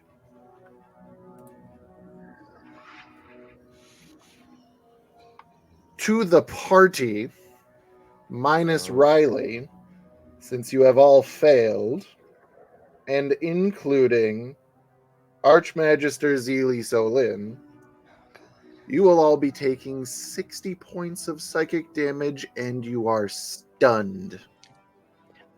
60? I don't like it. I don't like it one bit. Oh, God. As this So we're gonna fucking die. ear-piercing screech reverberates from the deep recesses of Draven's mind, echoing in the brains of every single one of you.